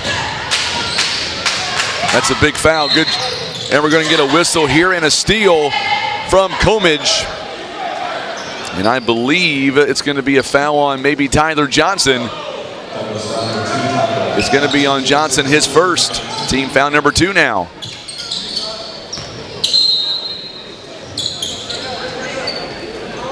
So LaKendrick Phillips for the Tomcats. They are in the ball. He's in the ball game for the first time. Where's number 5? David Harris says, let's go Joshua. 6-6 tie, 2:22 to go in the opening quarter. Opening frame. Person now. Quickly over to Janarius Snipe. He's got 4 points. Up, Kendrick, or Phillips rather, took one too many steps. Turnover on Haywood. Haywood has 5 turnovers. Douglas has 4 in the early going. These two teams are going to settle down, no doubt about it. Oh, yeah, they will. They'll settle in. They will settle. Good game here. A little bit of jitters start off. There's another turnover there as Chapman reaches in, able to take it away. This kid can fly. Misses the opportunity there. Rebounded by Douglas. Here comes Johnson. Johnson has it taken away by Snipe. And a turnover on the other end by Person. So once again, these two teams, a 6-6 tie, they play so fast. They've got one method, and that is 0 to 100 in about 1 second. Yes. I mean, they are. Wear you out watching them play, I'll tell you. They are hustlers, no doubt about it. Cam Franklin says, let's go Douglas. Shot is up and no good. Good job by Tyler Johnson. They're going to say he traveled with it. Butler misses the shot. Johnson had the offensive rebound. And we're going to get a sub coming in now for Douglas. Jarmon Brittman. He was in the three-point contest earlier, or the slam dunk contest rather, earlier today. Tyler Johnson will take a seat. Douglas had 3 folks in the slam dunk contest. Tyler Johnson won it all. Yeah, he had some nice dunks. He had some nice moves. I told people on Facebook and YouTube he was the only competitor to get a straight 30 across the board. Well, he only one. He for the championship round, he took off his sweatpants and yes, he did. wore his playing shorts, and I think that helped him just a little bit. He had a little bit extra hop. Phillips turns it over on the other end, and he takes it right back. Phillips takes it from Brittman. Out in transition. No good by Person. That was a good shot opportunity by Haywood. Still a 6-6 tie here in the early going. Good move by Josh Thompson. It is a turnover game right now. Indeed, 8 turnovers by Douglas, 7 by Haywood. That's a pretty good stat for the first quarter. Wow. Foul on Phillips. So now Thompson at the free throw line. He's already got 4 points and misses the first opportunity. Make sure and share this video feed on Facebook for us, if you'd be so kind.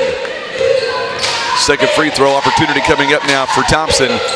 And we are tied no longer. Douglas now leads by 1. 44.3 seconds left in the first quarter.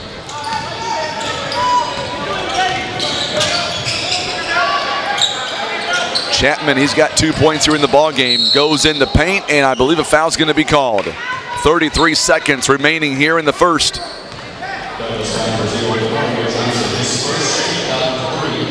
It's going to be on Johnson. DeMario Johnson picks up his first personal foul. Chapman now outside to Person. 3-point basket by Comidge. Hits every part of that rim, but doesn't go down. I thought that was going to fall. Long 3-point basket the other way is going to be short. Butler cannot get the shot to go down, but an offensive rebound. What a move inside. Brittman goes up and scores it. Give him 2 points. 9-6 now the score.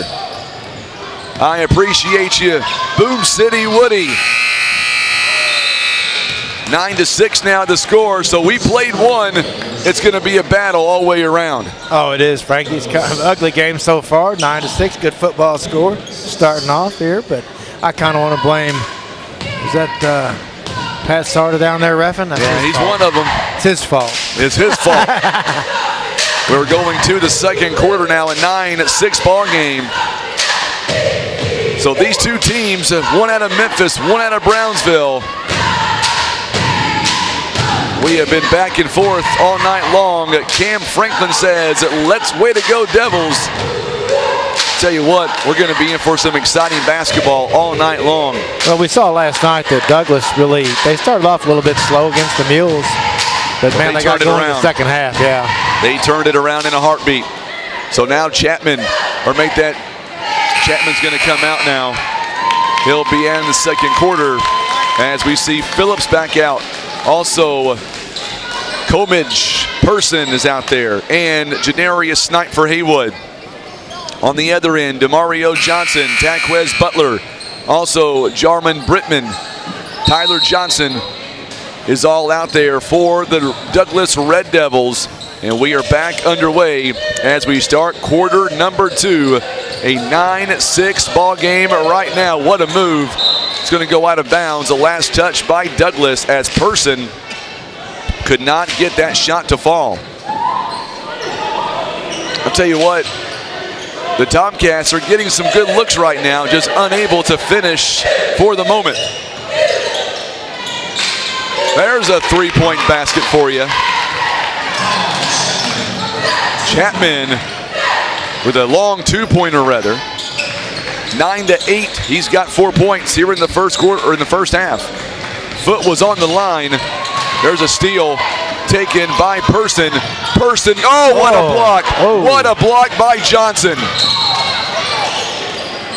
Did I tell you that Johnson won the slam dunk contest? Did I tell you he's got some ups? He got up on that one. My goodness, what a block that was. And that is already 17 fouls here by the Tomcats. I told you.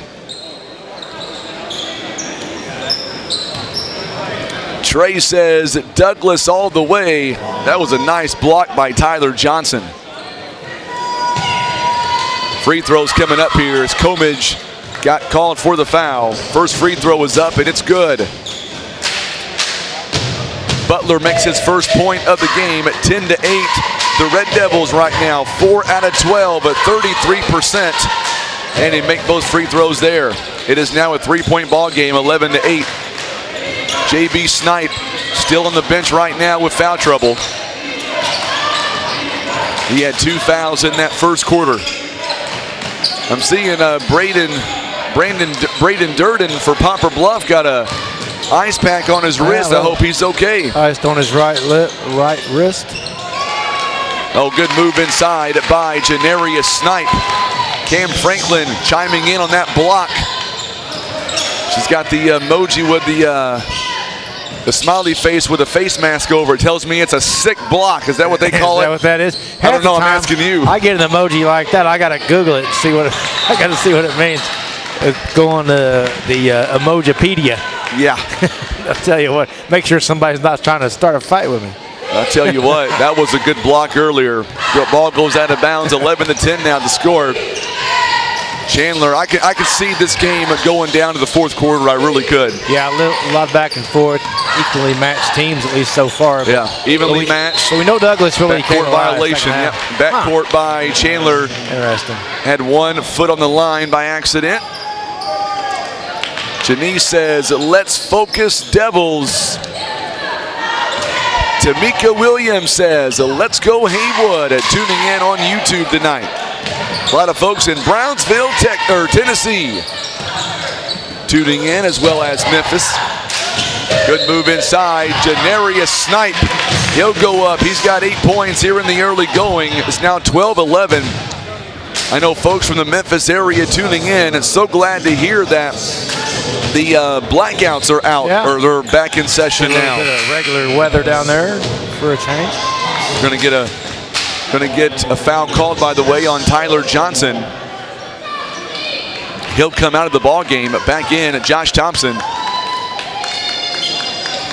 Free throw is no good by Snipe, rebounded by the Red Devils. You know, Frankie, that last spring break last year when it snowed so much, we were driving. I had a carload of 18, 17-year-old kids headed down to Florida, and we got in that snow, and it kept getting worse and worse. We ended up going down to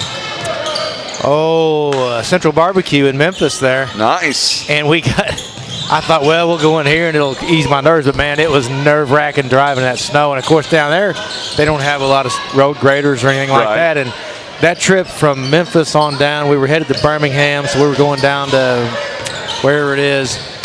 And there was a point there I wasn't sure we were going to make it, man. It was wild times. And then all of a sudden we got out of it, and it was great. It was awesome. We had a great spring break. But, yeah, the great blizzard of 22, I guess. Spring of 22. Spring of 22. Beautiful. Person could not get the shot to go down. Good job by Person, able to come away with it somehow. So what I took out of that entire speech was Memphis has some really good barbecue. They indeed do. And we had a good, it was worth it.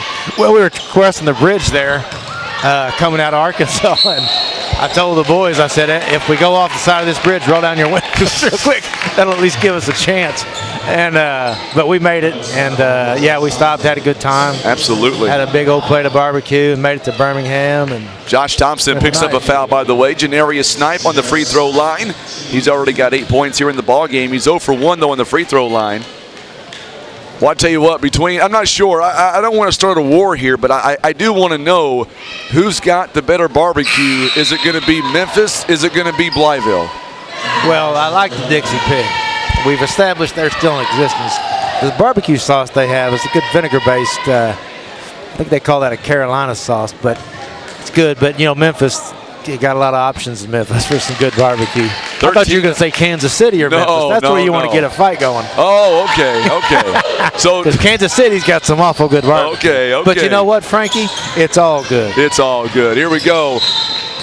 Another foul going to be called against Haywood, it looks like. 4:47 to go here in the first half. 13-11 now the score. Foul going to be called on Comidge. That's his second personal foul.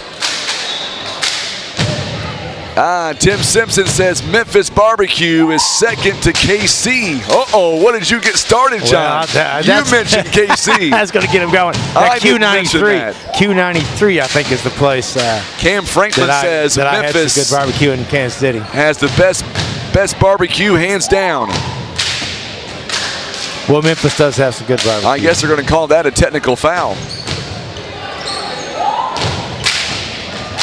I didn't see the call, but it looks like it's going to be a technical foul was called on Jakari Comidge.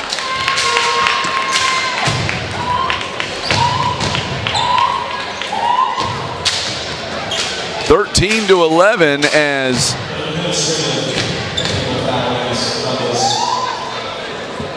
it's going to be a administrative technical foul they called against Douglas. So now we're going to see free throws by Tylen Chapman, and he'll make the first one. He'll get one more. I didn't see what happened there, so I don't know what exactly. I think the scorer's table is trying to figure out what just happened also.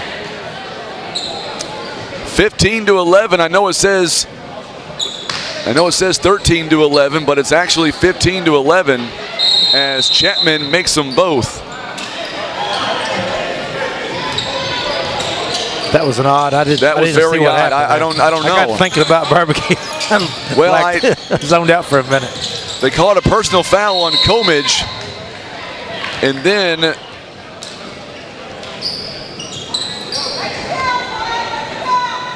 Boom City Woody says KC, it looks like me copied some recipes. Memphis has the best barbecue. I'm just saying, you got a war started. That's on you. I didn't say that. People are going to talk about that forever.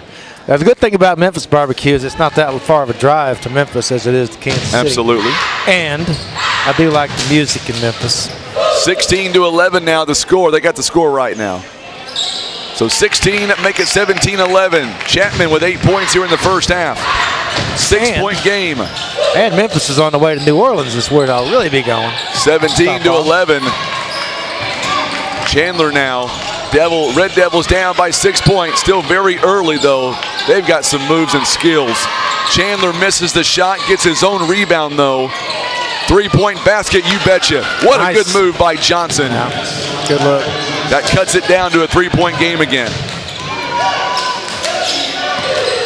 By the way, checking in, Robert McAfee. He is in the ball game. Turnover on Haywood. So Haywood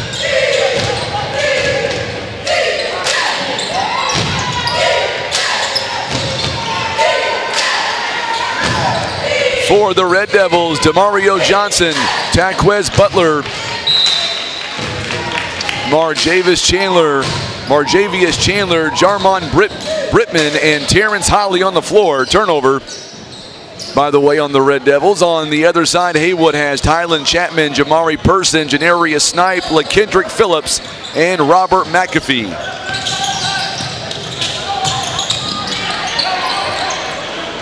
Three-point basket by McAfee is no good. Rebounded by Taquez Butler. Oh, what a move by Butler to a wide open Brittman.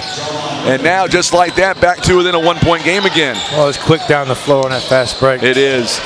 Douglas is so good. They were so fun to watch last night. Down by double digits. Came back and got the win in the fourth quarter. Janarius Snipe misses that opportunity. Rebounded by Johnson. Douglas, they are pushing the tempo. Douglas, Snipe got the rebound on the other end. We've got a player for, looks like Phillips is going to, or make that Person rather, is going to have to be helped up. One thing about these two teams, they go quick. Larissa Redmond, Memphis has the best barbecue in the country. You know, there was a restaurant, and if I get it wrong, I apologize. I've only been to Memphis maybe about 10 times my entire life. I went down to Memphis a few years ago. I think it's called Blue City Cafe. Is that still down there? I believe the Blue City. Well, I don't know. I don't want to say. It's been a little while since it's been down there. Let me know if that cafe is still there. That had some really good barbecue there. Well, I remember in college we'd go down there and hang out and drive down from Mizzou and spend a weekend or whatever. And then I always have weird charges on my credit card. Doe's Eat Place. I remember I had Doe's Eat Place on there. One of those all-night deals, but no, I love it down. We used to have a lot of fun down in Memphis. Go down here, some good music. So Taquez Butler picks up his second personal foul. Oh, Blue City is there. Thank you so much, Miss Williams. 17-16 now is the score. I'd like to go catch a showdown at Rum Buggy. That's where I always liked to go back in the day for the kind of Beale Street touristy thing. Butler now with a big shot there. It's now 18-17 the score. Oh, what a move by Janarius Snipe. Misses the first opportunity. He is going to draw the foul and get one more opportunity on the free throw line. We're going to see coming in now for the Haywood Tomcats. Quantavious Comage is going to come in the ball game. I know you're a runner, Frank. We used to go down and run the St. Jude's half marathon. Yes. A couple guys run the whole marathon, but it used to be a 5-mile race, and then they changed it to a half marathon. And a lot of us would go down there and run that 4 or 5 times. I don't know. Almost always somebody from Poplar Bluff goes and runs it. Great event for a great cause. It really is. And it really grew to the point where now you can't really get in the race. You got to get in through a lottery. Yep. Get in real early. I never got the opportunity to run in that race, but I've heard really good things about that. The best thing about that race is it's a Saturday race. A lot of races are Sundays. That's a Saturday race, which means you can do what you're really there to do, and that is go out Saturday night and hang out. That's right. Fun. Maybe go out and get some good barbecue. Somebody said on there that Brownsville, Tennessee has the best barbecue. I like it. Yeah. You got a barbecue war started, John. Good Tennessee barbecue. It is. My in-laws all live in Columbia, Tennessee, over in Middle Tennessee. Gotcha. South of Nashville. And my father-in-law could talk a long time about barbecue and the different kinds, the different styles and different things. And the man eats a lot of barbecue. They take it very seriously. You know, talking about this barbecue right now, I kind of miss some barbecue. Tylen Chapman, long three-point basket is no good. It goes out of bounds. The last touched by the Tomcats. 18-17. It's already halftime almost, John. Very good, close ball game. Both teams. Right now, the Red Devils, 13 turnovers. Haywood's got 8. Three-point basket is no good by Johnson. That one looked like it was going in. Good job by Jamari Person. Tylen Chapman, he's got one speed. He can turn it on in a blink of an eye. He's going to get fouled in the process.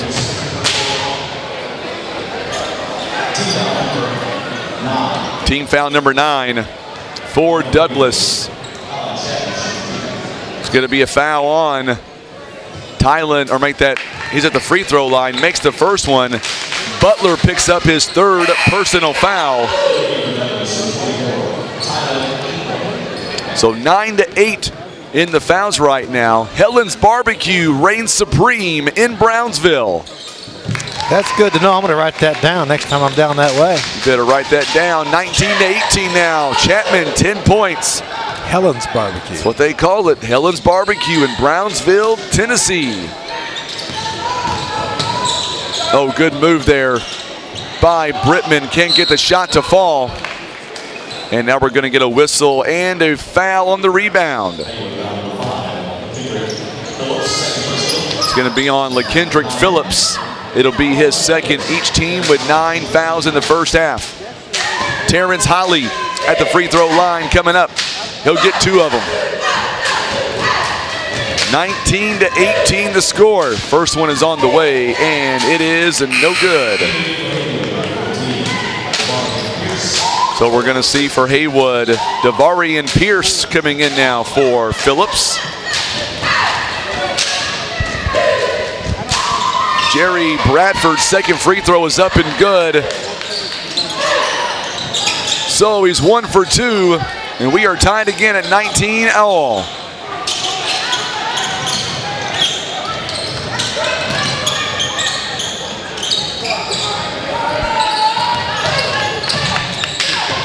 Good move inside. Look at that running floater by Tylen Chapman.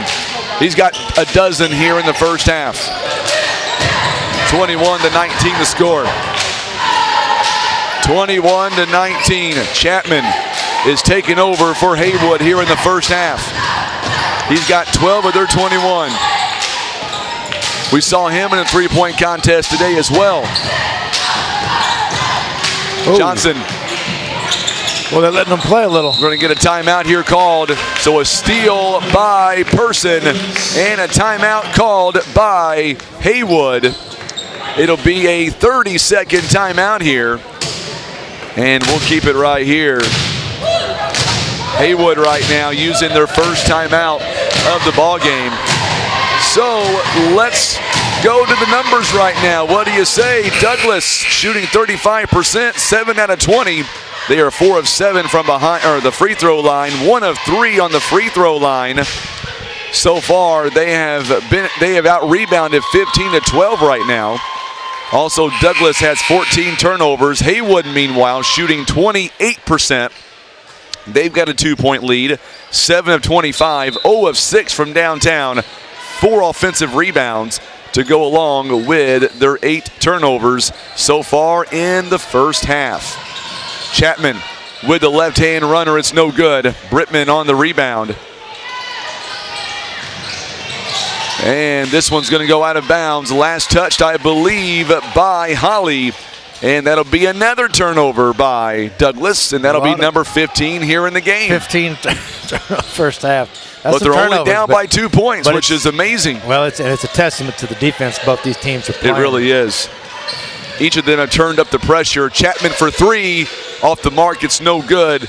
Long rebound by Janarius Snipe, and shot would have not accounted anyway. So we have reached halftime, folks. John and I are going to be talking some barbecue during this timeout.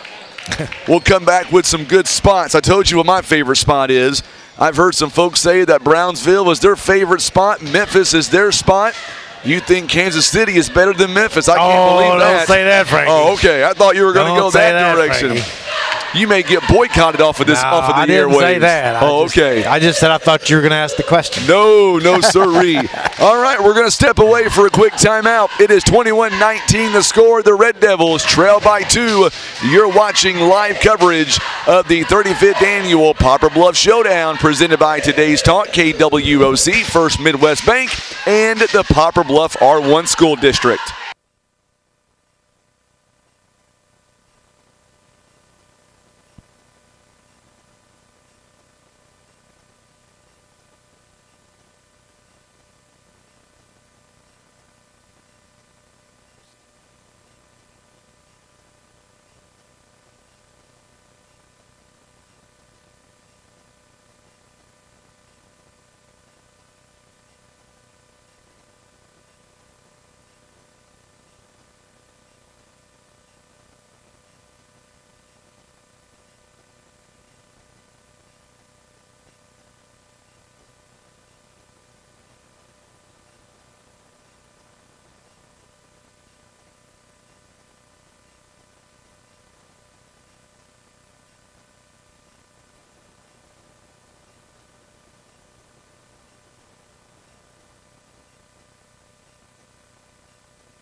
All right, so we're coming up on the 5-minute mark here to go at halftime. What a back and forth we have seen so far tonight in this game, the first semifinal game. Let's talk about this a little bit here. The Haywood Tomcats were outscored 9-6 in the first quarter. Haywood came back and outscored at 15-10 in the second quarter for a 2-point game. Right now, Haywood, they are shooting the ball 24%. They are 0 for 9 from downtown, at 7 out of 11 on the free throw line at 64%. Meanwhile, Douglas, they are shooting 33%. They are 1 for 3 from behind the arc and 4 out of 7 on the free throw line. Tylen Chapman, 12 points in the first half, 9 by Janarius Snipe. The big news by Haywood is that JB Snipe, he was in foul trouble the majority of that first half and didn't play a whole lot. As a matter of fact,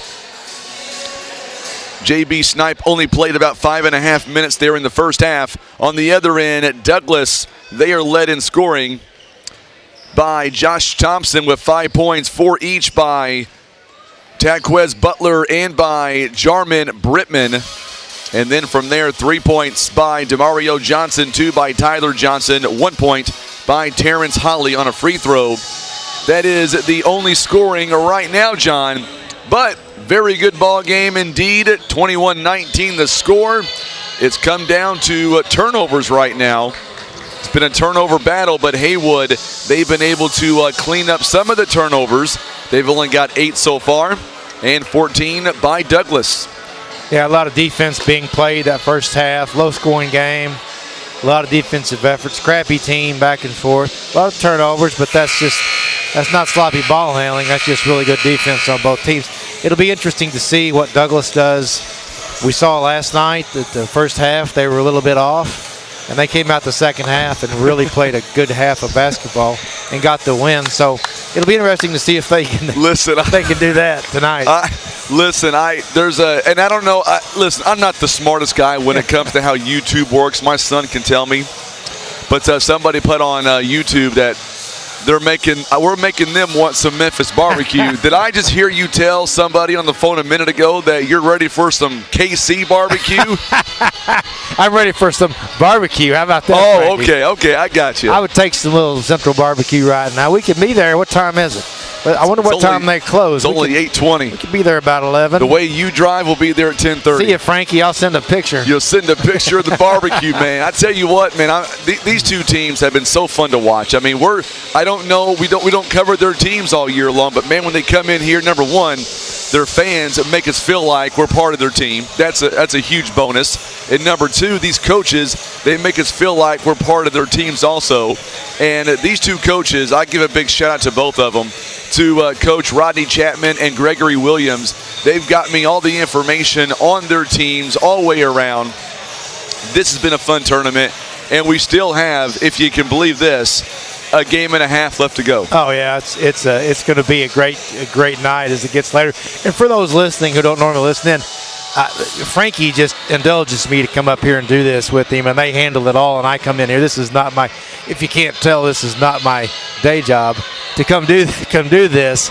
But I'll say that I enjoy doing the Mules games or being involved with it, but it's hard because you get wrapped up in it. It's a deal. I really actually enjoy these games, these teams from away better.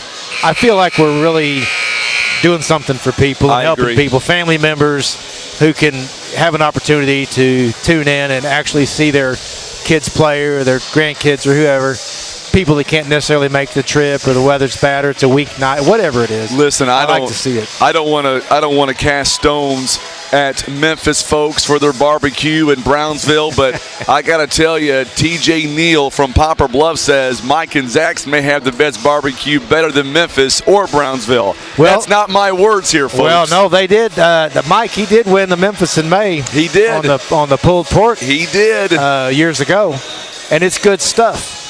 My problem is I eat too much of that, Frankie, and then I'm kind of miserable for a while. I'm getting too old to eat like that anymore. We're getting ready for the second half. So more importantly, let's turn up the pressure a little bit. 21-19. Whether you're watching us on Facebook or YouTube, and let's have some real fun. What I want to know, quite simply, who's going to win this game? Is it going to be the Tomcats or is it going to be the Red Devils? That's what I want to know. What about you? I want to know that too, Frankie. I think it may be the team that has the ball last. Let's find out on social media. Let us know. Hit us up. You tell us who's going to win this game. All right, we're going to get back to live action here. Looks like starting five for both teams are going to be on the floor to begin the second half. It'll be Douglas basketball when we get started, and we are officially underway in the second half. 21-19, Douglas down by 2 points. Well, the Tomcat cheerleaders, they're saying that Tomcats are going to win.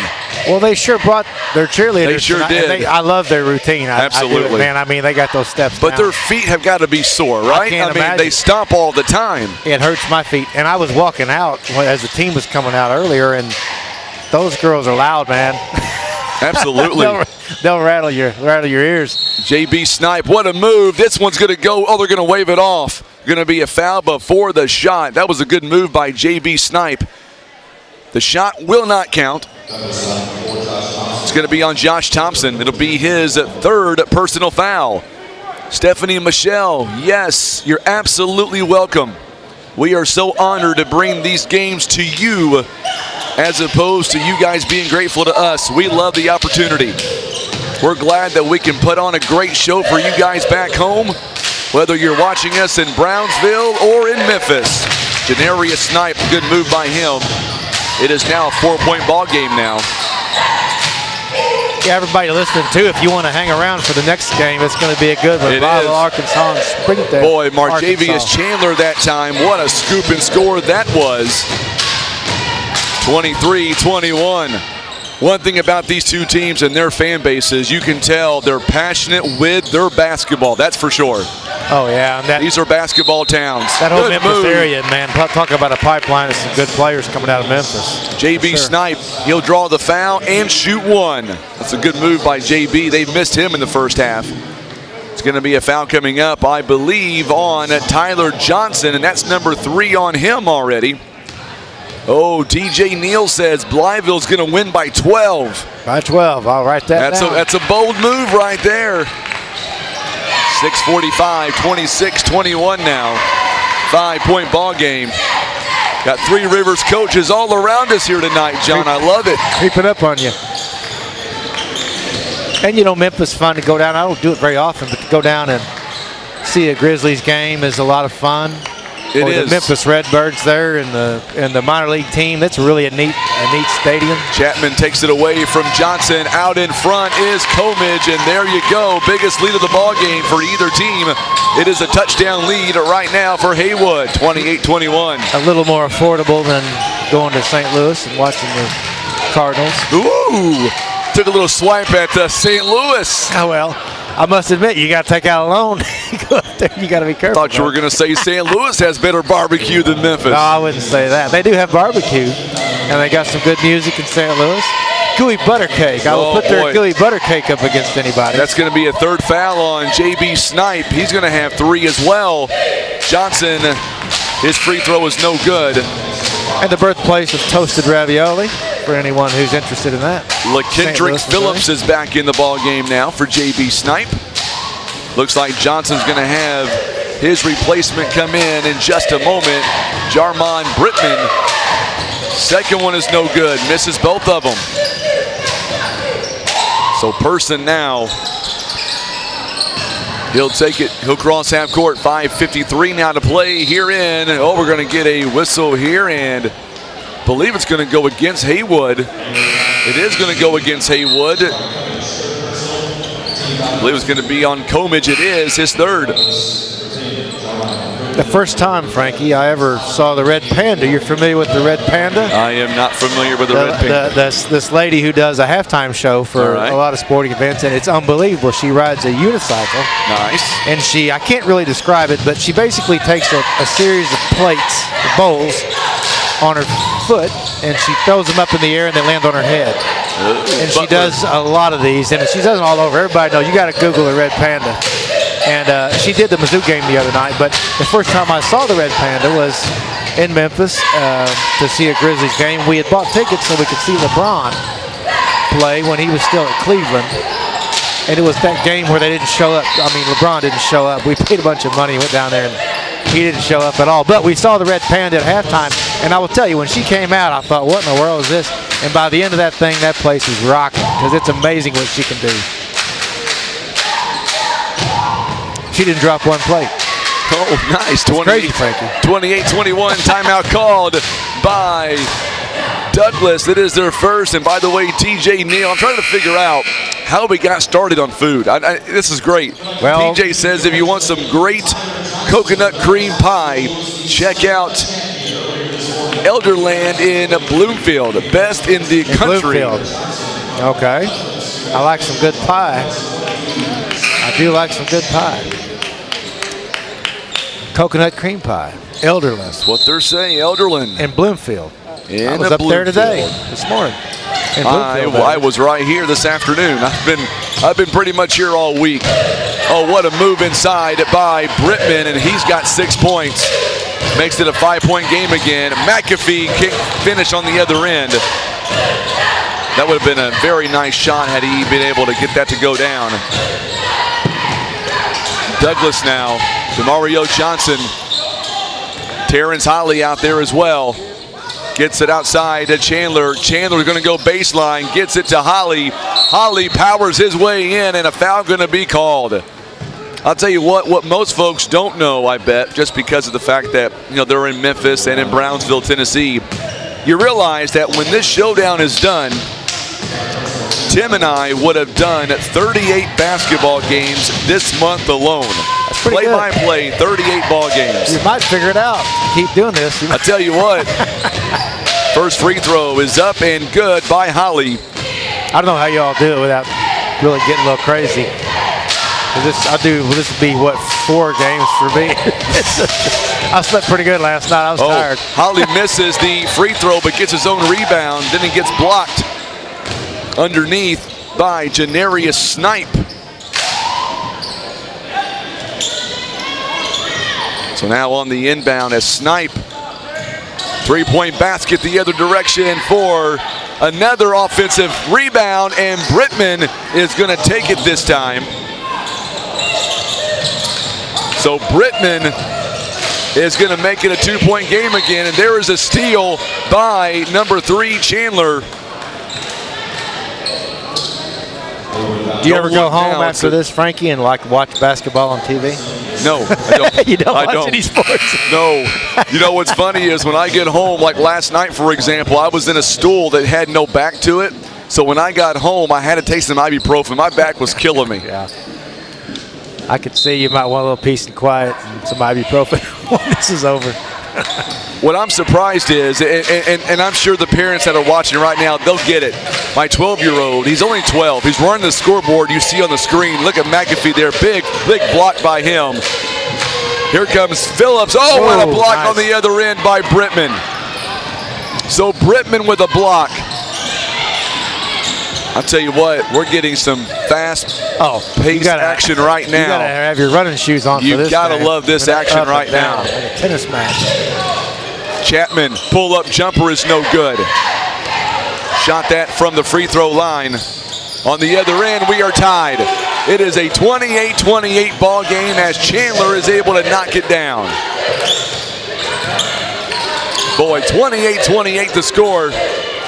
And we're going to get a foul here, it looks like, on Holly. What I was going to say was, what's amazing to me is the folks that are watching the scoreboard there in the bottom of the screen. My son does it, and he's only 12, and he loves doing this. I mean, he could be doing anything else in the world right now, playing video games or watching YouTube, but he wants to be here with us. Well, he does an excellent job, and he sits there the whole time doing it. You think after a game or two, he does get free cookies, though, I'll tell you. Yeah, I won't and be ice honest. cream. We're working on an ice cream deal. Yeah, we're working on the ice cream. Oh, jump ball. It's going to stay with Haywood. Possession arrow now is going to favor Douglas the next time around. At 28-28 the score.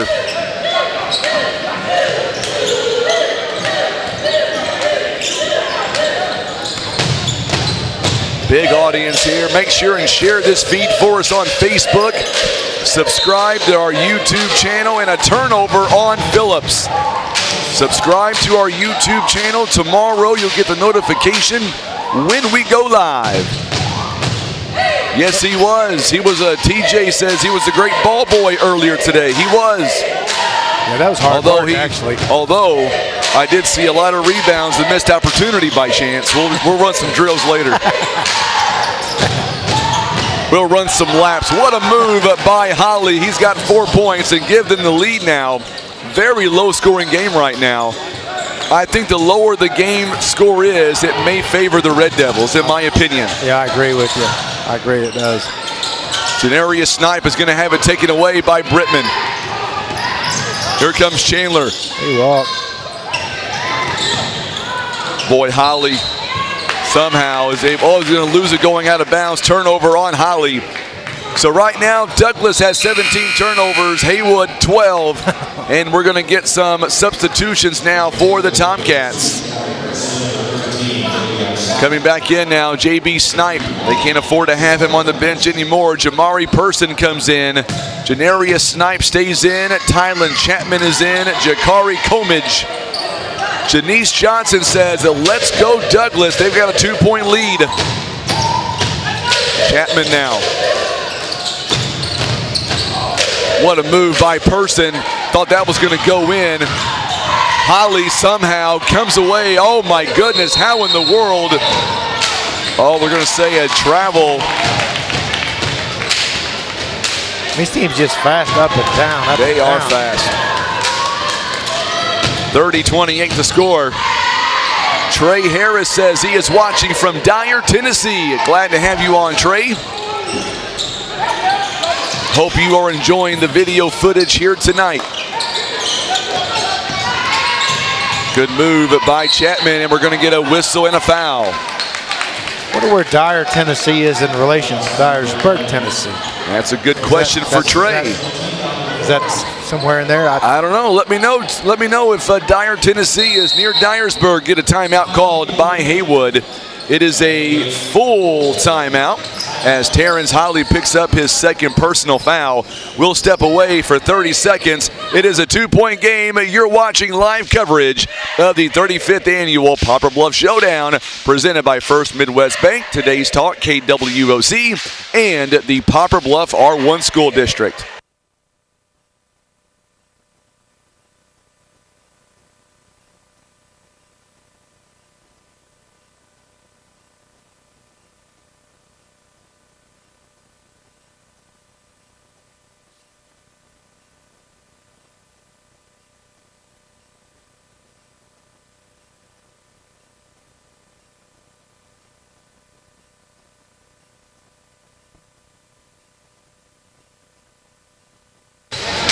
All right, so we are back. By the way, Q Williams, he is tuning in all the way from New Jersey. Glad to have you alongside. New Jersey. A little snow out east. 1:45 to play. What a move. Count it, and the foul as Janarius Snipe does his thing. He's got 13 points. That's a good-sized lad. He is. Tabby Ford says, let's go Douglas. Patty Doris is watching from Van Buren, Missouri. Exotic place, Van Buren. Exotic place. Third foul by DeMario Johnson. It really is, actually. I mean, no, it's got a long way. It's got a lot of scenic. People travel a long way. They do. See some beautiful country over there. Free throw is up, and it is good. And now, once again, Haywood has the lead. 31-30 now, the score. Coming up next, Springdale, Blytheville, the other championship semifinal. Good defense by Comage as Butler cannot get that shot to fall. Chapman, long pass down the court. JB Snipe, Euro step, you betcha. What a move by JB Snipe. Tylen Chapman, a big assist. 3-point game now. Linda Powell says, nephew Tylen Chapman and teammates, let's go Tomcats. Long 3-point bucket, bang. Nice. Chandler That's how you come back and tie a ball game. 33-33. I'm not going to even say overtime. I don't want this game to end. It may not. Look who's behind us right here, my man. Darian Combs in the house. Former Mule player. Oh, yeah, good player. He was awesome guy. Oh, what a move. But Janarius Snipe, he's got 16 points now. Put in the effort, man. That kid played hard. He did. Always played hard. I miss him. Give this guy a uniform. 35-33 now. COVID year. It's right. Yeah, COVID year, indeed. Marjavius Chandler just hit a big three-pointer a moment ago. 22 seconds. And we're going to get a whistle here and a foul coming up. It's going to go against Haywood. Maybe JB Snipe. No, it's going to be Janarius Snipe, rather. It'll be his second personal foul. And that's team foul number 4 now on the free throw line. Nope, it's going to be on the floor. I thought maybe they were going to say he was in the act. They're going to say nope. Well over 200 watching right now on YouTube. That's incredible. 16 seconds. Good backdoor cut. Going to be a whistle, a turnover, I think. Yep, a travel on Brittman. Had the right idea. Just took one too many steps. One too many. Well, 13 seconds. Time, or 35-33. All you Haywood fans out there in Douglas, it's been a long night. Let's say goodnight. Fire up the car. It's 8:40, 8:30. Seems like about midnight to me. Chandler on the long rebound. Oh, I thought that may go in. So we have played 3 quarters, and I still have no clue who's going to win this ball game. And I know the answer is whoever scores more points. I know that. That's a legit answer. The winners are the people who are able to watch this game and enjoy it at home on a wintry Thursday night. But yeah, this is a hard-fought game. A lot of defense being played, a lot of up and down. Hate for either of these teams to leave this game. Vincent Sturdivant says, Tomcat purple strong all day long. Purple strong all day long. I like love that. it. I do. Janice Johnson says defense. She's talking about Douglas. The Red Devils right now, you gotta love the way they've come into this tournament. Down by double digits yesterday, come back to win, and they are hanging strong right now with Haywood, down by 2 points as we begin the 4th quarter. Yeah, Douglas, I think they've got another notch, another gear that if they can get into it, they'll be okay. I don't think we've seen their best basketball in this game I don't think so either. To be honest with you, I don't think we've seen either one's best basketball yet. Yeah, it's a little bit like a third-day game. You know, a third game in a row in 3 days. Right. They seem almost a little bit fatigued. I don't think that's really the case. I think it's just such a frenetic pace up and down the court with the defense they're playing. So each team tying it up at 14 apiece in that last quarter. Here we go. Final 8 minutes now. Possession arrow will favor Haywood the next time around. Lots of comments coming in on Facebook. We love them. 3-point basket, no good. They tried to bank that off the backboard. It didn't work. Oh, what a good move by Person. Got a big offensive rebound. There you go. Coleman, or make that JB Snipe, rather. He's got 7 points. It's a 4-point game. That's a nice play right there. Trey Harris tells us 3-point basket is no good by Butler. And we get a whistle here and a foul. I believe it's going to be on Thompson. If it is, it's number 4. It is going to be on Thompson. And he's going to have to come back out of the ball game. And Terrence Holly is back in. I was going to say Dyer, Tennessee is 25 miles east of Dyersburg, Tennessee. Got it. So there you go. Seems like there's maybe some Johnny Cash something over in that way, but it's close. Been over there a few times. Going to get a whistle here and a jump ball. No, it's going to be a timeout instead, called by Haywood. Haywood just got a timeout called. Tama Nicole says, lock it in at Douglas. 7:23 to go. It'll be a 30-second timeout here by Haywood at Tomcats, and it's already 8:40. We've got one more ball game to go here tonight. I know there's rain moving in at some point in the night. Not sure where it is just yet. Chance says he can't get wet, so he may be pulling it early. Can you imagine? Tim's over there shaking his head. I'm not going anywhere. I'm not going to get ridiculed. I think tomorrow we'll bring a smoker up here. We'll smoke up some Memphis barbecue. Boston butt back here, do a Memphis barbecue thing right here in the gym. 7:23. I'm not sure how we got started on barbecue, but I'm really craving it now. 7:19. Tylon Chapman now. It is a 4-point game right now. Janice Johnson says, come on, Devils. You got to focus. Oh, what a shot. This kid is very impressive. 14 on the ball game. It's now up to a 6-point lead at 7 minutes to go. Chapman is an unreal player. Holly now near the free throw line. Nearly had it swiped away. Person, he's not going to rest until he gets it. Person comes away with a big steal. 39-33 now.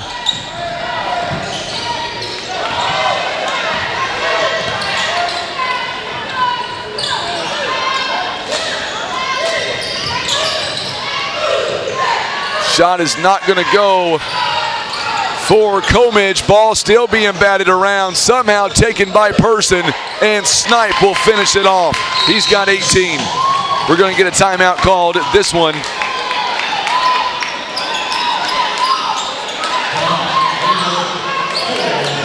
It'll be a full timeout here by Haywood. So let's step away for 30 seconds real fast. Don't go anywhere. We've got ourselves an exciting finish. 41-33. We're coming right back. You're watching live coverage of the 35th annual Poplar Bluff Showdown presented by Poplar Bluff R1 School District.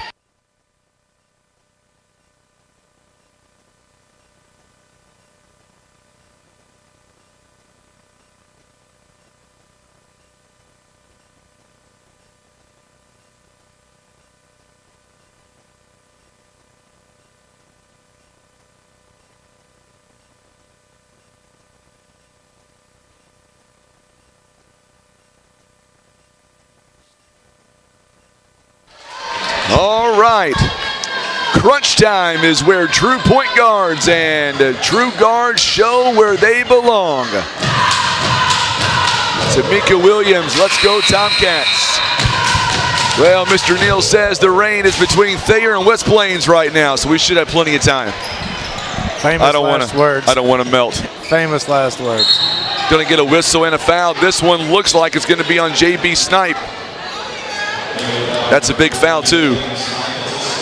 That's going to put, that is, each team now will be in the bonus. We're going to see Phillips back in the ball game now. LaKendrick Phillips, J.B. Snipes, 7 points, 2 rebounds, and 4 fouls in the ball game. Each team with 6 fouls.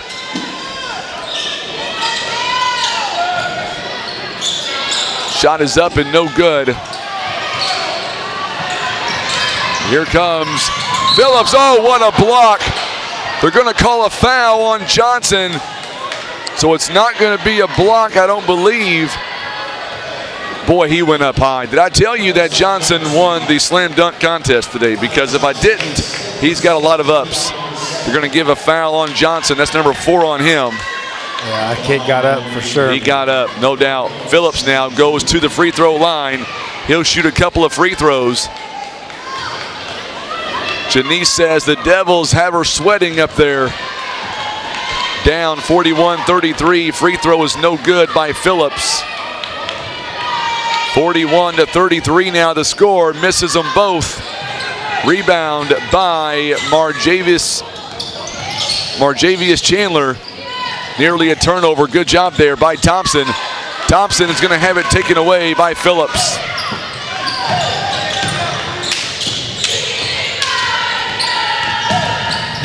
Chapman kicks it outside. And we're going to get a whistle and a foul. This one, I believe, is going to be on Butler. If it is, it's number 4.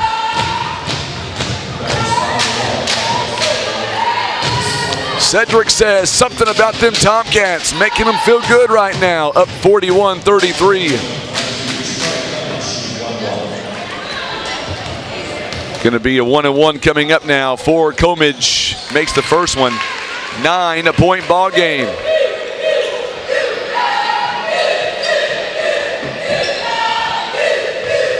(42-33) the score. Second one is up. It is no good. Rebound ball is going to be taken away by Chapman. Butler turns it over. Chapman is not going to be able to finish. Boy, that would have been huge if they would have been able to finish that shot. What a move there by Thompson. He goes in and scores. 7-point game now. 7-point game. What a move there by Person.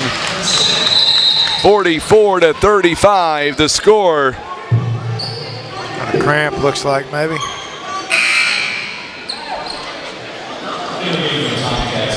I'm thinking it's going to be a cramp as well on Person.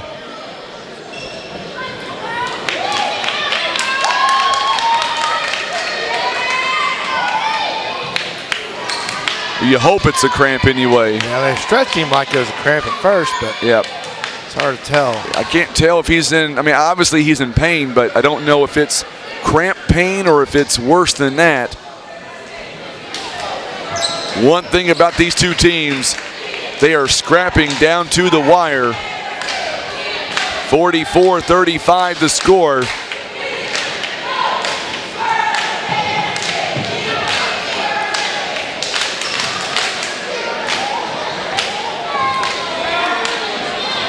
I'm almost thinking it might be a little bit worse than a cramp, just the way they're acting. I don't know. I hope not. I don't know, John. I'm not a doctor, but I don't know if that's a cramp or not. I kind of wish they'd help him. I do too. I'm not sure. He's walking.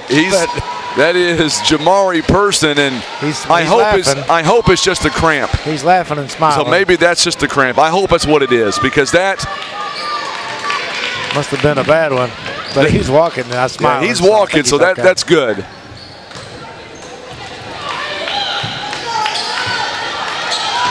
We'll see how fast he's able to come back in the ball game. The trainer is still working on him. 44-35 now, 5 minutes to go. There's a good shot taken. I'll read that comment. Thank you again, Trey, for that information. I want to get to that in just a moment. 44-37 now. Oh, there's a steal by Johnson. Three-point basket is good. Oh, my goodness. Johnson, big bucket there. And just like that, it's a 4-point ball game again. JB Snipe misses the shot. It was a good shot going down, it looked like. Shoot it again. Johnson thought about, I think it was partially blocked, but good job there. Oh, he threw it away. Oh, what a block. Oh, that's LeBron style. Now that was a block by Tyler Johnson, rather. Oh, he steals it. Here's your dunk. Here it is. Bang. Oh, I waited for that all ball game. He is your slam dunk champion. He just showed us why.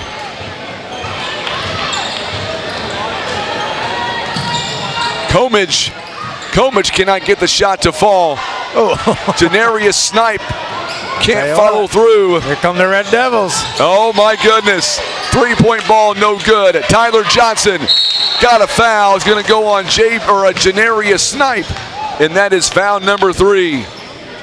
Perfect positioning for that rebound. Can you say he is 2 free throws away from tying this ball game? It was a 9-point lead a moment ago, John. Here they go. Same thing last night. All right, I got to go back to a comment here. Trey Harris says, Jamari Person, he is signed to play college football at Colorado State University in Fort Collins, Colorado. That's nice. Strong kid. Oh, yeah, Colorado Thank you for State's the information. Real. Which kid's that? A Person. I got you. Yeah, that's an accomplishment. Yes, Colorado it is. State's a good team, good program. So Tyler Johnson knocks down the second free throw. It is 44-43 the score. It's like I said before, I know we have a lot of Haywood fans and Douglas fans. John and I don't care who wins. We want to see a good ball game all the way down to the wire. This one might very well be the game of the tournament before it's all said and done. Oh, he took one too many steps. Turnover there by Janarius Snipe. So now we're going to see some offense coming in for defense. That's what we're going to see. Nearly 300 of you watching right now on YouTube. Just for you guys watching, over 70 plus on Facebook tonight. Let it be known in the record books that John loves KC barbecue. I love all barbecue. We're having a good time. Oh, Thompson, what a move. We're tied. No, the Red Devils have a lead. 45-44. 9-point lead erased. Chapman. Let me tell you. Oh, he stepped out of bounds. Turnover on Chapman. That is a rare turnover by Haywood. Well, they got 15 for the ball game, 7 in this half. Here comes Person. Yeah, Jamari Person. Signed to play at Colorado State. What's his position? Is he going to be a wide receiver? Don't know. Trey, let me know what position he signed I'm for. going to say wide receiver. Let's see. Wide receiver. He's either going to be a wide receiver or maybe a safety, maybe you think? Maybe. Oh, another block there by Johnson. Man, this kid is fun to watch. 2:35.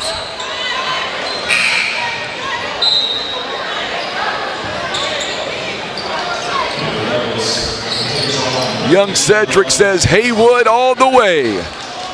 45-44 now. They were down 9 now. They were down 9. Yes, they were. They don't give up. A lot of time in this ball game remaining. It's coming up on 9 o'clock. I love this. This makes this whole tournament worth it right here. Seeing games like this. Comes down to the end. All these kids play hard and they want to win. You know, we're going to get a whistle here and a timeout, I think, called by Haywood. It will be a timeout. Gives me a chance to regroup a little bit. They're going to say a 30-second timeout. I want to take a full timeout myself. Wonder if Sarda will give me a 30 on my own. I need about an 8-hour timeout. I'm telling you.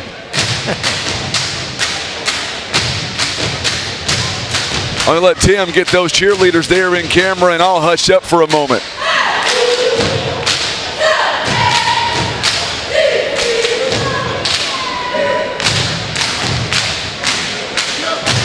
You got to like what you're seeing if you're Haywood. You got to love what you're seeing right now if you're Douglas. Neither team wants to leave out of here with a loss. I love it. That is good, straightforward competition.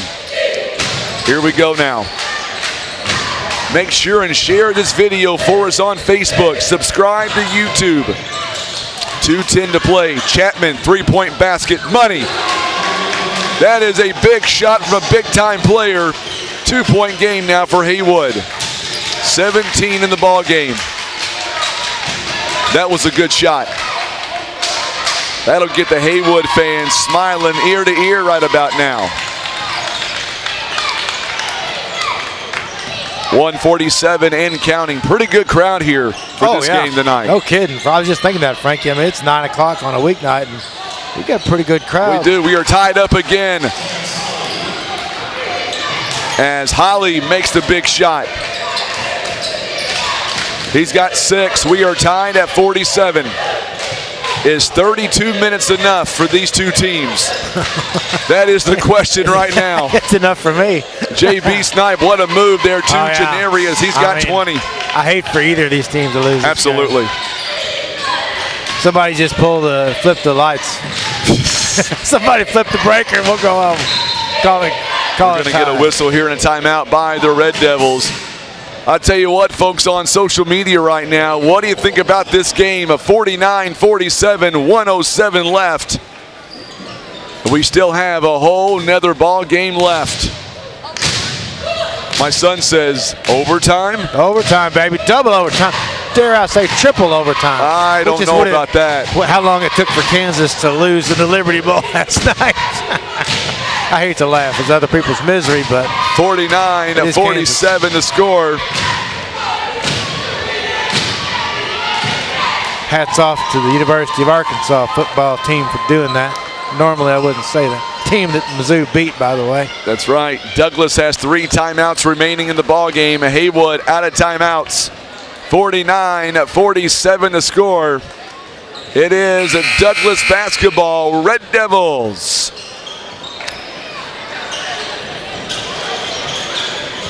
A lot of condensation there on the floor, trying to wipe it up. Want these players to be safe. Oh, absolutely. You hate to see any injuries, and I don't want to jinx anything, but it doesn't seem like we've had a bad injury at all in this tournament this Lamont says push the button for overtime. I don't know. He must hang it out down the way. Oh, Johnson, what a move. He's got 7 points. We are tied again. Here we go, Here we go. 49-49. John's got to stand up for this one. Yeah, I got to stand up and see this go down. Person, top of the key. Here we go. Janaria Snipe, 20 points in the ball game. 39 seconds. Going to be a turnover. A steal by Johnson. They've got him up front. Chandler. Oh, Lord. You got to love the hustle on the floor. What is the call? Was it a timeout or a travel? Or an out of bounds. We'll see what happens here. He was sliding. Big call. Timeout. Timeout given to Douglas. Looked like he was sliding. I don't know. There's no way to call. Luckily for us, I get paid to call the game. That was Pat Sarda. He's a long-time good referee, so I'm sure he got it right. They've got 2 timeouts remaining in the ball game. That's a huge call. 49 seconds apiece. This is by far, I think, game of the tournament so far. Oh, yeah. But we've got a big one coming up. Yes. Uh-oh. The scorekeeper says, are you all right, Tim? Colton Manning down there on the scores table just sent me a text. You smell that with a big OT behind it.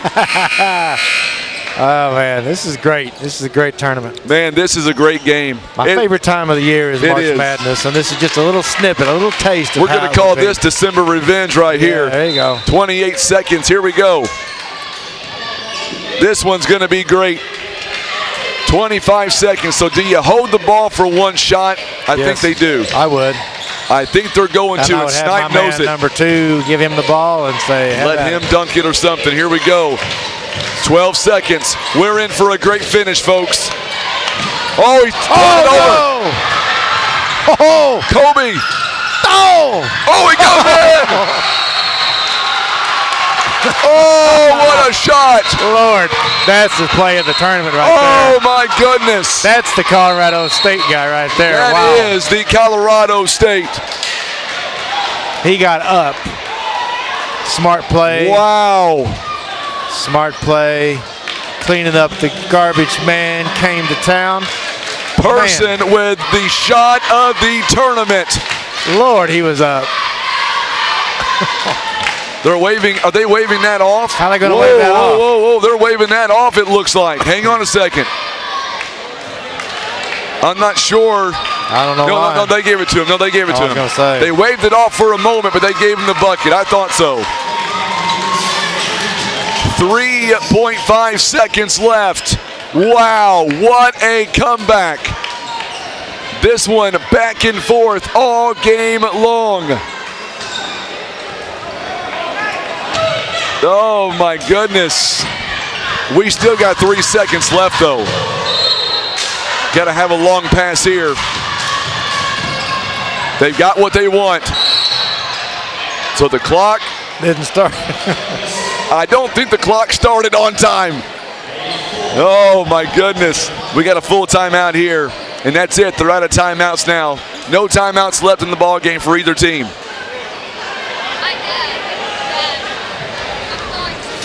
Yeah, this is exciting basketball right here. 2.7 seconds, plenty of time. So the real question is, do you take the 3 ball or do you try to go in? I think they take the 3 ball. I think you take the 3 ball and try to win it. That's what I think. My personal opinion. Especially against this team because they got some good defenders. So, yeah, I think you just win it at the buzzer. But I don't know. Boy, Chris Ball says scary game. Indeed, I've got so many comments I can't keep up right now. But that's okay. Keep them coming in. We'll get to them. I love this stuff. And once again, thank you to our amazing viewers that have been with us all tournament long. It's been great. Thank you so much. The love you guys have shown has been tremendous. Here we go. 2.7 seconds left. Plenty of time. Plenty of time.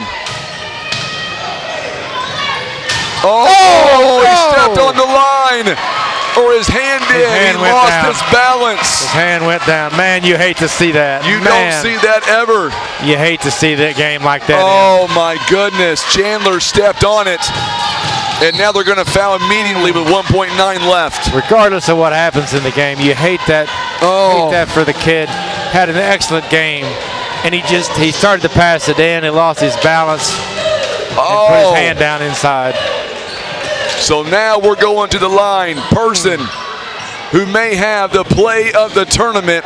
He has not been there at the line so far tonight. He is 2 of 2 for the tournament. Big shots here. That's remarkable. He makes 2 of them. It's ball game. 2 free throws the whole tournament. Wow. He makes these 2. It's ball game. Makes the first one. Nice touch. Now it makes it a very difficult shot all the way around. Boy, Haywood. Oh, you hate to see that. You hate to see this in the way that it's going to, it looks like. But what a game by Haywood. I've got to go get the coach on. Oh, he missed it. So Person misses the free throw. There's life. And there's life. A little bit of life. 1.9. No timeouts left. We're going to try to get Coach on. Coach Chapman after this ball game. We're going to work on that. Oh, it's tipped, and that's ball game. And that's how the game ends. Haywood survives. They move on. Don't go anywhere. Coming up, we're going to get Coach Chapman on the air. We're coming right back.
All right, we are back, and joining us now from Haywood, Coach Chapman. First off, Coach, game of the tournament. Congratulations. What a victory for you guys. Thank you. We needed it.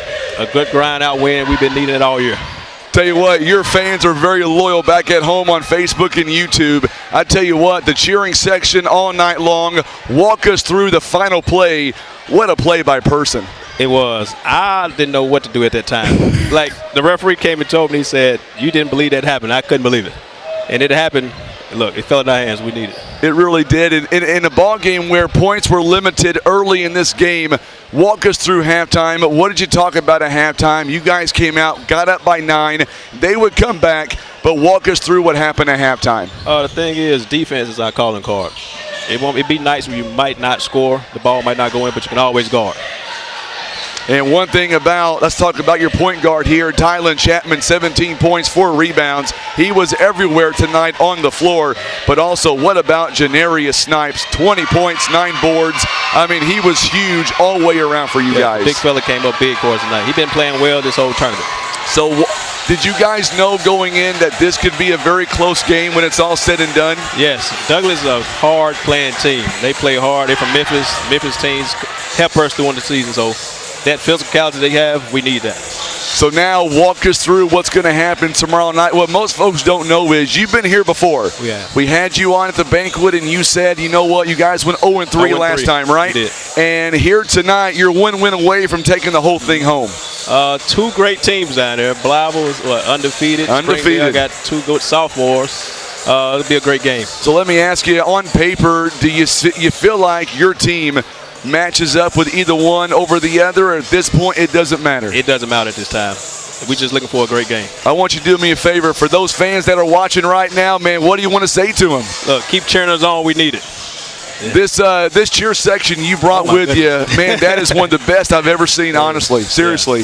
They are incredible, and I got to ask you, their feet's got to be sore every game, right? Yes. I asked the Chili's before we come out, like, do y'all feet hurt? Like, they stomp the floor so hard. They do. I can hear it all the way. It's thunderous up here, and I'm far away. Yeah, you can Absolutely. Coach, congratulations, man. Great win, and I can't wait to see you all tomorrow night, 7 o'clock. Yes, sir. Thank you. You betcha. Haywood joining us live. That is the head coach, Rodney Chapman, 1 win away from taking the tournament title. And what a great guy to have on the air. We're so thankful that he was able to come over and be with us. And we've got Coach Spears now. Coach Spears is going to join us. We'll get him on. He's from Germantown. He's going to be our guest commentator for the last ball game because we've got 2 high-powered offenses, and we're going to get Coach Spears in from Germantown. So honored to have him. We'll let him get mic'd up. Let's welcome Coach Spears now from Germantown into our broadcast. And, Coach, the last game, can Blytheville, can Springdale, can they match the intensity that we just saw? Wow, that was a barn burner. That was a barn burner. That's what you want in high school basketball. These 2 teams right here coming up next, I think they're going to be a power game too. We played Springdale, and the one kid, what is he, a sophomore? I think he scored 43 points. I mean, yes. I mean, this should get everybody's blood should be boiling right now. This should be a great game. That last game, even though my team from Memphis lost, it was a good game. I mean, they came down to the last 2 minutes of the game, and they were back and forth. So I expect this game here to be great. Real quick, we've got that camera turned on you, Coach. A lot of Germantown fans watching. What do you want to say to the folks who are watching us right now on YouTube and on Facebook and have been with you guys all season long, Coach? Man, this is a great tournament. This is the 4th year I've been here. First time with Germantown, 3 other times with Kirby High School, and every time it never lets me down. I mean, I wish everybody could taste this. You know, football in Memphis is big too, and this is like Friday nights with basketball. These kids come out, the fans come out, it's late, 9 o'clock, 9:30, and it's almost a packed house, and there's no home team playing, so it's just great basketball, especially for the high school level. And we came here, obviously, to get a lot of top competition, and that's what we got. So I've got the biggest question of the night for you. Settle a debate for us right now. I need to know who's got the best barbecue. Is it going to be Memphis or is it Brownsville, Tennessee? What do you think? Come on now. Brownsville, we love it. You got to come to Memphis. A&R, it's so many spots. And the thing about it is it's always the spots nobody knows about. That's right. It's the spots that the regular rendezvous downtown, everybody knows about those. But it's the hole-in-the-wall spots that everybody in Memphis knows about. Coach, I am honored and blessed to have you live here tonight for this championship feel atmosphere between Springdale and Blytheville. Should be a lot of fun, Coach. No doubt. Can't wait to get the game started, my friend. Myself, I can't wait. I hadn't ate. I'm going to watch this just like I'm coaching. I expect to see a good game. I really do. Do you know somebody by the name of Stephanie Michelle? Does that name ring a bell to you back in Germantown? Big fan of yours, apparently. She says you're the best. I don't know. She's probably just making me feel good right now. I appreciate it. All right, we're going to go to a quick timeout. We've got 10 minutes until this last game of the night comes up. Don't go anywhere. It is the Chickasaws. It is the Bulldogs. We're coming right back in just a few moments. Coach Spears alongside. I'm Frankie Castile. You're watching live coverage of the 35th annual Poplar Bluff Showdown. It is presented by First Midwest Bank, Poplar Bluff R1 Schools, and Today's Talk, KWOC.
All right, so we are back. Joining us right now is Coach Spears. He is my guest commentator. So honored to have him in from Germantown. This guy, class act all the way.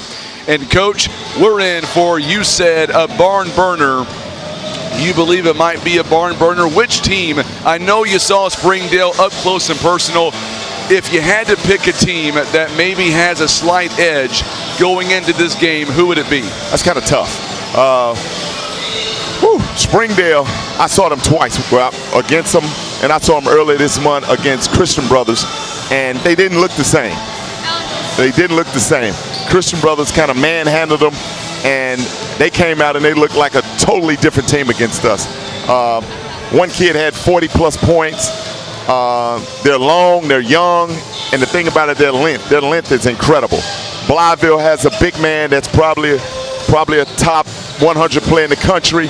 So it's going to be different matchups. It's going to see whose style can prevail early on. But right now, I hadn't seen them, but if I had to pick, I'm going to have to go with Springdale. What they showed me was something serious. I tell you what, you guys did a really good job against Springdale, and I thought that game was going to go all the way down to the wire. And your team tomorrow, you guys got a big battle as well coming up. No doubt, no doubt. We watched them earlier. Was that Little Rock Central? Little Rock Central, yep. They're good, well coached. Matter of fact, we stand in the same hotel, and they're well coached. I sat right behind them just by accident, but you can tell they're well coached. They play hard. Obviously, they got Corliss Williamson sitting on the bench too, extra mile. It's going to be a hell of a challenge for us tomorrow. So it really is. And speaking of which, Anthony Medlock. I'm not supposed to tell you this, but I got to tell you, I've got him in my top 7. He had 17 first night, over 20, almost 30 tonight. He is a real player. Anthony's one of our top guys. That kid has unbelievable talent. If we could just get him in to give us that energy every night, 100%, the sky's the limit. The kid he has no limits. He can shoot it. He can get to the rim. He can guard about 3 to 4 positions on the high school level. The kid can be something special, and we're working hard with him, and hopefully he gives us that again tomorrow. Got over 300 right now watching us on YouTube and Facebook. It's an incredible atmosphere. Coach Spears from Germantown, and we're going to rely on you, Coach, to give us that insight on the coaching. And I'm just so honored to have you in the broadcast booth here today. I tell you what, these two teams are going to play up-tempo. Turnovers might be an issue, do you think? It could be, but I think with the style that they're going to play, they probably expect some turnovers. You just don't want them in the crucial times, right before the end of the first half and obviously at the end of the game. And then if you get a big lead, you want to cut down on the turnovers to make the other team have to play desperate style basketball. So I expect this to be, it could be a change in styles. I think Blytheville, I think they're going to be more up-tempo trying to do that. I think Springdale's going to be big, long. So it's going to be whose style can take over the game. But it should, like I said, be a barn burn. I came back not just to do the broadcast. I'm loving this, but I was going to come back and watch the game anyway. We played neither one. You were, and I begged you to come up here, and you were gracious to do that. And by the way, real quick, I got to ask you a question. I know you may not be able to see it right now, but how cool is it from a dad's perspective? How cool is it that your 12-year-old son wants to hang out with you and run the scoreboard for Dad? No doubt. Pretty cool. No doubt. I see it in his future. This kid is going to be something special. I see it right now. I hope so. I love the fact that he wants to hang out with dear old Dad. Jennifer Blankenship says, love her Chickasaws. Let's go Tribe. It is Blytheville. It is Springdale. These two teams, Blytheville at Class 4A, Springfield at 7A. I tell you what, a lot of folks on social media right now, they're giving Springdale a slight edge also. Like I said, from what they did to us in the end, it was a close battle earlier. But what they showed us, and they had two guys that were explosive. So right now, if I had to bet the house, I'm going with Springdale. I'm going with Springdale right now. Now, I may change it at halftime, but I'll come back. But I'm going with Springdale right now. Got to watch Isaiah Seeley for Springdale. Also, you've got to watch for Cortland Muldrew. Those two guys really lit it up last night. Both were competing, by the way, in the three-point contest earlier today. You look over at the team out of Springdale, those two guys. And then what about Blytheville? They got a 6'9" guy who's already signed to go play for Ole Miss, Rashad Marshall. This kid, double-double last night. Keyshawn Johnson, or Washington rather, he had 17 points, 10 assists, a double-double also. This has the making for a classic ball game, and I think, much like in the last game, it could very well come down to that last possession. I agree with you 100%. And I really also like the point guard over at Blytheville. Little kid, smart. You can tell he has a lot of floor time. He does everything smart. You can't get him out of his game. So I'm anxious to see this game. I'm anxious to see. We're about ready to go down courtside. Kenny Hosler has our starting lineups here tonight. We are live once again, 35th annual Poplar Bluff Showdown. It is presented by First Midwest Bank, Poplar Bluff R1 Schools, and Today's Talk KWOC. I'm Frankie Castillo alongside Coach Spears. Tim Hicks is doing the camera, and my son Chance once again running that scoreboard for you tonight live right here in Poplar Bluff. So for the Blytheville Chickasaws, looks like we're going to have the same starting five that we had last night. We'll get those for you momentarily. Looking over at Springdale, much the same as we're going to see the starting five. Zion Sanders now, he'll get the first introduction. Also number 3, Cortland Muldrew, got to watch him, Coach, no doubt. Number 12, Carson Tangnes, Isaiah Seeley, and Tevin Tate all on the floor right now. Sanders, by the way, a 6-foot senior. Muldrew, a 6'3" sophomore. Also on the floor, Carson Tangnes, a 6'4" senior. Number 25 is a 6'9" senior. And Tevin Tate, 6'5" senior right there. For Blytheville, being coached by Mackenzie Pierce, his 7th season, a record of 145 to 49 losses. Danny Salzer and Bill Tyler are the assistant coaches. They are coming in 14-0 on the season. Keyshawn Washington, a 5'7" senior, getting the introduction. Also TJ Jackson, he is a 6'6" senior, got to watch out for him. Jeremiah Wells, 6'1" junior. Also number 11, Shamar Marshall, 6'1" senior. And the big fella, number 25, Rashawn Marshall, a 6'9" senior. All right, Coach, you ready for this? No doubt. We're going to tip it off. Blytheville wearing their home jerseys. They are the gray jerseys, maroon trim, maroon numbering. On the other side at Springdale, they are wearing their black jerseys with the maroon trim, white numbering. We are about ready. Let us know on social media who is going to win this game. Also, if you don't mind, hit that share button for us on social media as well. We want as many folks to watch this game.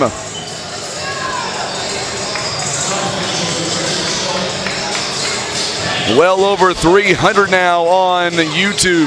About 350 or so watching combined. It'll be Marshall. It is Tevin Tate. 8 minutes up on the scoreboard, and we are about ready to go. We were supposed to begin at 8:30. We are sitting at 9:20. Here we go. We are underway. It'll be controlled by the Chickasaws out of Blytheville. No surprise there, right, Coach? No doubt, no doubt. Big fella.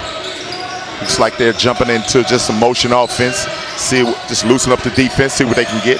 Keyshawn Washington now, got to watch him. He is a double-double at 9, especially on assists. We're going to get a whistle and a foul off the bat here. So what are you seeing right now by the offense of Blytheville that you like? Offense trying to move it around, see if they can catch the big fella on the block somewhere. And obviously the other Springdale is just trying to body him up and be as physical as they can. So now we're going to see Marshall now going in. What a block by Tate. We're going to see that all night long as we're going to see the ball go over towards Springdale. And that's what we're going to see. And if you feel like the voice is cracking, Coach, after tonight, we have done 36 ball games in about 2 weeks. Woo. It has been crazy. That's basketball love. It is, man. I love it. Love this game. 7:27 to play, first quarter. Muldrew, 43 last night. Goes inside. How do you stop him, Coach? I don't know. He's got two right there. I don't know, but don't remind me of last night. This kid is tough. This kid, I mean, when he turns his corner, it's going to be tough for him to stop it. They're going to have to, because if he continues like he did last night, it might be a long night. It might be indeed. TJ Jackson now works it outside. Keyshawn Washington, 5'7". Somebody said last night he plays more like 6'7". Long jumper in the corner. It's no good there by Jackson. Rebounded by Muldrew and the Springdale Bulldogs. Long three-pointer taken. This one off the mark. It's no good. Rebounded by the big fella, Rashard Marshall. On the other end, Wells for three. It's off the mark. It's no good. Yeah, they're moving the pace right about now. Yes, trying to feel are. each other out, playing with a lot of energy right now. Good pass inside to Tevin Tate. Tate goes up. It's no good. It's going to go out of bounds. Last touched, I believe, by Tate. It's going to go toward Blytheville. He's going to be a big key. If Tate can give him some stuff down low against the big guy to get him tired, possibly in foul trouble, that could truly help Springdale out so much. So with Springdale coming in 11-2 on the season, Blytheville 14-0, is there any pressure for either team, do you feel like? Well, I think that just the bragging rights of knowing that you got to the championship game, I think they want to win. They know about each other. They're not too far away. So I think it is a little bragging rights. Obviously, to win this tournament, get to the championship is major. Absolutely. 6:12 to go here in the first quarter. 2-0 is the score right now. We're in for quite the ball game between the Chickasaws and the Bulldogs. Tangness now on the outside, kicks it inside to Tate. Tate steps inside the paint, guarded by Marshall. That's going to be a good one-on-one matchup all ball game. Long three-pointer by Sealy, and he drains it. Like I said, you get them two guys going for Springdale, it could be a long night. It could be a long night. Yes, it can. 5-0 is the score. 5:42 now. Chickasaws down by 5 early in this one. Good move.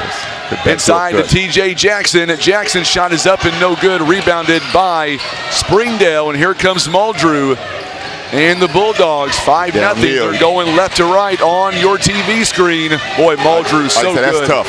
He's got me having nightmares from last night. That is tough. It's going to be hard to stop that kid. He turns the corner. He gets in that free throw line area. It's going to be tough all night. 7-0 now early. 7-0 run early here by the Chickasaws.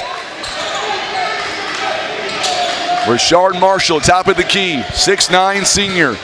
Already signed to go play for Ole Miss. Blytheville has to get something. They got to get something going through the basket. You don't want to get down by double digits here by Springdale. Good move inside. No good by Marshall. And here comes Sealy and the Bulldogs. They've got numbers. Euro step inside the paint.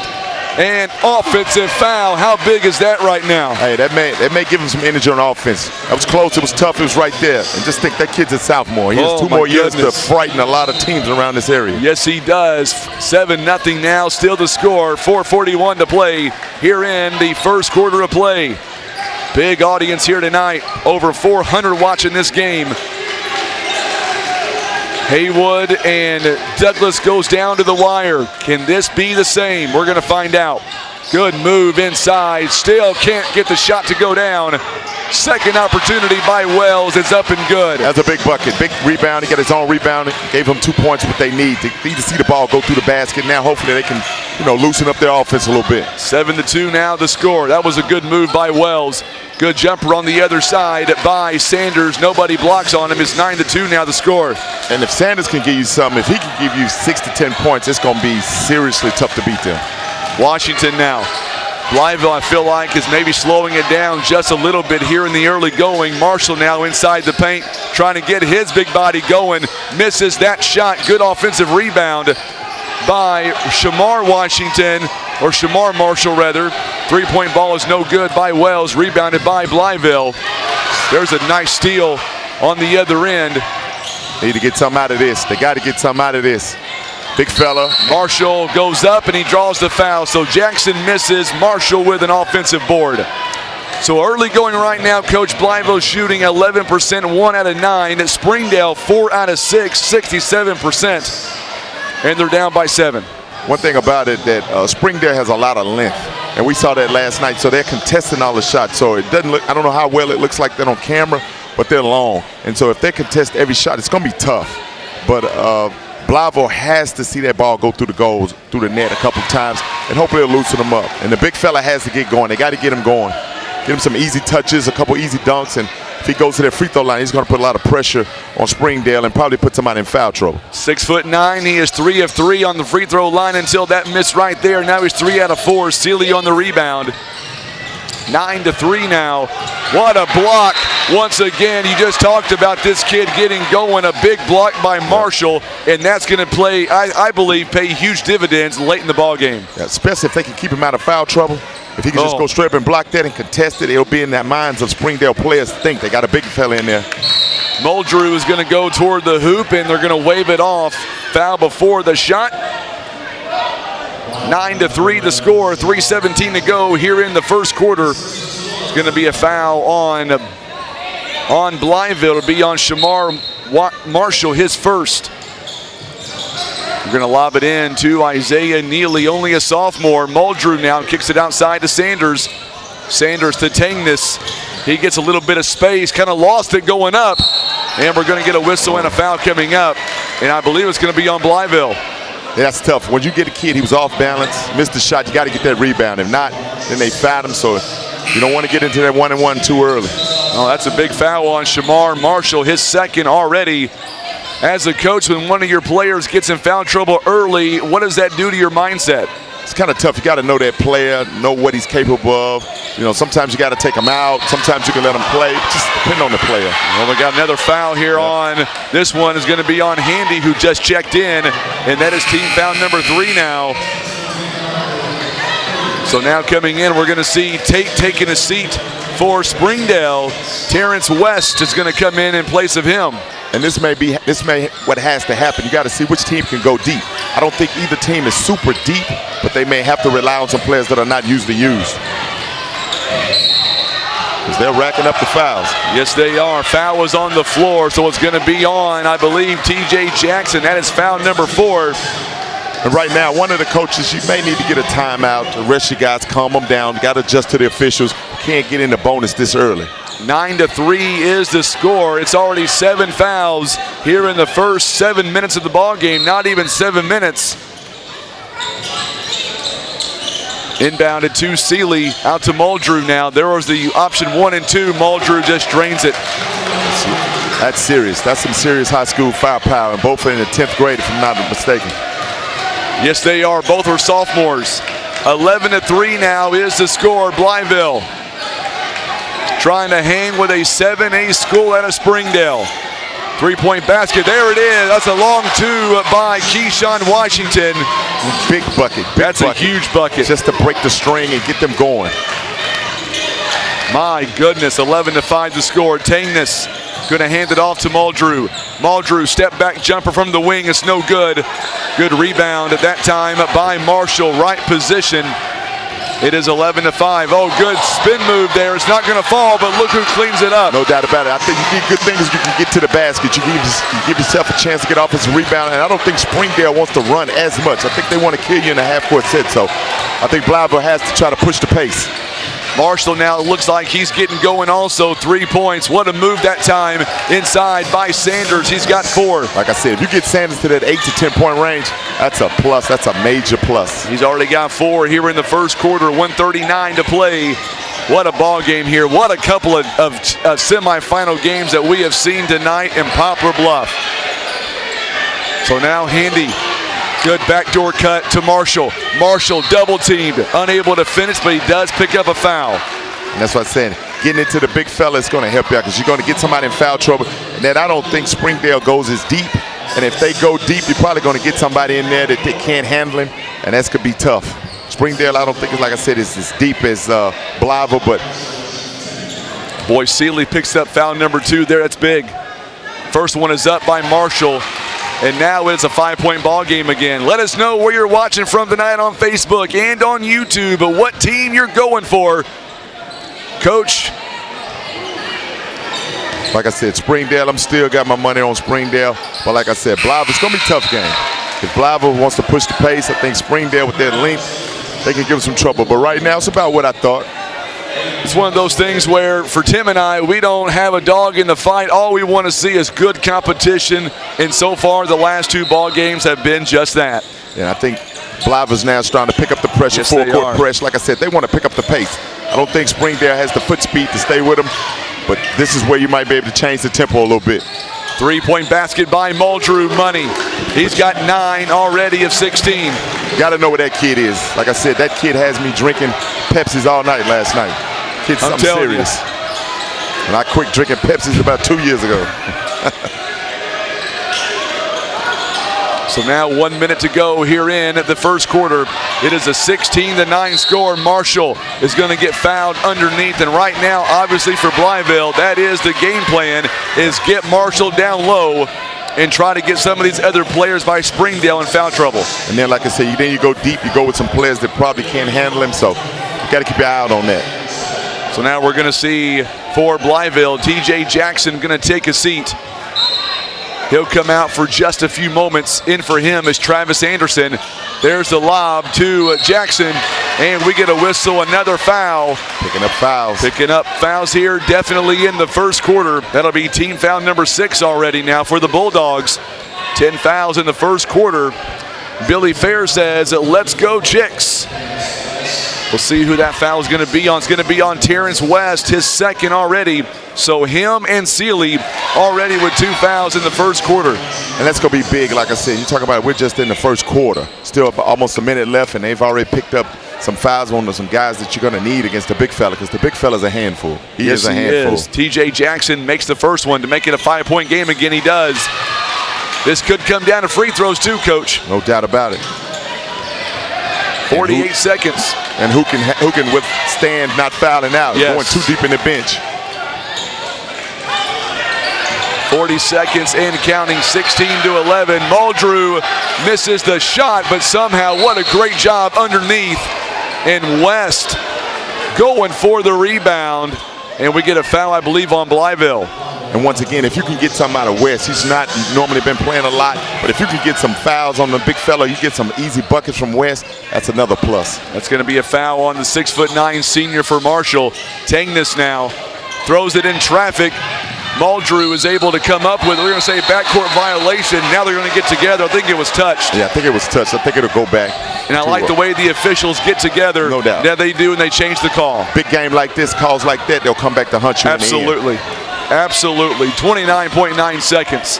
And you always want to finish out each quarter tough. So if they can get a bucket here, I think that kind of stops that run that Blytheville's been putting on them. 16-11, first quarter of action, 5-point game. What an atmosphere tonight in Poplar Bluff. Big time games on the menu. Running floater by Gazaway is no good. We're going to get a whistle and then a travel on West. Big fella shuffled the puppies too much, but like I said, if he can give you anything, if he can get a foul on the big fella, if he can get you 2 or 4 points and some rebounds and just some tough defense and use all his fouls, it's going to be tough. I'll tell you, the player to me on the Springdale side that surprised me the most right now is Zion Sanders, already 4 points in this ball game. And you said get him. Oh, what a 3 by Keyshawn Washington. Put you right back in the game. That is right back in the ball game. We've got a 2-point ball game with about 0.5 seconds left. Blytheville thinks the quarter's over already, so does Springdale. We got more basketball left. And that's what I mean. You don't get that bucket down there. Washington, long 3-point opportunity. I'm going to keep it right here and ask you, Coach. Let's go play-by-play. Your Coach Price for Springdale. You're up by 2 points. You're up by as many as 7. What are you saying to your team right now? Right now, what we got to do is we got to rebound better, and we got to quit fouling. We don't go as deep. We got to quit fouling, put them on the line. We're getting them back in the game by fouling. So what we got to do is keep pounding them and using our length, checking the shots, and then we got to box out the big fella. The big fella's a monster. You feed the monster, somebody's going to die. It's going to be tough. Let's talk about Coach Pierce. And for the Chickasaws, you were down by 7. Now you're down by 2. What are you saying right now in between quarters? Keep the pressure on, guys. Keep the pressure, keep the pressure, keep the pressure. I don't think Springdale has the foot speed to stay with us. Keep the pressure. Make them have to play and make them go deep in the bench. You go deep in the bench, I don't think they play as many players, and that would be my game plan. I think that's what he's saying. Let's keep the pressure, keep pushing. I'll tell you right here, Blytheville right now, Coach, shooting 31%, 4 out of 13. Right now, Springdale 54%, 7 of 13. But to me, it's coming down to rebounding right now. Blytheville being out-rebounded 9-6. And oh, by the way, so far, Blytheville 0 turnovers, 3 by Springdale. Both teams, in my mind, are playing really good basketball right now. And that's something you got to watch, especially with, like I said, with Blytheville having a foot speed experience and probably advantage. How many turnovers will Springdale get? Springdale needs to cut down on turnovers. They're not having too many now, but that foot speed on them, because I think that you're going to see Blytheville turn up the pressure even more, and I think they're going to start pressuring even more. So let's see. Let's get the second quarter on the way. Let's go. Get it. Coach Spears, I'm Frankie Castile alongside. Here tonight, Tim Hicks on the camera. Chance is doing our scoreboard once again tonight. We are having some fun in Poplar Bluff. Share this video feed for us on Facebook. We've got tons of followers right now on YouTube and on Facebook. Love every minute of it. Here we go. We are underway now.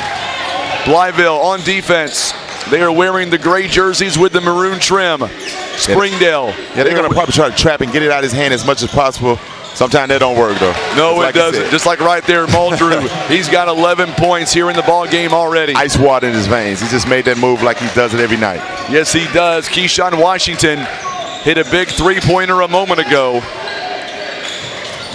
18-14, we get a whistle. Another foul, as you talked about in the first quarter. Fouls are going to be mounting up very soon for both teams, and then it may come down to the bench game for both. And like I said, I don't know how deep Springdale goes after seeing them a couple times, but once again, and they're doubling the big fella, so somebody has to help him out. They got to hit the open man, and he has to punish him for doubling because they're just stacking two people on the big fella. And now, by the way, Tevin Tate back in the ball game now. They're going to call that last foul. Well, they got the wrong number. They got it on, there we go. Now they change it to Sanders, and that's already team foul number 7 now. So Blytheville is in the bonus. Keyshawn Washington, it's almost like I don't want to say Mr. Automatic, but he's almost Mr. Automatic on the free throw line. And that's what you want. If they're going to foul you, you got to make them pay the price by going to the free throw line, knocking them down. So Miss Jones says that Springdale's bench is just as good as the Chickasaws. We'll see, and there's a foul right there. I don't want to get Miss Jones mad. No. I'm just watching from afar, but it's going to be a good game. But it's going to be a great game. Any team you have, the farther you go in the bench, it's probably going to get a little bit weaker and weaker because of youth and some other things. There's a steal right there on the inbound from Tangness, and a foul as Washington takes it away. He's got 8 points, and it's back to a one-point game again, Coach. Once again, they put that full-court pressure, and I think that's their advantage. Like I said, I expect Blytheville to turn it up even more in the before halftime. I'm telling you, this has been a great game here tonight already. 7:23 to play here in the first half, and there you go, Keyshawn Washington. He ties the ball game. Tangness, by the way, picks up foul number 2. I know, Courtney, I apologize on that. Oh, what a shot. Oh, my goodness. How do you contain this young man? You got to almost take the ball out of his hand early. You almost got to send 2 people with him as soon as they take it out. 20-18.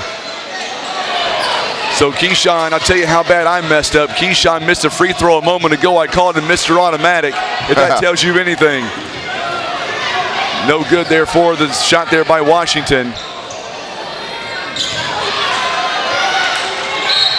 Not a good shot. You've been killing them going to the rim. Don't let up off the gas.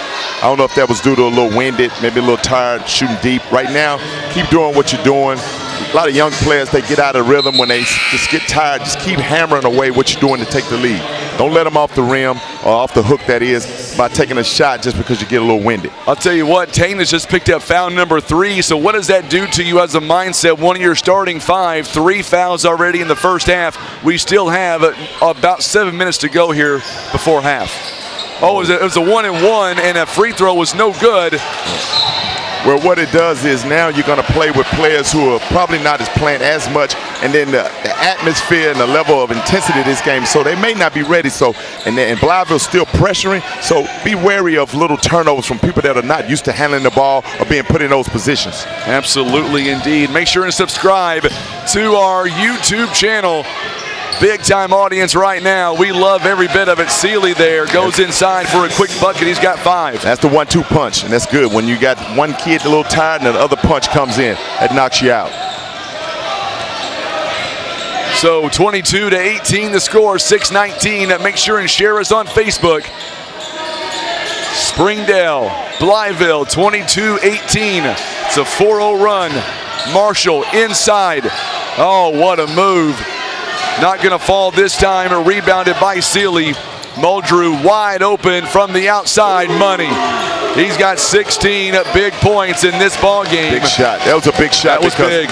Yeah, because Blytheville had started creeping back in, and then now you hit him again. That was a big shot. Big 25-18 the score. 5:48 to go.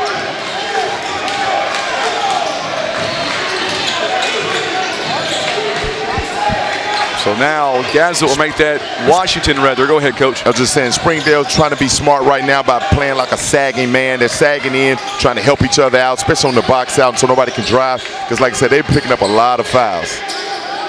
Marshall now. Good job. Gets it to T.J. Jackson. That's a good shot there by Jackson. Good assist by Marshall as well. They got it in the teeth of it, and I think you saw a couple people bag up. They don't want to pick up fouls. So now, good job there as Sanders gets it to Tate. Tate with a good shot. Once again, you get that kid that give you some buckets, that's going to be plus. That's going to be a plus. That is indeed. At 27-20 now the score. 5:49. Or 5:59 rather, 4:59, and there we go. All these numbers run together after so many hours of doing this. Washington. And Blytheville's going to have to knock down some outside shots because they're going to sag back into that man, that sagging man to protect the inside game. So they're going to have to knock down some shots. So now Washington, 5'7". They were saying last night he plays more like 6'7". I agree every step of the way. T.J. Jackson now, they're working it outside. I think Springdale knows that.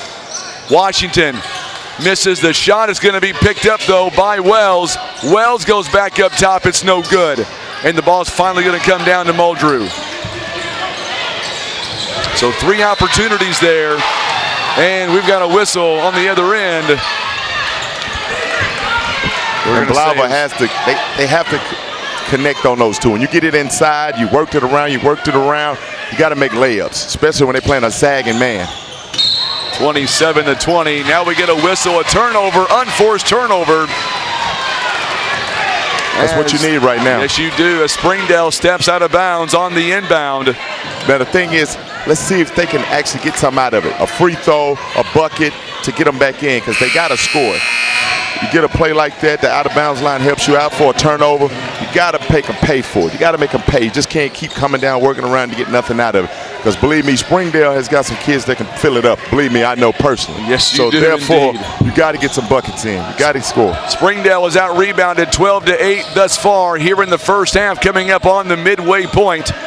4 minutes now, down by 7 points. Still anybody's ball game, obviously. Marshall, good move on Tate. Couldn't finish.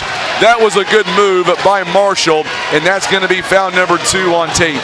6'9" kid moving and spinning and grooving in the lane like that, that's something serious. I don't think I've seen a player like that in Missouri in a long time that can spin like that. Yeah, that was serious. To be that big and be that nimble, that's tough. And he's putting fouls on him. Yes, he is. And if he can make some of these free throws, if he can keep knocking them down, that's even tougher. Marshall, 3 out of 4 tonight. First one is no good.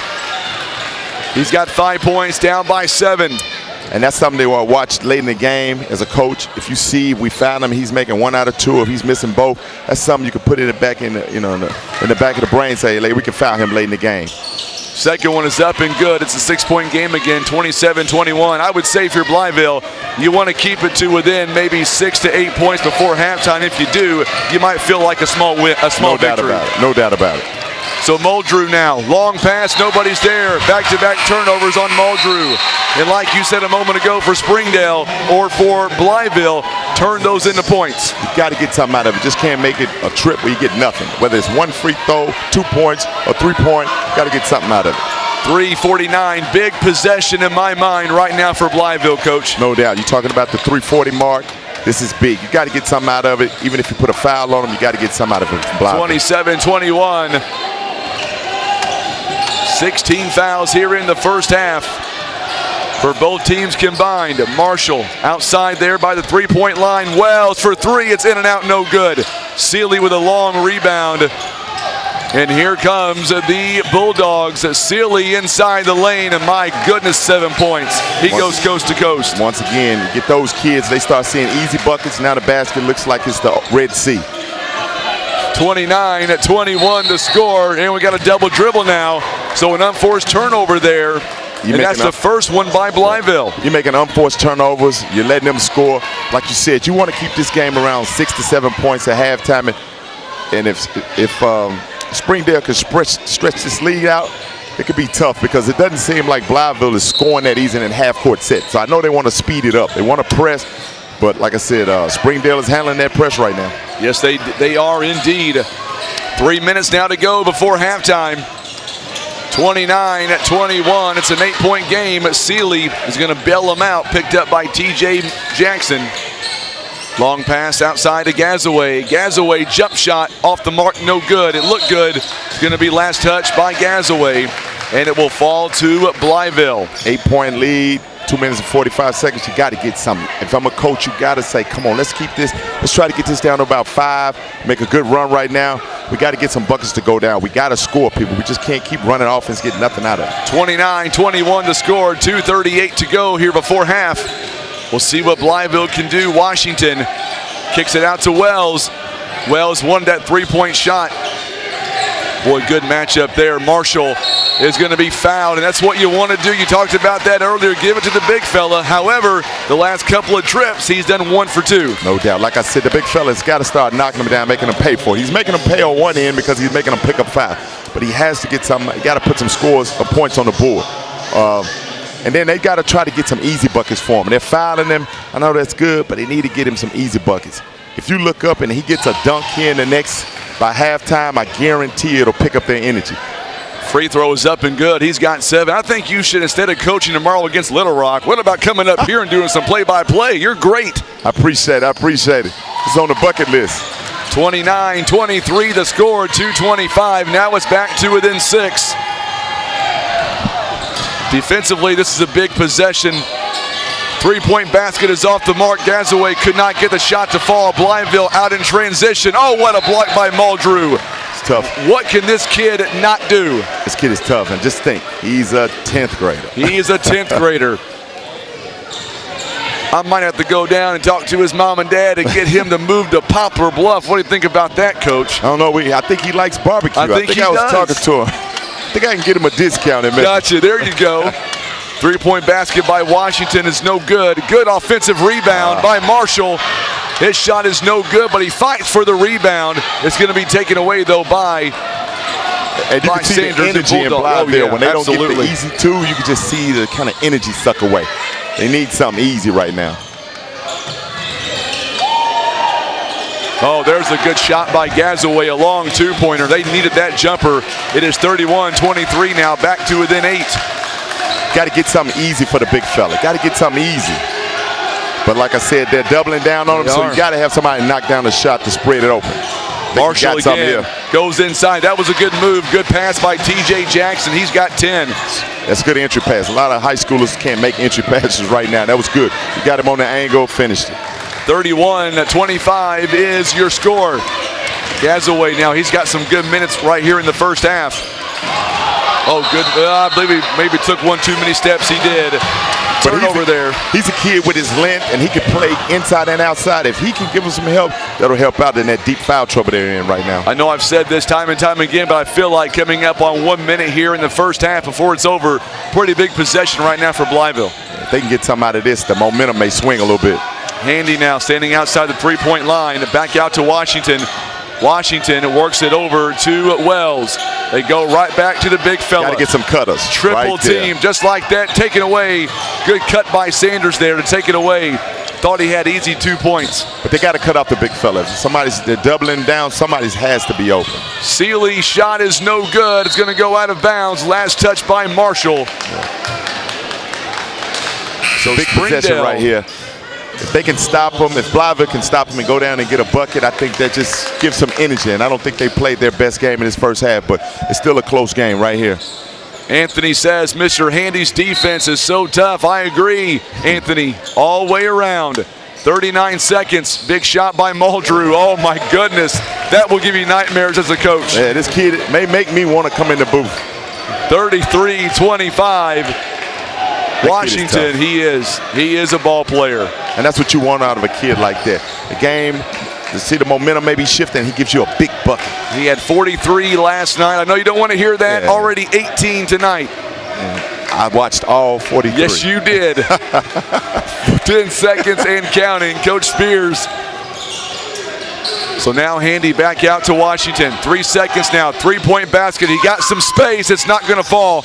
It was a good shot taken by Washington.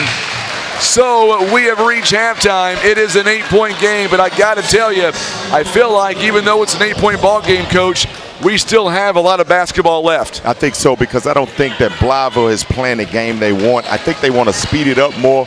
But I think once they get some easy buckets, they got to get some easy buckets. You get some easy buckets, it gives you energy on defense. It makes people who are on the floor, gives them confidence. And like I said, they just got to get some easy buckets for the big fella, and they're going to have to, before this game ends, if they are to win, mark my word, somebody's going to have to knock down 2 or 3 jumpers to loosen it up. Well, before we go to a break here, so I asked you this question a few moments ago before we got on the air, actually. You said that in some places there in Memphis, they do this. What about Missouri high school streaming? What do you think of our setup, Coach? Man, I love it. I love it. I love where I'm sitting at. I love everybody. I love the kid over here. He's keeping everything. It almost feels like it's just an easy setup just to walk right in. So I appreciate the opportunity, and I'm loving it right now. Let me ask you, know how long it takes to set this thing up? I don't want to know. It takes about 2.5 hours, set everything up, start to finish. I'm just good with come up, put the headphones That's on, right, and let's and then roll. leave when it's over. I appreciate it. Coming up next is halftime, 33-25. Coach Spears joining us here tonight from Germantown. So blessed to have him in the broadcast booth. Don't go anywhere. 8-point ball game. We're coming right back. You're watching live coverage of the 35th annual Poplar Bluff Showdown. It is presented by First Midwest Bank, Poplar Bluff R1 Schools, and today's talk, KWOC.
All right, 6:09 here before the halftime will come to a close, and what a first half we have seen right now between Blytheville and Springdale. 33-25 is the score.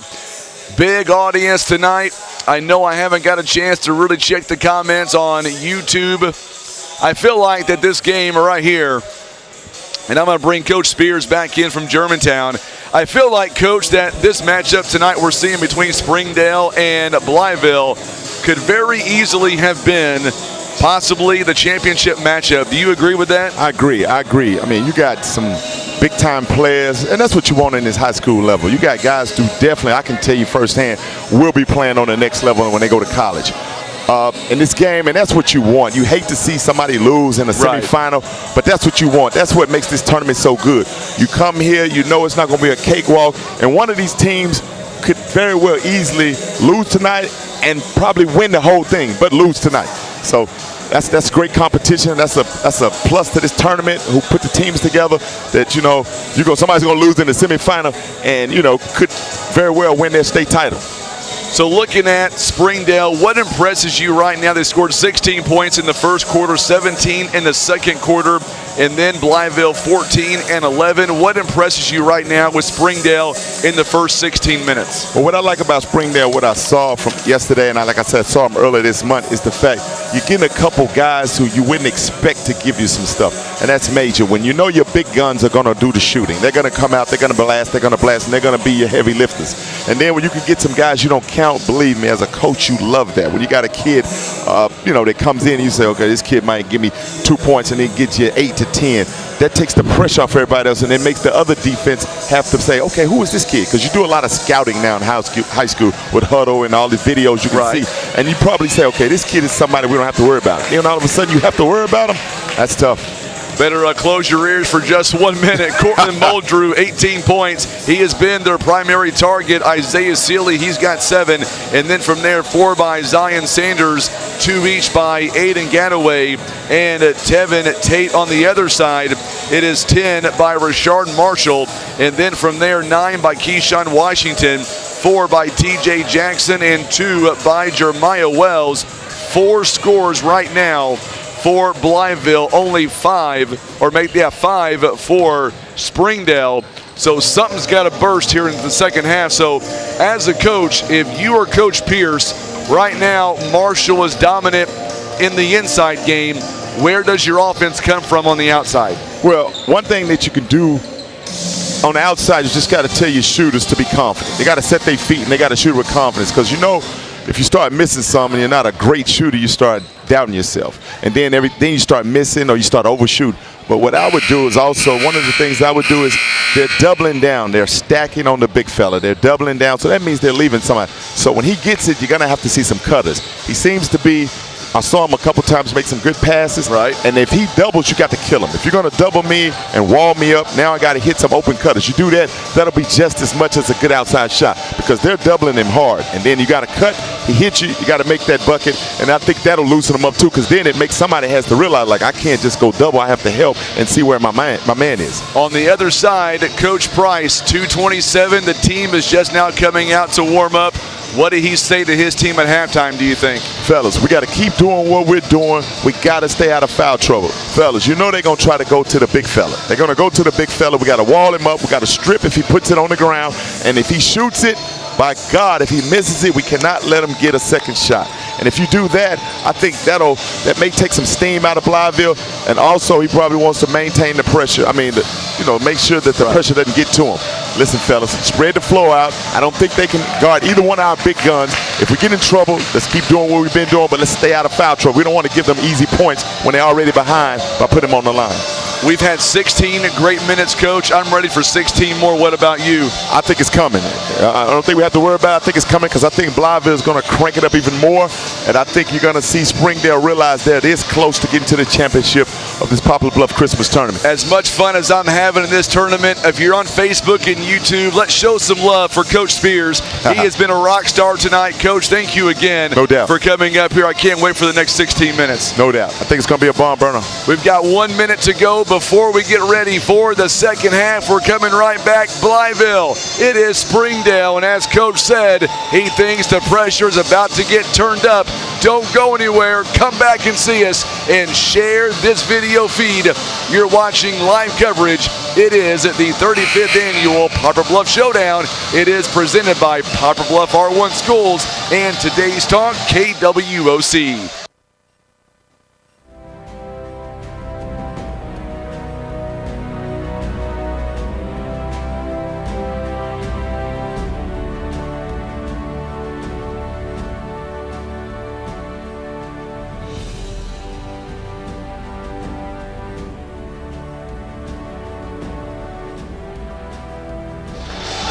All right, just so you know, Coach, you've got a good guy, good friend of mine. I feel like it's a good friend of mine from Little Rock right now. It is Coach Pennington's dad.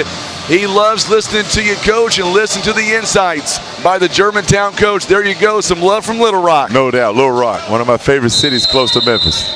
8 minutes to go. We are now underway as Blytheville is going to inbound the ball. Looks like it'll be the same starting five that we had in the first half.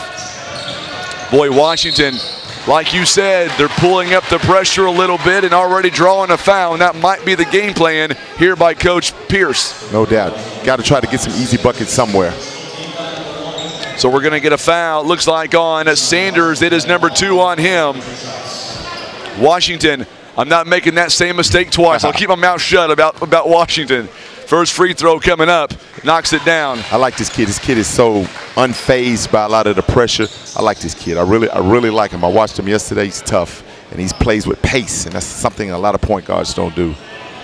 Keyshawn Washington, 10 points already in the game, trying to cut it down a little bit more. Misses that one, rebounded by Tevin Tate. And once again, we are underway here in the second half. Let us know where you're watching from tonight between Blytheville and Springdale. Who's going to win this game? A 7-point game right now by Springdale. I think they're going to start trying to trap anytime one of the big guns gets it. They're going to have to, because they will kill you, believe me. So Seeley is on the floor right now, as is Muldrew. Gazaway now, pull-up jumper. That's a good shot by him at 4 points. That's a big shot right there. Back to a 9-point game again. Look for some cutting after they try to get it to the big fella. They're swinging the ball opposite side. That's good. Now he has to finish. He has to finish. When Going he gets it that deep, he has to finish. Can't finish it there at the rim. Marshall's shot is no good. Rebounded there by Muldrew. Here comes Springdale. Gazaway again, and yes, sir, he's got 6. If they don't get a bucket here, it could get ugly real fast here. And that's something you want as a coach. You want to start that second half off great. Boy, get some easy Springdale, buckets. There's a good steal by Seeley. So a quick turnover. Seeley goes up and a blocking foul. Count it and 1. Got to get a timeout. Got to get a timeout before this gets out of hand. It is quickly a 13-point lead. Don't think anybody saw that one coming from the locker room, Coach. No. But like I said, Blytheville has to get some easy buckets. Just seeing no life in their energy. They got to bring this energy. This game is played with a lot of energy. A lot of energy, good things happen. Free throw is no good by Seeley. He's got 9. Here comes Washington and Blytheville.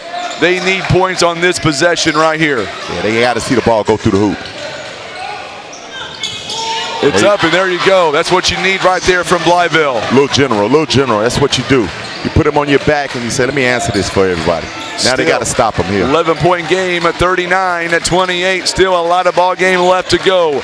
3-point basket by Muldrew. Hits the front end, no good. Rebounded by Marshall. When he missed, you have to turn it into points. Washington outside to Marshall for 3. It's no good. Boy, that would have been huge if Shamar Marshall would have been able to sink that one. Seeley steps inside the paint, a little bit short, goes off his fingertips, and it's going to go right back toward Blytheville. So Blytheville's getting stops on defense, Coach. Yeah. They've got to turn it into offense. They have to, because these guys, these snipers are not going to keep missing, believe me. And we don't realize how big they are. You know, they get in the lane, soft touch, so we have to. Blytheville has to. They have to make sure they get something out of each trip. It can't go blank trips.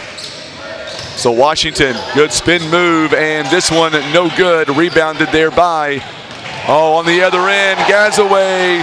Big turn there. And you get a dunk, a turnover. Now you got to come back and play against that sagging man. 3-point basket, that's good by Marshall. That was nothing but net. 10-point game again. They need to see a couple of those go down. I think you'll see that energy pop back up. I think you're right. Muldrew partially, they're going to say a foul. Going to be a foul. Is that going to be on Marshall? If it is, that is on Marshall, and that's number 4 in the ball game, and that's critical. That is major.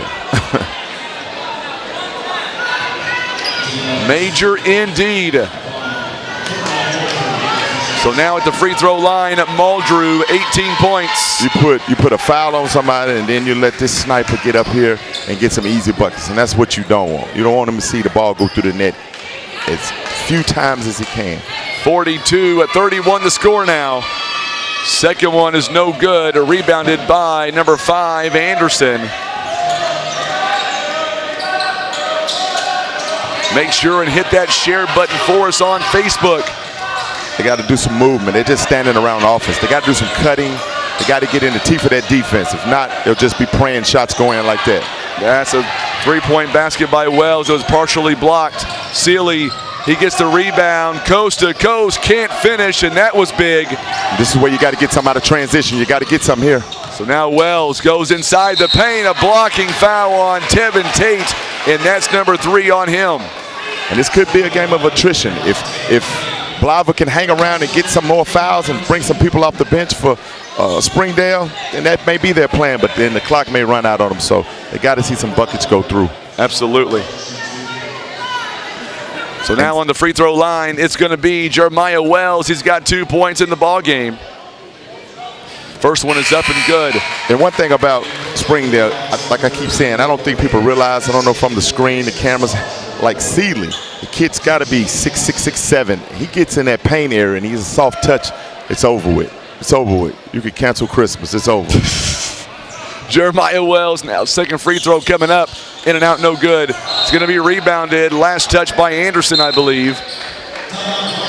It's going to be a timeout by Blytheville. They're using their first timeout by either team in this entire ball game.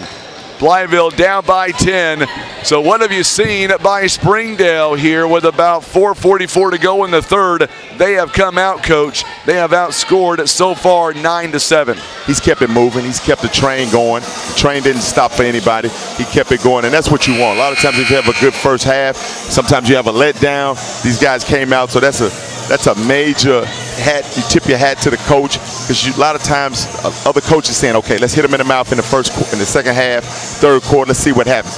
And Springdale came out and answered. They threw the first shots and they hammered them. And right now, Blytheville, they have to stay in the game. They have to, when they make stops, they have to turn it into buckets. Whether it's free throws, put them foul trouble, but they got to make easy buckets. And I think you got to get the big fella more active. Blytheville fans, they would agree with you. They're saying that number 3, that man in the 10th grade, is beating us himself. Believe me, Blytheville, I understand the frustration and pain. 4:44 to play here in the third quarter. 10-point ball game now following the timeout. We'll see what Blytheville is able to do. They've got 4 timeouts left. We'll see what kind of pressure they turn on. Big story right now is Shamar Marshall on the bench with 4 fouls. Question is, Coach, how long do you leave him there with 4 fouls? I think he stepped. He did. Now you're getting some unforced turnovers. You got to make it a bucket. I mean, that's a tough call, because you know this game is still in range. It's not out of range. Believe me, with these two guys. They're going to put him back in right now. It looks like Coach said, you know what, we're going to go. We're going to take the gamble. You don't get this chance but one time. So you probably talk to the kid, hey man, if it's anything close, let it go. We're going to go ahead and put him in right now. So now we'll see what Shamar can do. Jeremiah Wells going to go baseline. He got bailed out there. I thought he was going to step on the baseline there for a moment, but he got bailed out by the foul. And once again, they have to get something out of it. It's a broken record, but they got to get some easy buckets. It's only the maybe one right here. First foul by Muldrew. There you go on the inbound, big fella. So Rashard Marshall with 12 points. And the shot is no good by Seeley or by West. Got to get something out of it. Oh. And now finish. Shamar Marshall going to hand it off inside. No good on the shot. That's tough. They thought he was. Obviously, Marshall and Jackson wanted a foul, not going to get it. And Muldrew, though, oh, he missed a layup. Last touch by Muldrew. Yeah, a lot of young kids right now, they're worried about, like, especially kids, they're worried about getting their shot blocked. And a lot of times the defense is not even trying. They're just standing there with their hands up. You can't miss easy layups, especially when it's hard for you guys to come up with buckets. So you got bailed out by my man missing that. So right now you got to get two again. You got to get something easy. Washington gives it to Marshall. Marshall loves that three-point basket outside the TJ Jackson. Jackson now back to Marshall. Inside, he goes up and going to get fouled by Gazaway, number 2 on him. And we'll put Marshall now on the free throw line. Only 3 points on the night thus far. And once again, like I said, cutting, getting to the basket, you're putting them in foul trouble. And then coach, once again, has to juggle his bench with Springdale. So, but we got to get something out of these free throws. Right now, Springdale shooting 54% in the ball game, 19 out of 35. Blytheville shooting 30%, just 10 of 33. Free throw is no good by Marshall. Got to knock this down. Got to give your team something. So now we're going to see Tangnes back in the ball game. He's got 3 personal fouls. So Edward Arnold said Springdale has to be shooting a high percentage, 54%, pretty good. No doubt. Second free throw coming up, 1 out of 2. They're going to wave it off. He stepped across. And see, when that happens, that's almost like a turnover. It is a turnover. I'm going to classify that as a turnover. Man, can't walk away with 3 points. No. See, now, even though they're putting the pressure on, you got to make sure you don't give them an easy bucket right here. Coach Pierce not happy down there on the sideline. So now we'll see what Blytheville can do defensively. They get none on those other points, and Seeley, he goes coast to coast, coach, and makes it a 10-point game again. Once again, the kid 6'7", can handle it, can finish. He drove all the way. Somebody has to help. You got to help. It's too easy. 44-34 the score now. Springdale in control. 10-point ball game. Anderson, 3-point basket. This one's going to be short. So Anderson could not get the shot to go. A little travel here. Once again, they're getting opportunities. They got to make some out of those opportunities, because after a while, those opportunities are going to go away.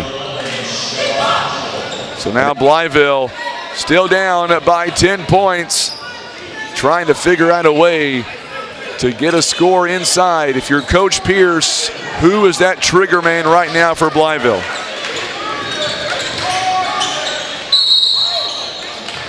And we're going to get a whistle here. Another foul coming up. And you're going to have to, not saying that Coach is doing a great job, he knows his ball club, but you're going to have to probably get a little bit more movement, because right now you got Springdale just packing it in. So you're going to have to get some movement. You may even have to bring the big fella to the free throw line just to move him out of the way to loosen it up. But once again, these free throws are big right here. So Jeremiah Wells on the free throw line for Blytheville. He'll get 2 of them. First one is up. It's good. We're going to see back in the ball game now. Makai Handy is coming in for Shamar Marshall. Jeremiah Wells on the free throw line. He is 2 of 4 in the ball game. Makes them both. Big free throws there, Coach. No doubt. Now we need to put a good press on. Whether we steal it or not, we just need them not to score. But you can't let him get a running start. 2:38 now. Seeley outside to Muldrew. Those are options 1 and 2 for you if you're Springdale. TJ Jackson.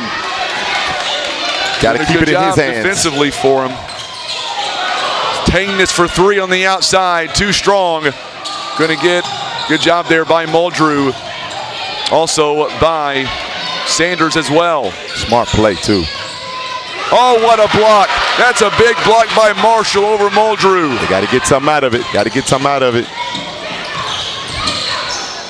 Going inside, that may be the start right there, Coach. There you go. That was a good move by Jeremiah Wells. Now that foul trouble is starting to add up now. That is 3 fouls by Seeley, and that's team foul number 6 already. And we're going to get a timeout called. First one by Springdale. It is a full timeout. Great timeout. Great timeout by Coach to stop the momentum. You see a little momentum coming. Let's suppress it right now. Let's stop before they start feeling themselves and thinking they got it. Great timeout. So with Springdale being up by 8 points. Is this game everything you thought it was going to be so far? It is. It is as the level of intensity rises. I thought it may be a higher scoring game, but right now it's still a game right, 2 or 3 buckets, we're back to a tie game. 44-38, so I got in trouble. I reached over there and I pushed the timeout for Blytheville, and my son jumped all over me. My bad, my bad. He's on it. He's on it. He's on it. He's on it. I tell you what a great night for high school basketball. What a great night for Poplar Bluff, and it's a great crowd. Our home team is not even playing. Look at this crowd on semifinal night. And like I said, this game could eventually come down to that because, like I said, with Springdale, they're in some deep foul trouble. They got to keep an eye on that because if they get a couple of more kids with some fouls, you might have to sit down, and that gives Blytheville a chance to really put that pressure on. Big free throw coming up here, Coach. Got to make free throws. By Jeremiah Wells. He just made a couple a moment ago. He's going to have an opportunity right here with 7 points. Let's see if he makes this free throw, what type of pressure they throw on him. I think if you see that free throw going, you'll see a little bit more energy out of Blytheville. 3 out of 5 on the ball game. Here is a big one by Jeremiah Wells to make this a 5-point game with 2:02 to go in the third. They miss it. It's going to come right back to West. Got to stop him right here. Still a 2-possession game. And I see that doubling, trying to get the ball out of the hands of those studs. Muldrew now, top of the key. Boy, I like the pressure by T.J. Jackson here in this second half over Muldrew. Now somebody from Springdale is going to have to make a shot because they're probably going to start doubling each time one of those killers get the ball. Muldrew goes up with the right hand. Boy, he finishes strong, 46-38. And right now, the energy that you just gave them, they just took it right back. Yes, they did. 3-point basket is in and out, no good. To the rim. Oh, good D. Good steal. Got to get something out of this. And what a dunk. And oh my goodness, we've got a player down, Tangness. Yeah, I think they stepped on his head. I hope he's all right. I hope he's all right. Training staff is out to look at him. Oh boy, he's kind of. Oh, you hate to see that. Oh my goodness. I don't know if that was the players maybe dragging him down, but it looked like he was kind of woozy when he stood up. Maybe that was just him. Oh man. Oh, he's telling coach he's okay. Still got to give him a breather. You like that? You don't want to see anybody get hurt. Absolutely. But that dunk. That gives you momentum. No doubt. Now the officials get together. They may be making him come out. Probably needs to just to give him a check and over. Make sure everything's okay. The training staff is talking to the coaching staff. With the concussion situation, especially in football, but even in basketball, you hit your head on the ground like that. Just want to make sure the kid's okay. So they might let him stay in. That was a big play. Tangness, what a tough kid that guy is. And basketball players, people think they're not tough. He's probably telling coach, come on, coach, I'm all right. Yep, they're going to make him. They're going to go ahead and make him come out. Steven Totson going to come in. That's a great move by coach. Great move. That was, absolutely. That was a huge dunk, by the way, for Rashard Marshall, 14 points, and that might very well be a spark you're talking about that Blytheville needed to get momentum, still down by 6. And like I said, they're going to start here's that pressure. Yep. Now somebody else from Blytheville is going to, Springdale's going to have to. Muldrew, oh my goodness, Muldrew, you just talked about the momentum, it goes right back. And they take it right back. 49-40, a big three-pointer there. See, they got 3-4 people around him. You got to get somebody cutting. They're going to say last touch by Blytheville, I believe. Yeah, they're saying Blytheville was the last one to touch it. Turnover. Can't let them score right now. Whatever you do, you got to play the best defense you can right now. Like I said, when the big fella gets it, they got to cut off of him. But right now, you got to play defense. That plays behind you. You got to try to stop him. I still feel like, even though it's a 9-point game, we still have a long way to go. Oh, yeah. Got a whistle and a foul coming up. This one, I believe, on Makai Handy, it looks like. Yep, it's going to be on Handy. It's going to be his second personal, team foul number 3.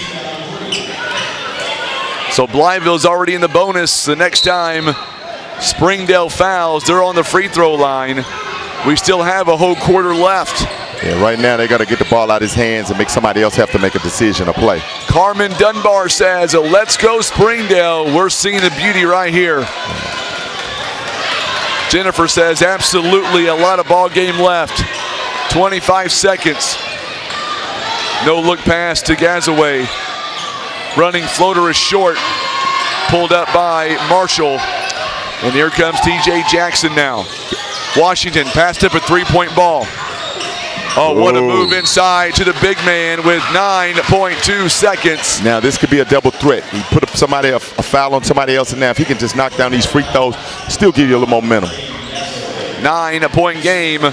We're going to see that one be called on Gazaway. It's going to be his third and already team foul number 7 now for Springdale. That's what you want. A lot of free throws coming in the fourth quarter, I got a feeling. Free throw is up and good. He knocked these two down, and they can just hold pace right now. If they can make sure that Springdale doesn't get an easy bucket here, a launch of 3, they could be right there within 7. That'd be good. That'd be good because they don't think they've played their best basketball. Boy, that's big free throws made right there. 7-point game with 9 seconds left. Get downhill. Can't let him get downhill. Oh, what a move again. Another block. And a blocking foul coming up. I believe it's going to, if it's on Sealy, no, it's going to be on West. That's number 3. I was going to say if that was going to be on Sealy, Coach, that would be number 4. But he's going to the line again. So if they can get 2 buckets out of this, think about it. We had a 5-point game, and they've not played their best basketball. And as a coach, you love that situation. Think and say, fellas, we're right here, and we haven't played our best basketball tonight. Jeremiah West, free throw line here tonight, Coach. He is 3 out of 6, 50%. Big one's coming up right here. It's a 1-and-1. He misses. And we're going to get another foul. Oh, my goodness. Now we got to keep you cool right here, fellas. Got to keep your cool. Come on. As a coach, that's a big foul on Sealy, Coach. That's number 4. No doubt. Like I said, now you're thinking about it. We still got the fourth quarter to go. They got to make free throws, but what has to happen now, Springdale has to keep their cool. He's got to knock these free throws down. He's got to. That's like a turnover. So Sealy on the foul, and he's going to be out here for a while. 7-point ball game now as T.J. Jackson 4 points in the ball game. And he misses as well. Muldrew with the rebound, and the quarter comes to an end. I've got a feeling, Coach, like you've already said multiple times, we've got 8 minutes left. The best is still to come tonight. I think it is. I think everybody knows now you got 8 minutes to bring whatever you got to the game. I tell my guys, we need your best right now. If you hadn't played your best right now, you got 8 minutes to turn this thing around. So in these 8 minutes, we can wipe away the past if we didn't have a good first 3 quarters. So right now, Springdale has to stay out of foul trouble, and they have to punish Blytheville when they press. Blytheville on the other end has to make free throws. They're getting them in foul trouble, but they're constantly missing from the free throw line. And that will kill you on the back end. You'll look at the end of the game. If it's a 2-3-point game, and as coaches we go back and we think how many free throws did we blow that could have had us right there or have won the game. So they got to capitalize. Well, for Blytheville fans, I want you to kind of turn away from your TVs for just a moment here. Springdale, Coach, 1 of 3 on the free throw line. Blytheville 16 out of 26. They've missed 10, down by 7. That's big. That's major when you think right now we could be talking about a 3, 4, 5-point game, and right now it's still 7. So, but that's over with right now. Blytheville has to turn up the pressure. They have to throw caution to the wind, and they got to press, and they got to keep it out of these killers' hands. Because Cortland and we got Isaiah Sealy, has 4 fouls, so 4 fouls. You got to keep it out of him. If you got 1 on the floor right now, if I'm coach, I'm doubling him, and I'm going to make somebody beat us that probably didn't wake up thinking they're going to have to beat us tonight. You got to admit, Coach, a lot of fun being up here. No doubt, especially down there on the sideline when all that pressure and all the heartburn and things of that nature go on. So here we go. Possession favors the Springdale Bulldogs. We are underway, 4th quarter. This one's going to be a dandy, I got a feeling. Sanders now gets it back to Muldrew. I think the wild card in, that was a good shot taken by Sanders. Yep. Marshall with the rebound. The wild card right now, it might be Steven Thompson on the line, or on the play right now for Springdale, as Sealy has 4 fouls. And Blytheville did the right thing. They made somebody have to beat them that wasn't used to it. That's a good block. No doubt. By Tevin Tate there, not allowing T.J. Jackson anywhere near that paint right without now, getting a body on him. You got to put one of your best out-of-bounds plays in right now. You try to get an easy bucket or get a foul right now. You need something easy. Jeremiah Wells, and he draws a foul. This one's, I believe, going to be on Sanders. And now these fouls really starting to mount up. Free throws so critical, down by 7. No doubt about it. Sanders, once again, is your glue guy. He's guarding almost all the guard positions. And like I said, they're racking up. But the flip side of it is Blytheville has to make free throws. That's the thing. That's the theme of the game right now. They have to make these free throws. They're doing everything right. They're putting pressure on them. Good. He may have heard you on that one. 8 points by Jeremiah Wells. Man, what a game here tonight. What the last 2 ball games have been amazing to watch and to call. Jennifer says, come on, Jeremiah. And he knocked 1 out of 2 down. 6-point game, 2-possession game with 7:17 to go. They got to try to make up as much difference as they can while Sealy is on the bench right now. There's a big steal by Washington. They got to make 2 out of this. Oh, he hesitated. And now Wells, offensive foul. That's tough. That's tough. That's what kids got to go. You got to realize what time it is in the game. Right now, you need that 2 points. You got to go up and have confidence in yourself. You knock that down, it's 45-49. Momentum is swinging, and you got Sealy on the bench. You got to take advantage of the fact he's not in the game, and you got just one sniper out here. All right, so Tangness is back in the ball game now. Remember, he got stepped on earlier. We'll see how that affects him. You got to watch him. The kid's a marksman. Sanders now. If he sets his feet, it could be ugly. It could be in a hurry. Gazaway now throws it out to Muldrew. Good awareness by Muldrew, knowing where he was and where the half-court line was. Oh, another big block by Marshall. Oh, he threw it right to Muldrew. Muldrew running floater, in and out, no good. Big fella, he'll learn. Keep that ball in bounds. Keep that ball. Oh, a big block there on the other end by Tevin Tate. Back-to-back blocks. And now we've got a whistle and a foul going to be called. And I believe it's going to be on Makai Handy, and that is number 3 on him. Blytheville still with 2 more fouls to give. 1 foul to give. Blytheville has to make sure they're making buckets. You can't keep going back and forth without scoring. You got to make them pay when you make them miss. Make sure and share this feed on Facebook. Springdale and Blytheville. 3-point basket by Gazaway is no good. Once again, they did their job. They make somebody else shoot. Got to get offense. You got to get 2 points here. 3-point basket is good. That is a good shot by Jeremiah Wells. He hesitated and still knocked it down, Coach. Had his feet set. Now you can just see the little extra bounce in Blytheville's step right now. Now, how long will Coach sit? Yeah, how long will Sealy be on the bench? Oh, my goodness. It's on the floor, and it's going to be last touch by Blytheville. Coach Pierce. Once again, that energy. Oh, boy. And you see what's happening. He's put Sealy in the game. That energy will change in a minute. Before you know it, you can't get it back. So, smart move by Coach. Smart move. You got to put him in there. It is already a 1-possession game again at 5:35.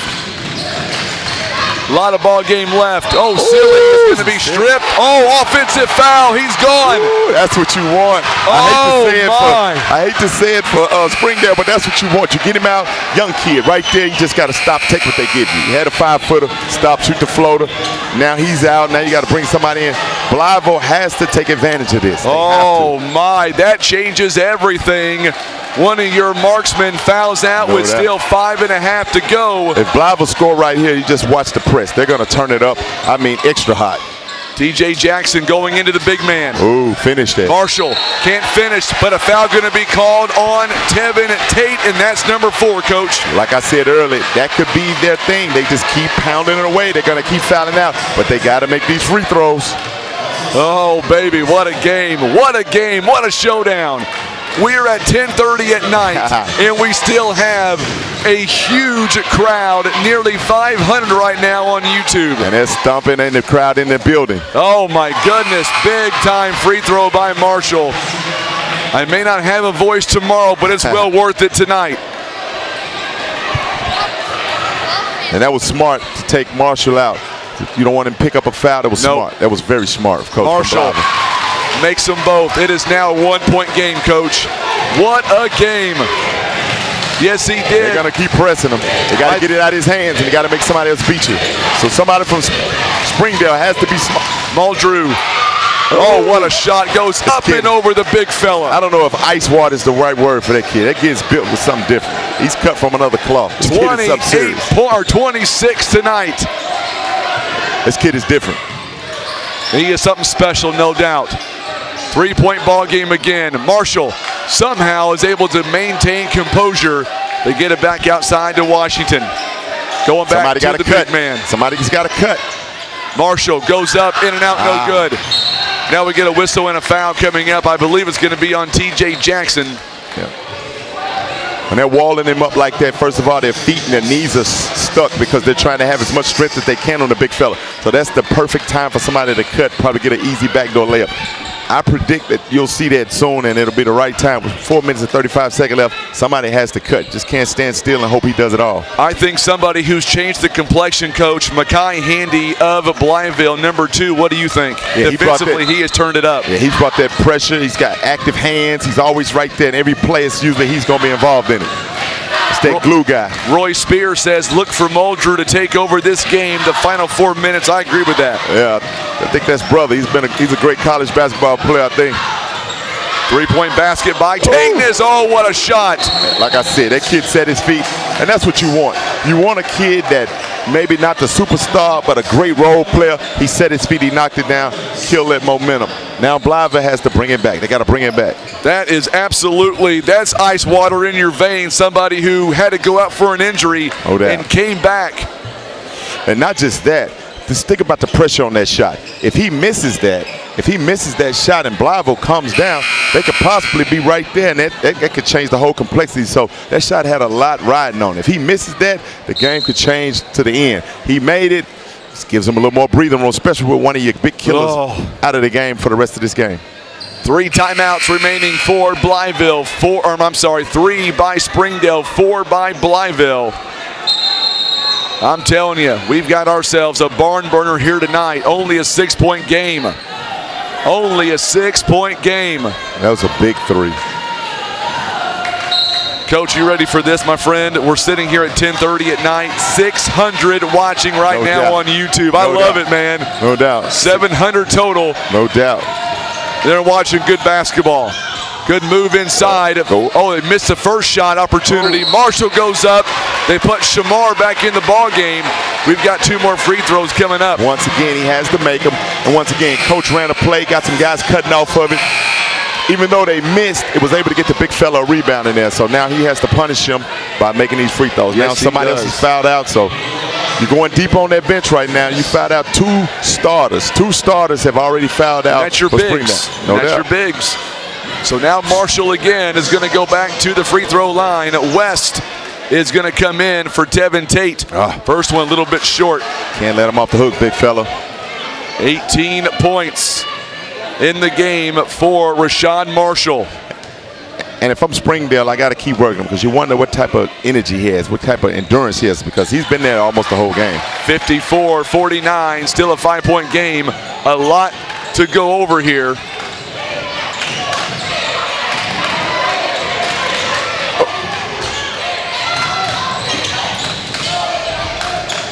$54-49 the score.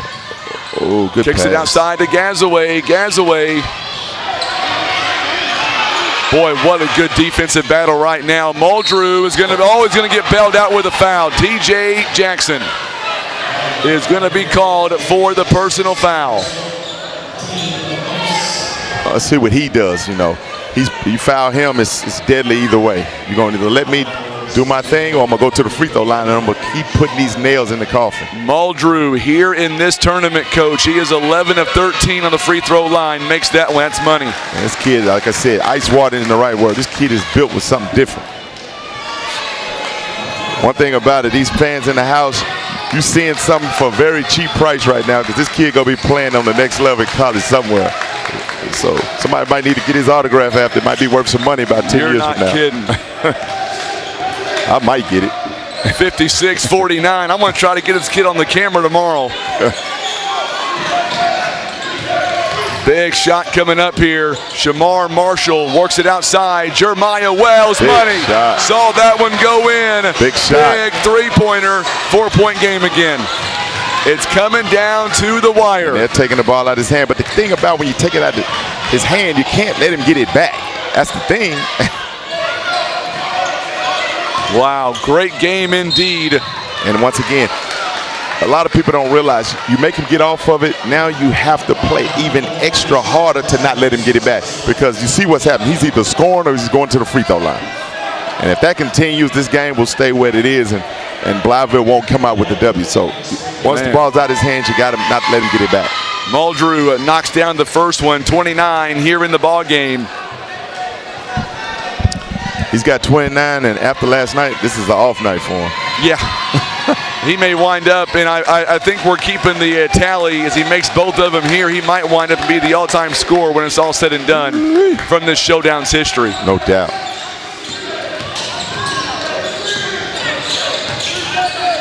Washington, three-pointer, bam!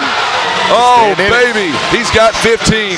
Can't let this kid get it back. Three-point game again, Coach. Right there. That's what you want. You're right there in striking distance. You can hear the Blytheville fans. Now you can't let him get it back. Oh, got a foul on Washington. Yeah. That is Bad number foul. 2 on him. It's a 1-and-1 coming up now. Tingnes, he's got 3 points in the ball game. He has not been at the free throw line yet for the entire tournament. The way he shot that 3, if he can relax, it might hurt him, but he had a nice stroke from 3, but we'll see. 58. Oh, he misses that one. It's a 1-and-1. Marshall with a rebound. Smart awareness there by Marshall, knowing it's 1-and-1. No doubt about it. Everybody else thought it was 2 shots. No doubt. Now we got to get something out of it. And I know that's a recurring theme, but you got to get something out of it. You can't. Marshall does. And there he is. Boy, he's got 5 points, and now it's a 1-point game again. Oh, baby, here we go. Now, as you see, we all said in the basketball world, now people are going to tighten up. You're going to see who's made of that real you get it back to him, and he is definitely. Muldrew misses that opportunity. Gets his own rebound, though. Big rebound for Muldrew. It is 2-minute warning now. See how they let him get it right back? And he steps inside the paint, misses that opportunity. Big rebound by Marshall, Coach. Think about it. They have a chance to take the lead right now. For the first time in the game. 3-point basket is up, and it's no good. Oh, man. It's going to be a bomb burner, like I said. Gadzaway with a big rebound. We thought this game was going to come down to the wire, and that's where we are right now. Under 2 to play, 1-point game. Right now, you got to think. You got to make somebody else beat you that doesn't want to beat you right now. Doesn't want the ball right now. They don't want that responsibility. You can't let him get it. It's going to be tough. So now Jackson and Muldrew. Muldrew goes up top. It's no good again. Another rebound by the big fella. Get a good set out of it. Get a good set out of it. Long pass to Jackson. Jackson's got some space. Oh, he misses it. Oh, he had a great shot opportunity, too. He heard something. I think he caught a cramp. Oh, boy. We're going to get a whistle here and a timeout. Think about it. Like I said, they've been playing with so much energy. And the fact that, oh, man. I think it's just a cramp. But they've been playing with so much energy. Like I said, the level of intensity is so high right now. And both teams can't go too deep on the bench. So they're probably playing minutes that they may not be played normally. But if he makes that layup, you got to think they're up 1. So we're right here, though. Zion Sanders, TJ Jackson giving it. This is championship-style basketball right here. And like you said, the ugly thing about it, you hate one of these teams is going to lose. Yep. That is the sad thing about it. Sanders will check out. Totson will check in. So ABC, the agony of defeat. Because both of these teams could very well get to the championship game and win it. Yes, they could. This is a night where we want you to share this video feed. My goodness. 58-57. I tell you what, this is a game that you don't want to see end. Somebody's going to have to lose, but man, oh man, what a ball game. It'll come down to a mistake, and we hate to say it, but it'll come down to either somebody making a great play and somebody making a play that they wish they could get back. But right now, both teams, you got a 1-point game. This is what you want. Can't ask for anything more. Patricia Reed says, let's go, Springdale. Tevin Jackson saying, get up, TJ, he's up. But it's just cramps. I mean, they've given so much energy here with 1:07 left to go. It's been a smash mouth, in-your-face game. We knew it would be. We knew it could be.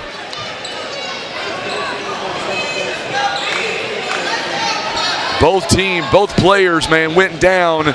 Cramps it looked like. And we're going to see, for right now, we're going to see TJ come out. Micaiah Handy back in the ball game. Still a 1-point game with 1 minute to go in regulation. You got to watch those passes. Can't let him get it back. Got to make somebody do something that they're not used to doing. Roy Spears says, is this not the championship game? It is not. It could be, though. It very well could have been. Yeah, this is serious. Once again, you can't keep putting this kid on the line. No. Unless some backfires that we don't actually think will happen. This kid's cut for something different. He's cut from a different cloth. He is 5 of 6 tonight and makes that one. He's got 31 now in the ball game. 31, 59, 57, a 2-point game. Remember, Springdale, 7A school, Blytheville, 4A. Still 1 possession game, Coach. Yeah, they love doing this, rolling the ball near midcourt. Washington picks it up. They're throwing haymakers at each other. Oh, Shamar outside to Handy, and they're going to go inside to the big man. It's no good. Oh, what a job. Handy is able to come up with a big rebound. I tell you, this kid has made all the difference right now. It's just like the ball finds him on offense or defense. Absolutely. He's always there. Now, if he can knock these free throws down, that'd be big. That'd be big for Blytheville. 41 seconds left. He has not been there so far tonight. Big free throws here for Handy. First one is on the way. It is up and it is no good. Handy, a 5'9" senior. If they can knock this down, they can almost shift some of the pressure on Springdale, because Springdale has to get something out of when they come down. Got to make free throws. And he misses them both. That's big misses right there as Muldrew tracks down the rebound. That's a little steam off of him. Oh, you can't foul that kid. They fouled him again. If that's on Handy, that is number 5. It's going to be 5 on Handy. He is just fouled out of the ball game. And we're going to see checking in for Blytheville, Travis Anderson. Oh no, TJ Jackson was going to check in instead. He's back in the ball game now. At the free throw line, Coach Spears' worst nightmare, Cortland Muldrew, and knocks down the first one. That's big. It makes it a 2-possession game now. And that's what you want from your leaders. When the game is on the line, run a free throw to kind of put this game out of reach, you got to knock them down. 61-57 the score. Misses that one. That's a big miss. Leaves that window a little open. Still a little draft coming through. A little draft coming through the window. You don't need a 3 right now. Get the best shot possible. Got to get something going to the rim to give yourself a chance to get an Keyshawn, and one. what a move. What a move by Washington. 17 points. Now it's a 2-point game again. So 20.8 seconds, Coach. If you're Coach Pierce, obviously you want to go for the steal. At what point, with 20.8 left, do you foul? I think right off you try to get a steal on the inbounds play. If you don't get a steal on the inbound, let's play the long game. Meaning that you want to go out, you want to try to put pressure on them, and then you go for it. But if you don't get the steal, you have to foul to keep as much time on it as you need. Because if they make them, you want as much time to come down and be able to score and foul again. And if he happens to miss, that just gives you a little more time. So you have to go for a steal. And then on top of it, you got to make sure you go for the ball. Don't get an intentional foul just grabbing somebody, and then, that just kills your chances. So right now, you got to go for it. You probably put 2 people on what's his name, Cortland. You probably want to put 2 people on him to make sure he doesn't get it. But whoever gets it, you got to make sure you go ahead and put him on the line quickly if you don't get a quick steal. Your Coach Price, obviously you want the ball to go in to Muldrew's hands, right? No doubt about it. You got to set some screens and get some stuff where he breaks away, because if he gets it, he can make plays. You love him on the free throw line, and that's where you want the ball in this time of the game. All right, so Springdale, they've got 2 timeouts left. Blytheville's got 3. Springdale, they're going to inbound here as Tangness will inbound, and they're going to go right there. You go. That's a good foul there, I thought, by Wells. Yeah. You only lose 1 second. And now Steven Dotson now hasn't been there so far. Smart on their part. Let's see what he's made of, but it's tough when you get somebody ahead in this pressure-packed game, and he's not been there. But hey, this could be the window that Blytheville's looking for. He's not been there all tournament. Two-shot foul coming up by Dotson. First one is no good. It's a two-shot foul, I thought. Yeah, it is. Yep. Kid just has to relax. He's probably practiced this shot 100 times in practice. He just has to relax. Now coach is trying to ice him, as we all know. You know, you call a timeout, make him think about it. Sometimes it works, sometimes it doesn't, but you want him to think about it. Now, if I'm his coach, I'm telling him, just get up there, man, just make a nice, easy stroke, and then let's set up your defense in case he misses or makes. But that first miss was a big miss, obviously. No doubt. It keeps it a one-possession game. No doubt. On top of that, it keeps it one possession, and it's in the back of your mind because now the pressure's on you. You know you really need to make this one.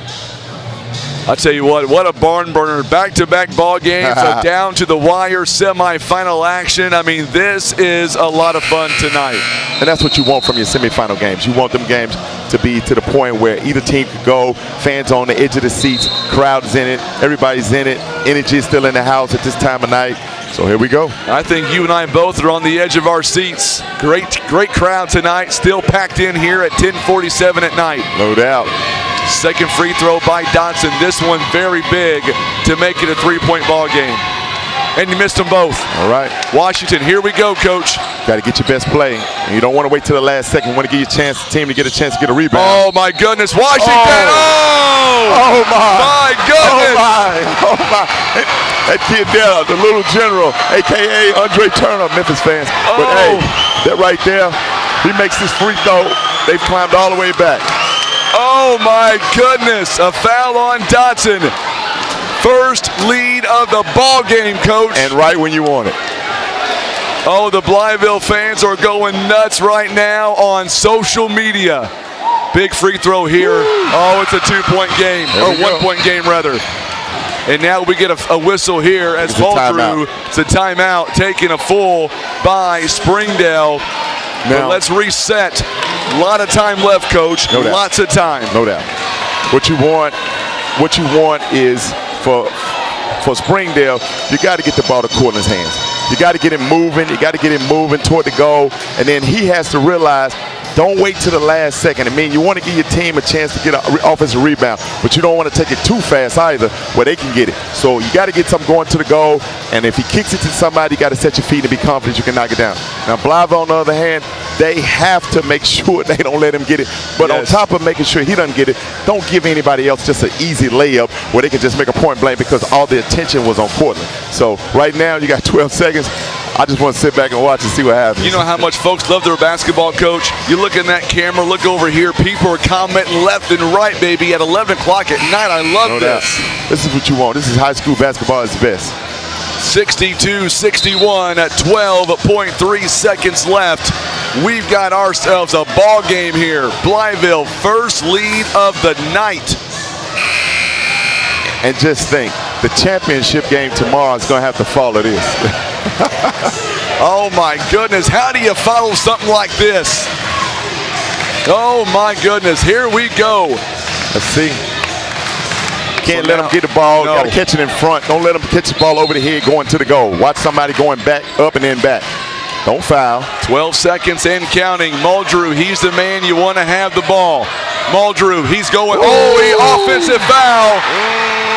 And this place is on fire tonight. Now, once again, like I said, he made the right move. He got deep in the lane. I think he should have just stopped, pulled up, but hey, the kid had been doing great all night. Now, you still got 5 seconds left. And a full timeout going to be called by Springdale. A lot of people on here thought, I'm telling you, this has been a classic. And the thing is, with that, you want to tell kids to be aggressive, but you got to take what the defense gives you. If they stop, you can't put it in the referee's hands of hoping to be a charge or a block. Just pull up. He's at about a 5 to 6 foot jump shot. He's been killing that all night. Hey, it's just a tough call for the kid. He's still had a great tournament, still had a great game tonight, and he's still sending me home with nightmares. So whatever happens, I won't forget him. Absolutely not, indeed. Oh, what a game here tonight. Absolutely pandemonium here tonight. And just like last game, it's not over with. You got to make sure you don't do anything that's not smart for your team by making a silly foul or charging or anything, give the ball right back. Right now, you want to have your best out-of-bounds play, and you got to tell the guys to be strong with the ball, and then if they go to the line, they got to knock it down. So right now, you got to be strong with the ball. Keep the floor spread. If you're Blytheville, who gets the ball right now, Coach? 5 seconds left. Who's your number one option? Right now, you just got to get it. Who gets it in? You don't want a 5-second call. Here we go. And they get it into Washington. That is the guy they want. Muldrew, that's foul number 4. And that's obviously, that's the great guy. But at that time, you just want to make sure you get the ball in. You over there on the sideline drawing up plays, you want to get in. You get into the little general. And this kid, if he's been ice water right now, and he could seal the game right now. I'm telling you what. That's a big foul because if somehow, some way, Springdale was able to tie this game, if he's able to make free throws, they tied the ball game. Muldrew's got 4 fouls. That could be critical going into overtime. No doubt about it. I'm not suggesting we're going there. I'm just saying if we did. What a crowd. Well over 100 on Facebook. 500 plus on YouTube. And the thing about it, right now, you just got to be confident. Take your time. Big shot. Big shot by Washington. Makes it a 2-point game.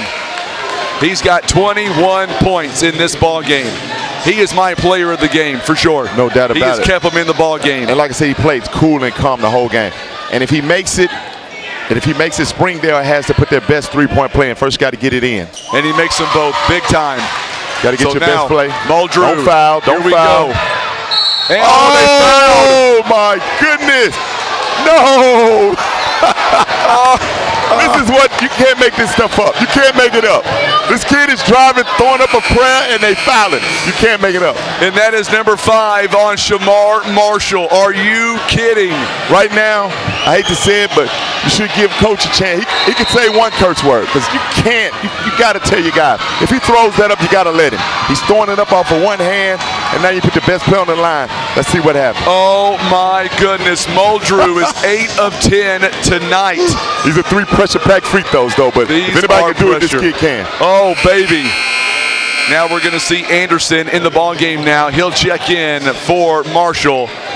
Woo. Oh, man. You got to let that go. You got to let it go. If he makes that one, just tip your hat. 33. Woo. Ice water. Blytheville's going to hate me for even suggesting overtime a second ago. That was smart. Coach hit him with the timeout. Hit him with a timeout. Got one left. Oh, my goodness. And you hate to say you want to end like that, but if you want to put your best player on the line and see if he can really continue what he's been doing in this tournament, because he's had a great tournament so far. But just that play, young high school kids, he's just probably running along, but you just got to tell him, just hold your hands up and just get away from him. If he makes that, tip your hat. Oh, my goodness. What a game tonight, Coach. Back to back. I'm having a great, I hope you are too, Coach. Yeah, this is good. This is good. This is good. This is good. 1 second left. Muldrew still has 2 big free throws left to hit. And you got to tell the team, it's not over. Let's just say he makes this one and he misses the second one. You still got to do those small things. You still got to box out. You still got to make sure you hold on, because you don't want him to miss it and somebody tips it in and they get the game winner right there. So you got to do the small thing. If he makes this one or misses, he still has another one. So how do we go home and sleep after this is over? That's my question. How do we do that? It's going to be tough for the coach that doesn't win. Second one is up. Makes it, oh boy. 64-63. Nail biter indeed. Big free throw right here. Now another timeout. Last timeout called. No timeouts remaining in the ball game with 1 second left.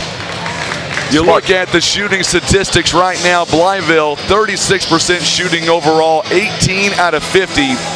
Springdale, 24 out of 49, 49%. Turnovers, Springdale with 12, Blytheville only 5.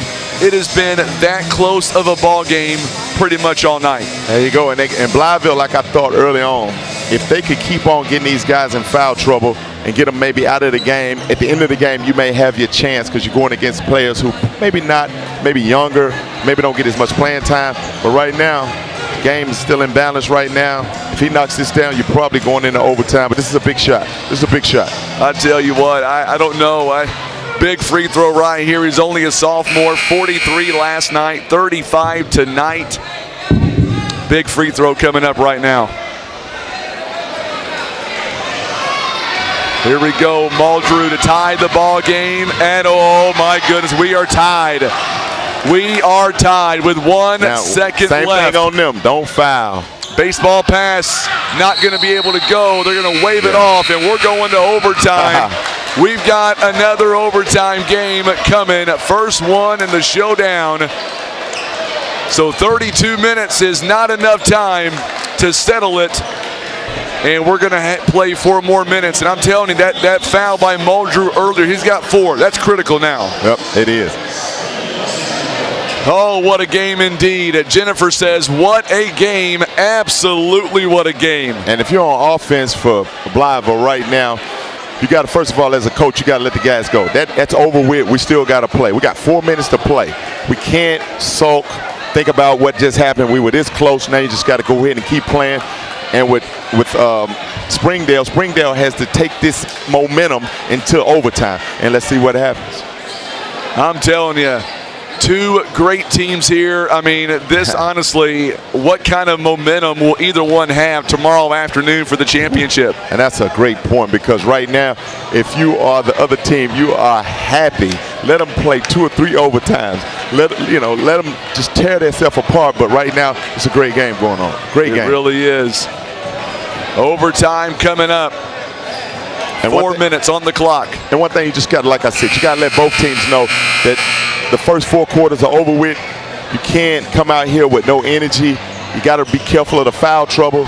Springdale's already lost 2 starters, and then you got to be ready to go. And people come off the bench, this is when you make your name. You got to give us something in overtime. Before we have tip-off, who do you think right now has the momentum going into overtime? I think Springdale. You hit that shot, you just believe like it's our time. Our time. We can't lose. All right, so West, Marshall, they're going to jump it here. 4 minutes. Ball's in the air, going to be taken by Blytheville. Here we go. Keyshawn Washington, the general as they call him, going inside to the big fella. This one is no good. Good job by Tangness on the rebound. No doubt. Good wall up. Ooh, he's out. He's out. He's out. That is big. In the first 15, 14 seconds, he has just fouled out. Oh, man. And it's something that they do unnatural. It's natural. Somebody gets on you, just put that arm out, but you can't extend it. That's a tough one, but it was the right call. I hate to say it. It was the right call. 36 points. He has just fouled out, and Blytheville fans, Blytheville players are ecstatic right now. It's just time for somebody from Springdale to step up. Guys still got the momentum. Now it's somebody else's time to show and prove. Still in the game. Coach is doing a great job. Just got to follow the game plan, whatever he's drawn up, and go out here and then it's overtime and win it for the guys that fouled out. They got you this far. Now it's time for the subs and the people that came in to bring it on home. 36 points, 11 rebounds, a double-double. And now, once again, Blytheville will get the ball. Everything now has just changed again in my mind. No doubt. The momentum has shifted. Oh, my goodness. You're too big. Seeley gone. Now Muldrew is gone. And now we'll play overtime. If you're Springdale, who is going to be that scorer on the floor for you? Anderson goes inside to the big fella. Goes up top. Boy, he got good position. Let's see if they turn up the pressure now with their main ball handlers out. 66-64. The Blytheville fans here are rocking tonight. I think they just brought a couple more in. Yes, they did. Tangness for 3. Money. Like I said, it's time for somebody else to step up. That's a big shot. That is a huge shot. A 1-point game by Springdale. Still got plenty of time. 3 minutes left. They're trying to go inside. Watch the high-low action. 67-66. Again, Marshall misses the first opportunity, gets fouled on the second opportunity.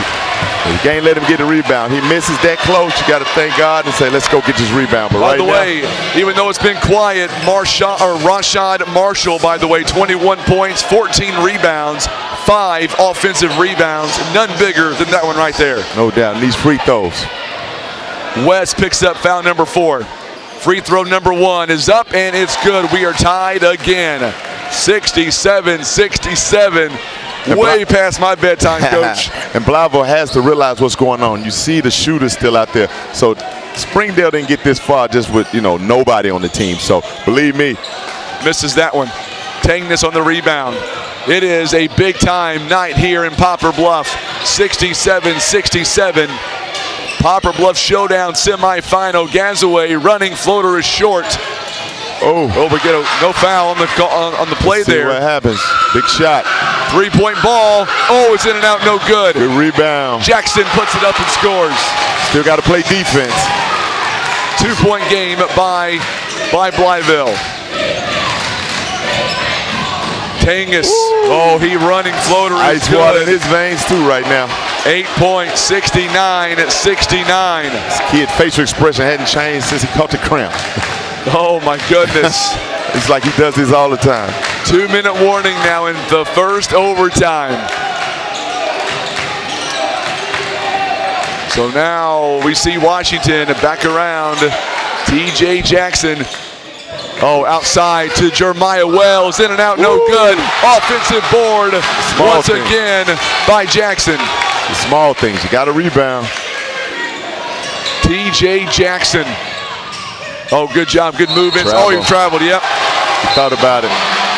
Big fella, just the fact that big fella's been doing what he does had the guy thinking about it. 71-69. West is not happy with himself. 90 seconds left. It is a 2-point game. It's a big possession. What a game. Big possession for Blytheville. Share this feed on Facebook and subscribe to YouTube. Tomorrow's going to be, I think, just as fun. These teams have got to be exhausted right now, Coach. Yeah, they're playing on sheer energy, just guts right now. Coming up on 1 minute now. Blytheville, 2-point lead. Oh, good job. Good block by Tangness. And here comes Gazaway to tie the game, and he misses that shot. Gazaway can't finish. Jackson with a rebound. Still a close game. Now it goes back to what we're saying. They got to make free throws. Got to make free throws because right now Springdale's probably going to be in scramble mode. Got to make free throws if you're Blytheville. If you make free throws and you play good defense, you might be in the driver's seat with 50 24 of 39 on the free throw line tonight, Coach. And you're still winning by 2 right now in overtime. Now, TJ Jackson on the other hand. He is 2 of 3 tonight. He'll get 2 right here. Big shot. No doubt. The first one goes in, gives you a little confidence for the second one. If he knocks this one down, I think the pressure builds for Springdale. Be a 2-possession game if he makes this one. Second one is on the way. It is up. And it's no good. Misses that one. Totson on the rebound. Oh boy, 1-possession game. Tangness, he is a sharpshooter from outside. Gazaway, long 2-pointer, no good. Great Gets his own rebound. Oh, what a block by Marshall. What a block by Marshall. 27 seconds. And now you got a foul. Yeah, you got to foul and see if they can make it on the free throw line because they've been missing earlier. If that's Tangness, that's number 5. No, they're going to call that on Totson instead. And that's what Tangness was doing, was pleading his case. Yeah, but if you got any type of chance, he has to be in the game. Right now it's big. Little General got to knock down these free throws. He knocked down these free throws. That could be tough right now. He is 6 of 8 tonight. 10 of 12 in the whole tournament. He's got 22 points. That's a big shot. That's huge. 2-possession game now with 22 seconds left. Wow. We're going to try to interview one of these coaches following this contest. And if he can knock this one down, they can really turn up the pressure and try to speed him up. Makes them both. That's big right there. Blytheville, 22 seconds away from knocking off Springdale, who was a heavy favorite. We got an injury timeout, or an official timeout rather. I'm not sure what the issue was. The clock maybe, I think, is what it was. A clock issue, didn't start properly. I've got it down to 18 seconds on my end. We'll see what they come up with. 18 on the dot. Right on the nose. It's pretty good.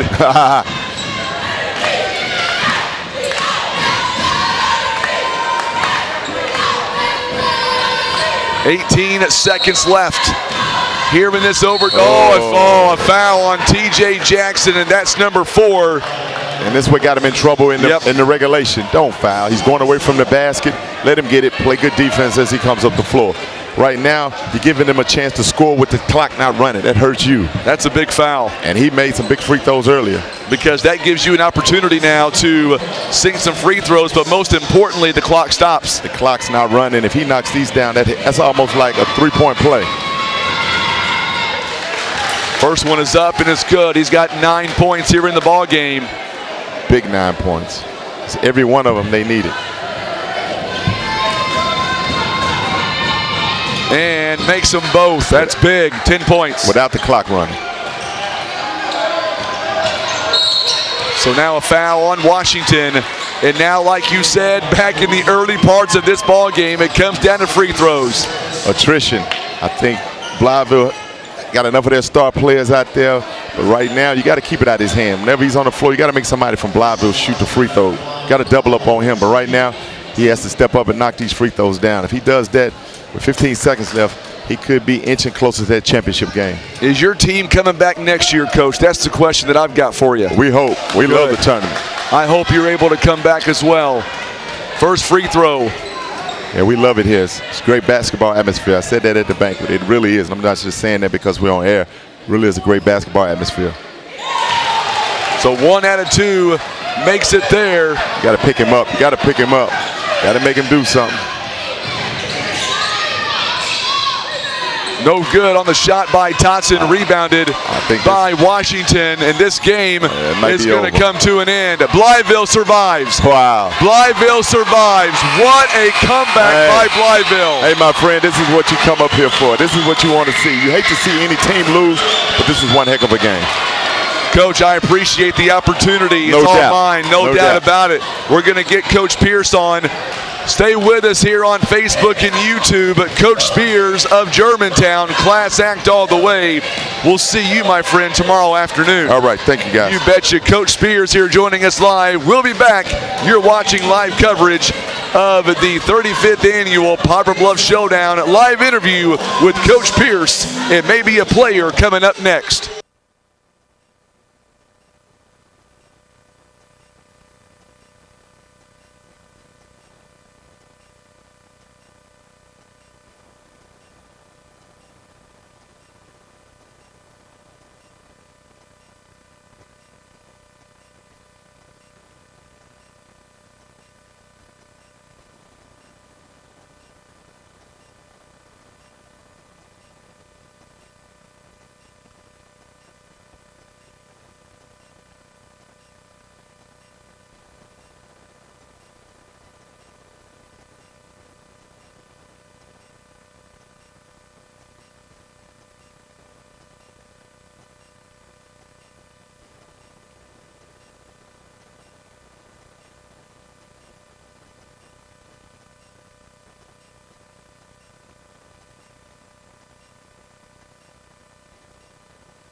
All right, coming up in just a moment, we're going to have a live interview with Coach Pierce. He is on his way up as we speak.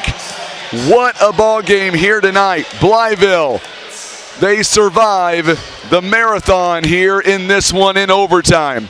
Oh, what a game. What a comeback here tonight. We'll let Coach Pierce get up here, get his breath a little bit.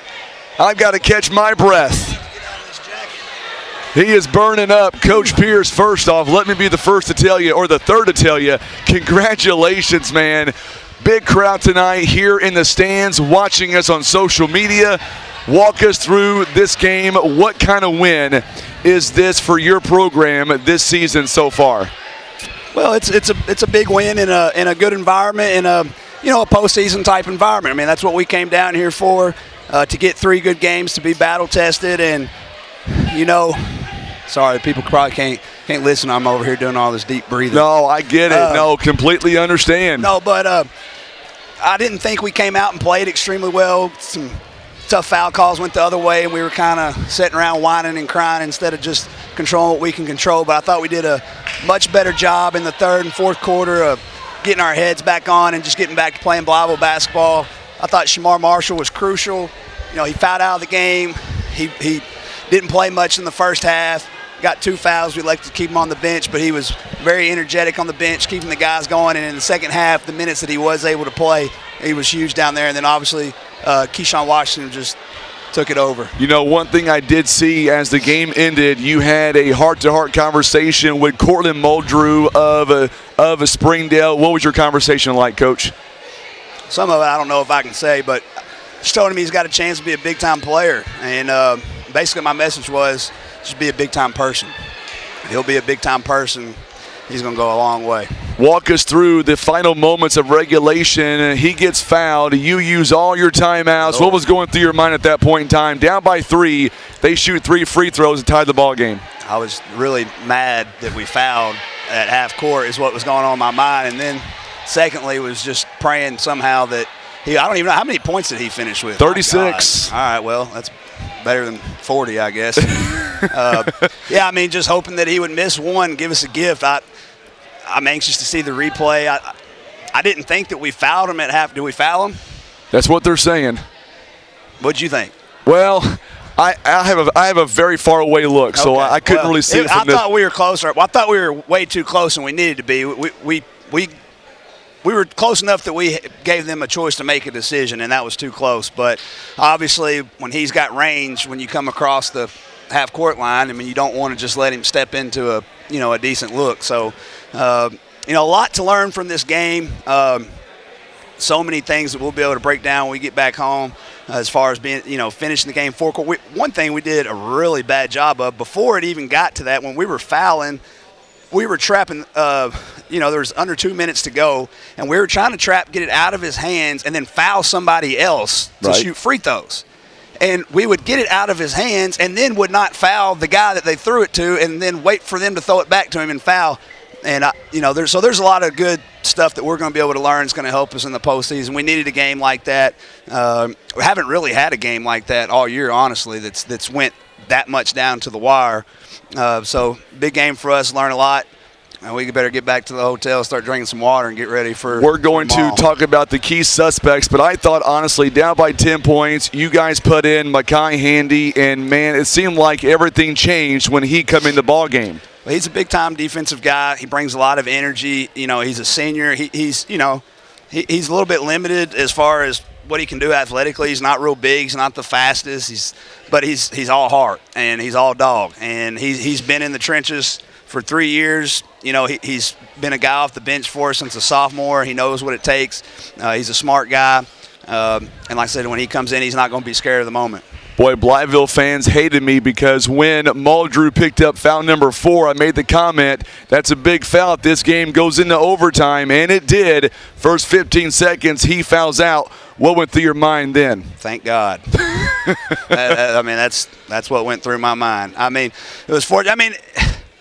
was a very hard game. I couldn't imagine being a referee in that game tonight because you got a big-time post player with us, and they're, putting 3 people on him, trying to be physical every time down the floor. Probably could have called a foul down there every time. And then, we're trying to double and get it out of those guys' hands and deny them. So really hard game to referee. But I thought we had a lot of, ticky-tack calls on some bumps. He may kind of flop when we got some tough calls. Guys picked up foul, but finally we were able to chest one up. I think what he was trying to do, he was trying to go in and get a flopping and get to the free throw line, and TJ just kind of played him and let him flop right into his chest and took a fall, and we got a call, and fortunately it went our way. I'll tell you what, tonight I was so impressed with the way Keyshawn Washington handled himself all night long. 25 points, he led the way. But Rashard Marshall, what a ball game. Another double-double from him. I mean, he was pounding down low, multiple bodies all night long. More importantly, how was your team able to stay composed when he had 2 or 3 guys guarding at one time and still able to force an overtime and come back and win down by 10 points? Right. Well, he's used to that. That's especially last year. We didn't have Keyshawn last year, and Shamar and Jeremiah Wells and TJ have really grown, especially shooting the ball on the perimeter. So last year, most of the year, that was the game plan. They'd put 1 on the ball and 4 on him. So he's somewhat used to it. Like I said, I didn't think our composure was great in the first half. I really didn't think it was great until we hit a couple shots in the fourth quarter and kind of got us going. I mean, Springdale had a lot to do with it. They were really, I mean, the thing about them is they're really big and really long, and they continue to bring big bodies off the bench. And I just thought we were a little we didn't drive the ball very well tonight. I mean, it took us 3 quarters to decide to put our head down and take it to the rim and make plays. And that's, you know, we talked about last night when I did my interview with you, you know, however we can get it to the paint, whether it's a drive or a post up, whatever happens after that, I'm cool with. And we didn't get any good. We didn't shoot the ball real well in those first 3 quarters because we had no drive and kick going on. Right. It was all either just throw it to the post or just settle for a bad shot on the perimeter. I thought in the 4th quarter we finally got in attack mode and started playing Blytheville basketball, and that was the key. So more importantly, we did see TJ Jackson with cramps. What do you guys have left tomorrow when you guys take on Haywood tomorrow night? They'll be ready to go. I got a big bag of Drip Drop. There you go. We're going to get back in some liquid IV, and so we're going to set up for about an hour or 2 and drink a few bottles of those and get them hydrated, and they'll be ready to rock tomorrow. But good, we got to get into the film and get ready for this bunch tomorrow because they're pretty dang good. You might be used to it. You might not. We've had a big audience all night. A lot of Blytheville fans on YouTube and Facebook. That camera right there, look into it and tell your fans what you want them to know about this game and, more importantly, where they should be tomorrow night, 7 o'clock. Hey, you better be right here cheering on the Chicks. Hey, it's holiday break, championship. Friday night. It is Friday tomorrow. It'll be Friday, it's Friday night. Tomorrow night, you got nothing else to do. Poplar Bluff's 90 minutes away. Let's fill this place up. And if not, we can watch it right here live on YouTube and Facebook. What do you say? You know, you're blacking it out tomorrow. They got to be here. That's right. They got to be here. Coach, thank you so much for the time. Congratulations. We'll see you tomorrow. Appreciate it. Coach Pierce joining us live. Class act all the way as Blytheville. They survive in overtime here tonight, 75-71. I don't know about you, Tim, but I am spent. It was a great night. What a great job by all the games here today. And, man, to the fans watching us on YouTube and on Facebook, you guys were incredible. You carried this broadcast all night long. Tomorrow, we're going to begin at 2:30 for the 7th place game, and then 4 o'clock is for 5th place. 3rd place is going to be coming up at 5:30, and then at 7 p.m. championship game. Blytheville is going to take on Haywood. It looks like it's going to be a phenomenal finish coming up tomorrow night. We'll get our live coverage started at 2:45, or make that 2:15 rather, and the tip-off at 2:30. So thank you again for joining us on social media tonight. Great ball games, great crowd. If you can't make it up here to Bluff, we want to see you back here tomorrow night, 7 o'clock, for Tim Hicks and Coach Spears, who did a great job for us from Germantown and giving us his perspective on a coaching point. For John Scott, also Tim Hicks on camera, my son Chance, who is doing up that scoreboard every night for you to make sure you know what the time is and what the score is. Thanks again to Chance. I'm Frankie Castile. Thank you so much for letting us come into your home or wherever you are tonight. We'll see you back here tomorrow at 2:15. I'm Frankie Castile. We have been live exclusively from the 35th Annual Poplar Bluff Showdown, presented by First Midwest Bank, also by Poplar Bluff R1 Schools and Today's Talk KWOC. Have a great night. We'll see you back here tomorrow.